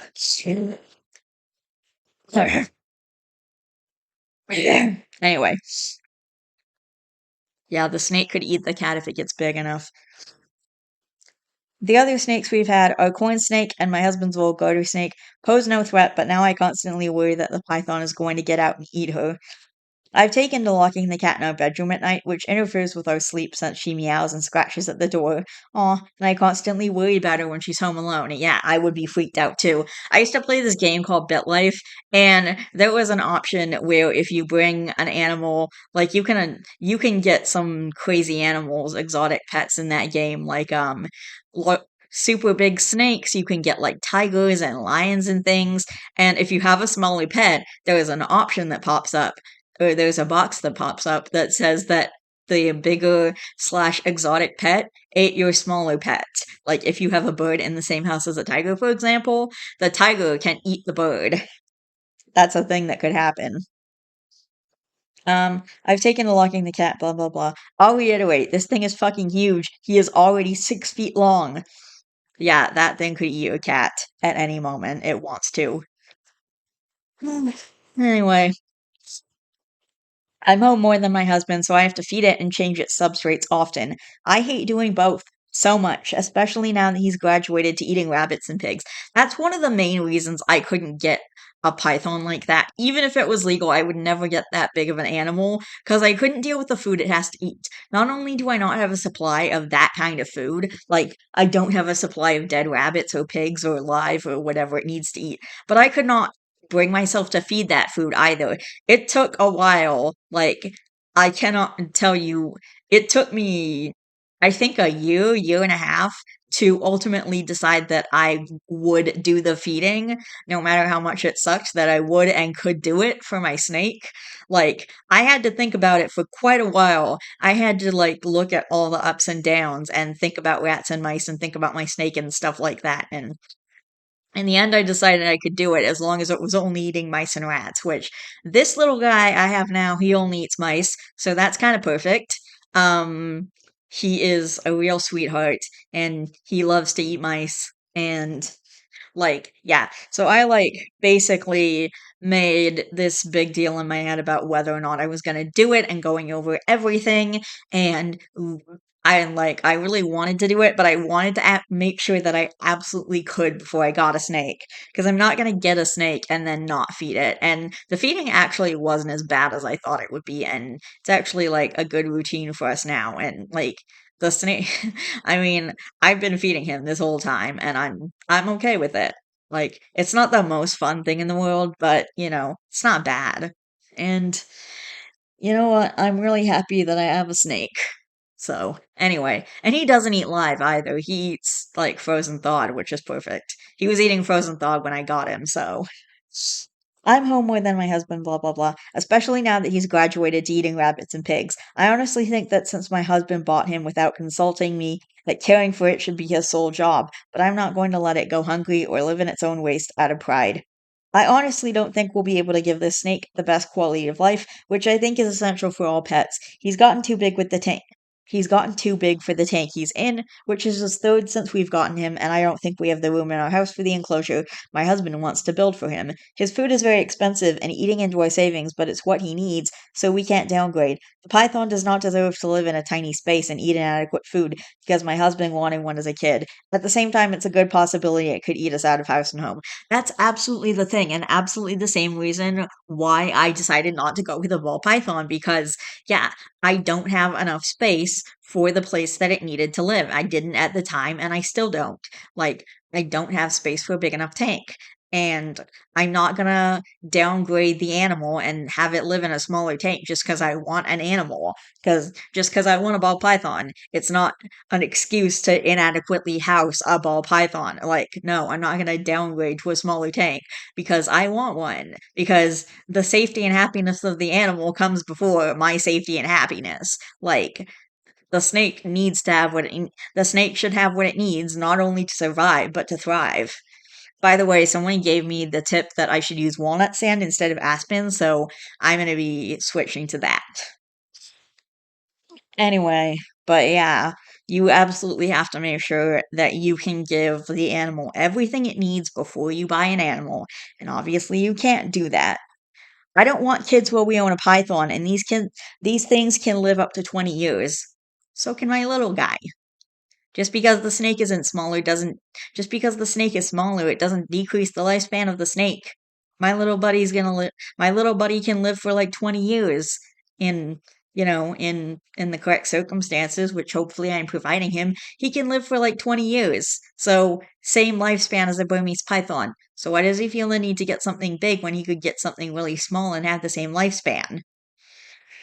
Uh, I don't want to never have children, which I've dreamed of because of a python. Because of all these reasons, but especially the ones about our cat and its quality of life, I think we should rehome the python, preferably to a wildlife sanctuary or something. I gently brought all of this up to my husband, how much mental anguish it causes me, how worried I am for our cat, how the snake is unsustainable, and all he's done is tell me to get over it, accuse me of not caring about his happiness, and tell me I'm being prejudiced against animals that aren't cute and cuddly. None of this is true, not even the last accusation. I liked his smaller snakes a lot. Even my mom likes my snake, and she is a big fan of not having snakes around. She really didn't like snakes when I was starting out talking about getting a snake. She would always say, like, ew and gross and stuff, and I would be like, okay, you don't have to interact with it. I'm gonna just buy one while I'm in my studio. But now, not only does she like my snake, but she let me buy him while I was in her apartment. I got the snake while I was living with her. I moved in with the I moved in with her like in I think mid-May or early to mid-May, and then I got the snake at the expo a couple weeks later. And my mom was like fine with it. She didn't have a problem. So yeah, you can like smaller snakes, but I know my mom doesn't want me bringing home any more animals, and I'm okay with that. I mean, it does suck, but I would rather deal with that and live with her because I don't really have anywhere else to go. Ugh. But yeah. But even my mom, who was not a fan of snakes at all when I started talking about getting one like years ago, she really likes my snake now. And she always looks at him and comments on how cute he is. And when I send her pictures, she always loves them. It's really cute. How can I communicate productively with my husband about this issue? He already loves his snake, and I think that's getting in the way of him seeing reason. Edit, fucked up the title. My husband is male. Edit 2, for the snake people. I acknowledge now that our husbandry is probably wrong, proving my point even more. Also, I've been informed that the snake probably wasn't a baby if it's at that size now, so take that into account. I am not the most knowledgeable about snakes. Yeah, neither am I.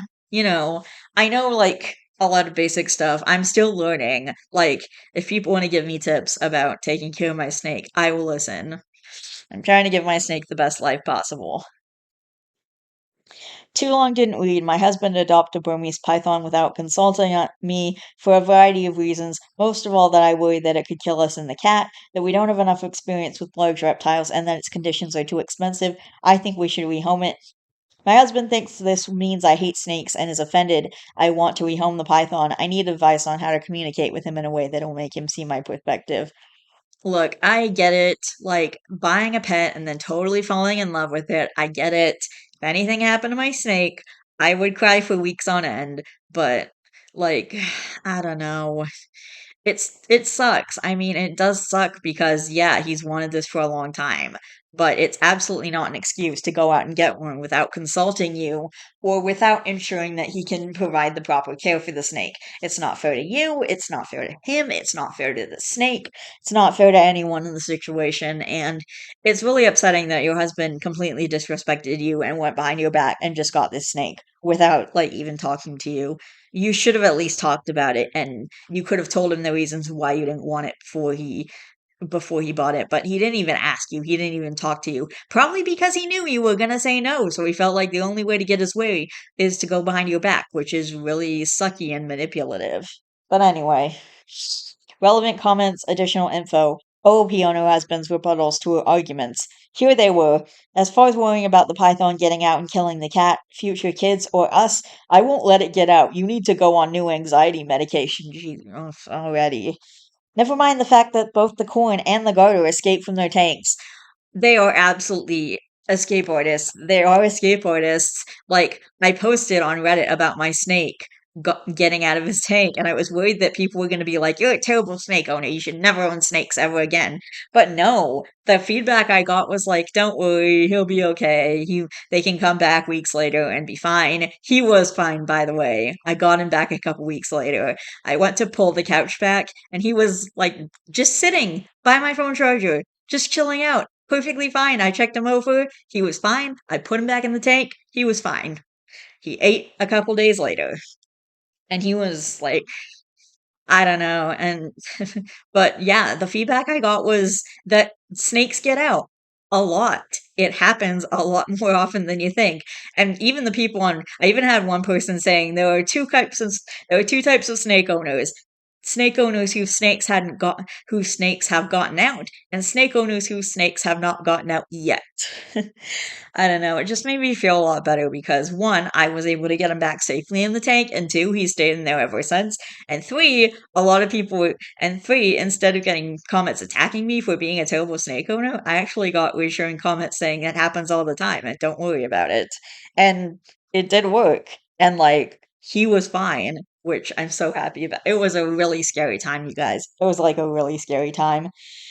But I can confirm they are little escape artists. I got some clips for the tank, so he's stayed there ever since. Well, what are you going to do? Let it starve just because you don't like it? That's cruel. He says that we have room for the enclosure and that we'll find money to keep buying it food. He says I'm ridiculous to not want babies while we have a python and says everything will be fine. Oh my god, no.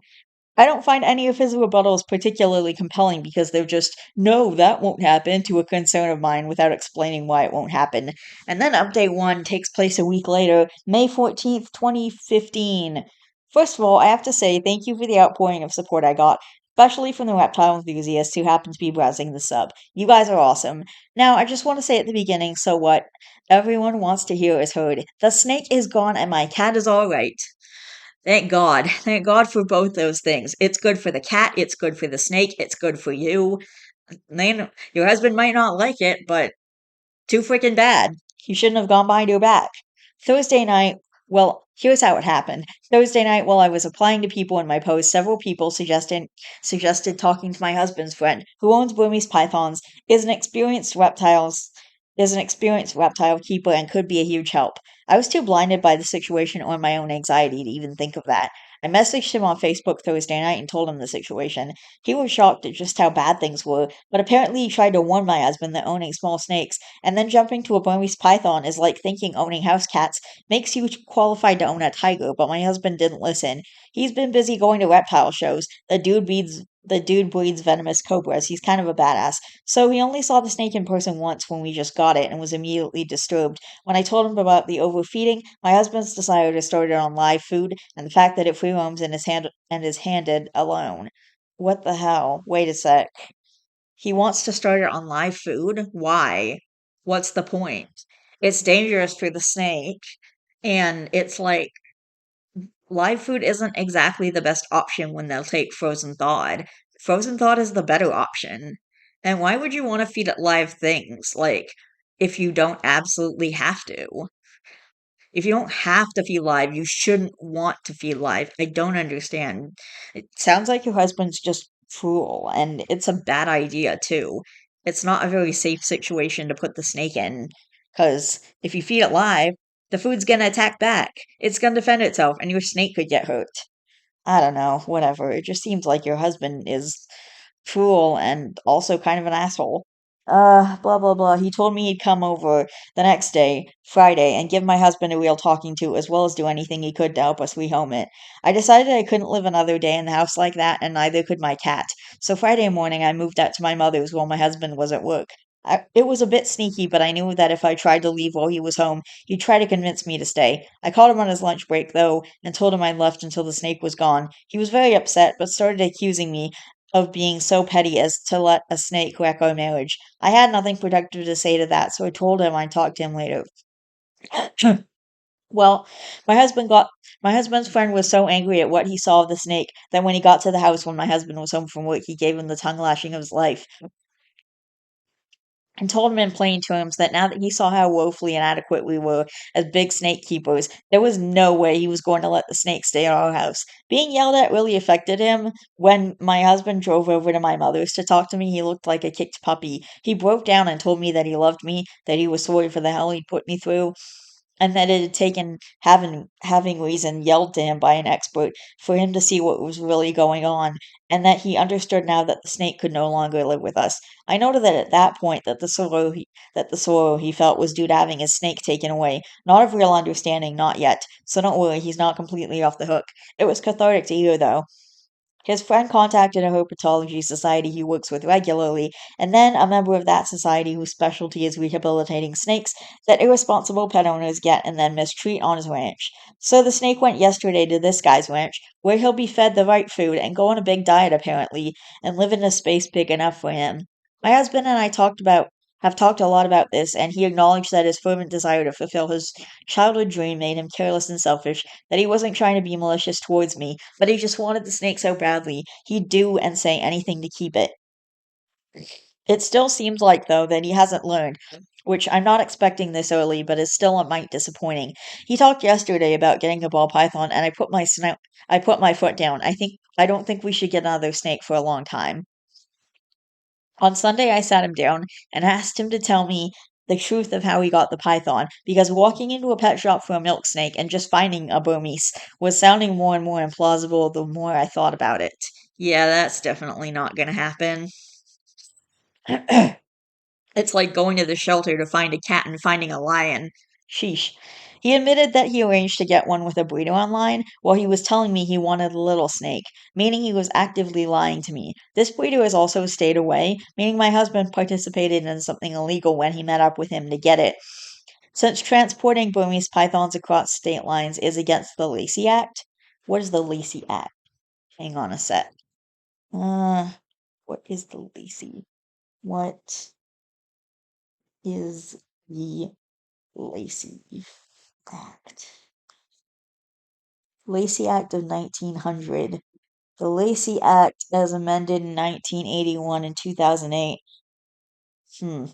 Provi- uh, Under a provision of the Lacey Act, any importation of injurious wildlife into the United States or its territories or possessions must be authorized under a permit by the U.S. Fish and Wildlife Service.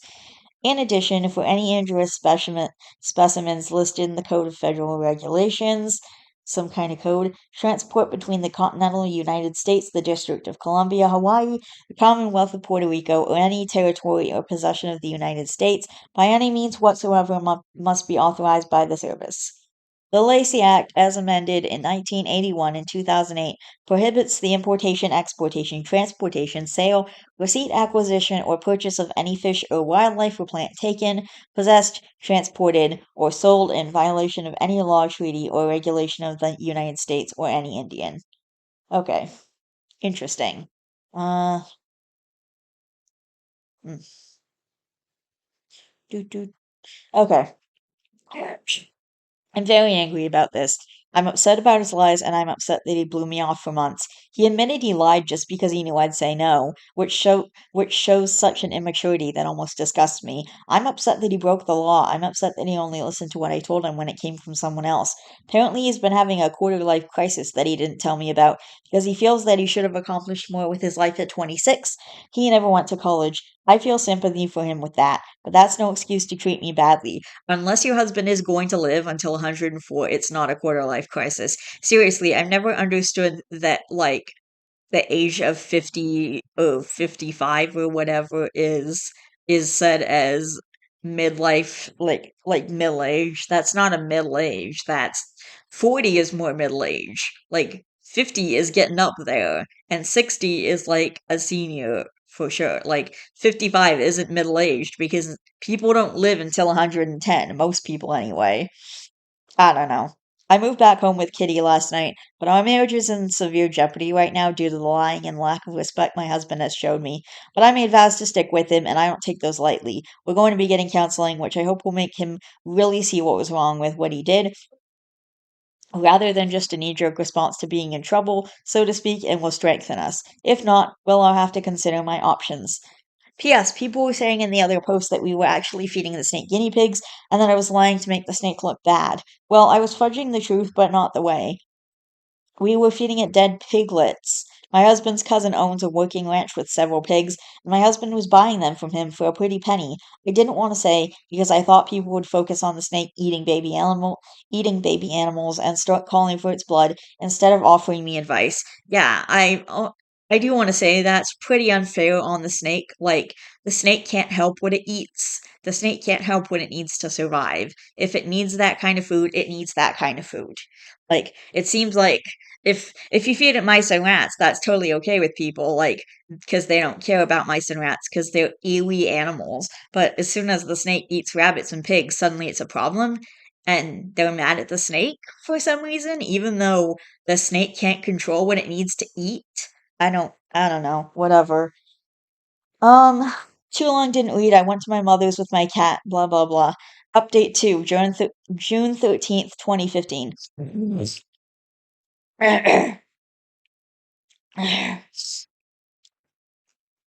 Hi, I'm back. The snake is still gone, but I guess I'm coming back out of desperation. People message me wanting to know how I was doing anyway. On the surface, therapy has been going well. My husband has been doing everything right. He's been contrite, open minded, and treats me like a princess at all times. I can tell at home that he's making a conscious effort to listen to my opinions and thoughts and incorporate our therapist's suggestions into our lives. I feel like that he just bitch saying this, but I don't think it's enough. I absolutely agree. Like, no, you're not a bitch. You absolutely are not a bitch, and you are completely right to not stick with this guy. It's the lack of respect and trust for me. That's what it is. And also the lack of callousness. And also the callousness when you brought up your concerns, your very reasonable concerns with a snake that big, considering that can and does happen. Over these past weeks, I've had to come to terms with the fact that something about how I view my husband has fundamentally changed. And finally, after extensive soul searching a few days ago, I realized what it was. I have no respect for his intelligence anymore after all this. That is very, very important to me, and now it's just gone. And I don't know how it can come back without him getting a personality overhaul. It's killed my physical attraction to him. I normally have a high libido, and prior to all this, we made love 4 to 5 times a week. Now, since all this went down, we've been intimate 3 times. To be fair, when the snake was here, we were down to 2 to 3 times a week, but it was still more frequent than this. Despite all the changes he's making, he's still himself, and I don't think I can like who I know him to be now. He's still his goofy, absent-minded self who needs me to balance the checkbook and pack his lunch. I can't respect that anymore. I don't want to be his mom or an Aggie sitcom wife. I used to love doing these things for him. Throughout our relationship, I'd taken care of him, patched him up, and helped him solve his problems. I always saw it as the ultimate expression of love. Now I'm just sick of it. He can tell something's still wrong. He's irritated about my lack of forgiveness and lack of a sex drive lately, when he's objectively doing all the right things.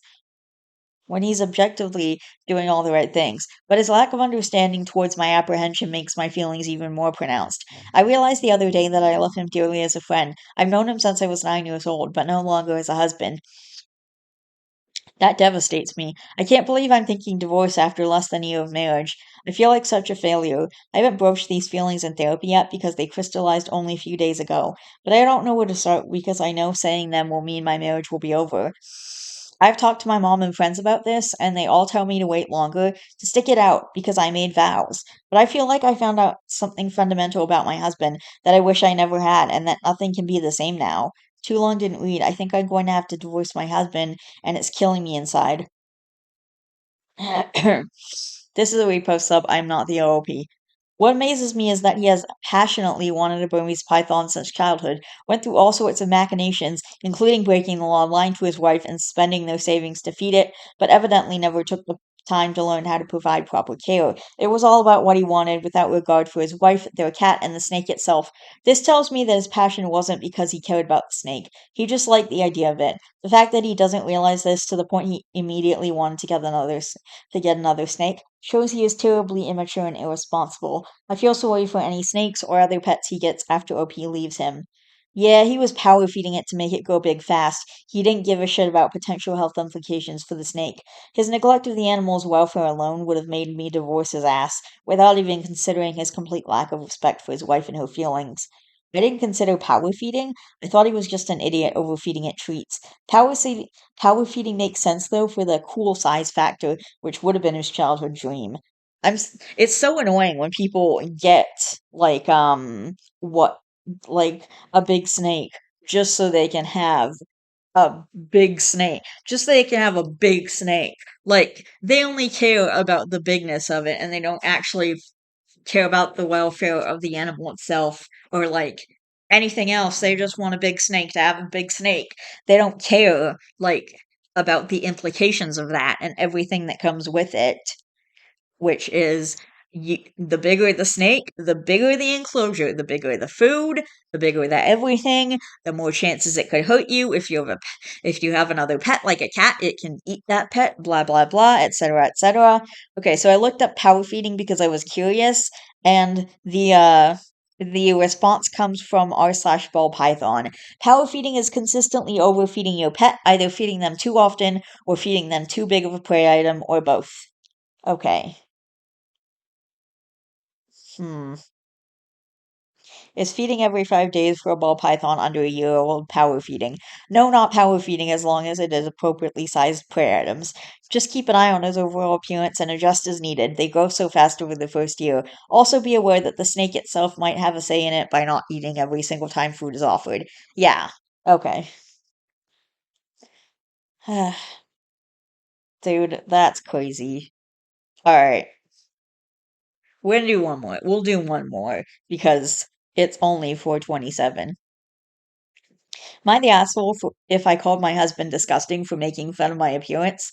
Hi everyone, I'm honestly feeling pretty hurt and unsure if I'm overreacting, so I thought I'd ask you. My husband has a habit of making comments about my appearance that feel hurtful. It started with little things like touching my forehead and pretending to measure it, saying I have the biggest forehead he's ever seen. I've seen him make fun of other people for this before, calling a girl the ugliest of them all because of her forehead, so it really stings when he says that to me. There have been other comments too. When I had a pimple, he looked at me disgustedly and asked when it was finally going away because I've had it for a long time. Another time, as I walked away, he made a comment about how flat my butt was. Yesterday was the last straw for me. I was telling him about some issues I've been having with my period, spotting outside my normal cycle, and he picked up my feet and once we finished talking said they looked like hooves. When I got upset, he brushed it off, saying I was only mad because I was on my period. I've told him repeatedly that his comments make me feel insecure and hurt, and I've asked him to stop, but he keeps doing it. Am I the asshole for being angry about this, or am I overreacting? No, I don't think you're overreacting, and I would just dump him, to be quite honest. Wait, he's the husband? I would divorce him then. I would divorce him. This is super messed up. My husband is horribly mean to me, criticizing my appearance in insulting and demeaning ways. Is it my fault? Of course not. Not the asshole, except yourself for marrying a man who talks to you and others like this. OP, please get away from this man. These are some of the hallmarks of emotional abuse, especially being dismissive of your feelings when you are hurt by the awful things he says. There is a book, The Verbally Abusive Man by Patricia Evans. It's very helpful. That book saved my life, honestly. Me too, it opened my eyes. I'm so glad the book helped you. Also read Why Does He Do That by Landy Bancroft. You'll be able to identify the type of abuser. Yes, your husband is in there, and maybe a combination of more than one type.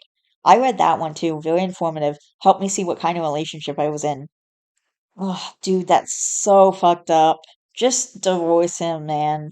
Just divorce him. He's being emotionally abusive, and it's probably gonna get worse over time if my past in it is anything speaking. Not the asshole that's straight up disrespectful.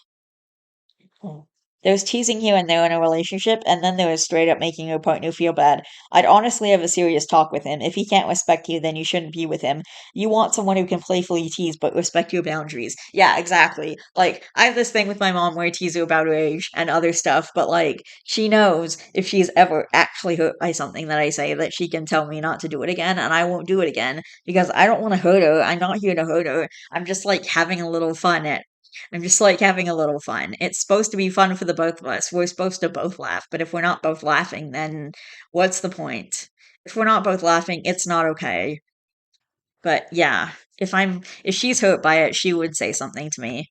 All right, that's gonna be it for me for today. I might just post this video as is and then just do another Reddit video later. The next one's gonna be longer, but I have to post the Halloween special. I have to work on the Halloween special tomorrow and post it, and I have to figure out exactly how I have to figure out my next project because it's kind of an ambitious one, so I will be um I love you. You know what? I'm just gonna end the video here. I love each and every one of you guys. Please don't forget to always be yourself. You are valid. Don't forget to be good to yourself and others, and I will see all you guys in the next video. I love you.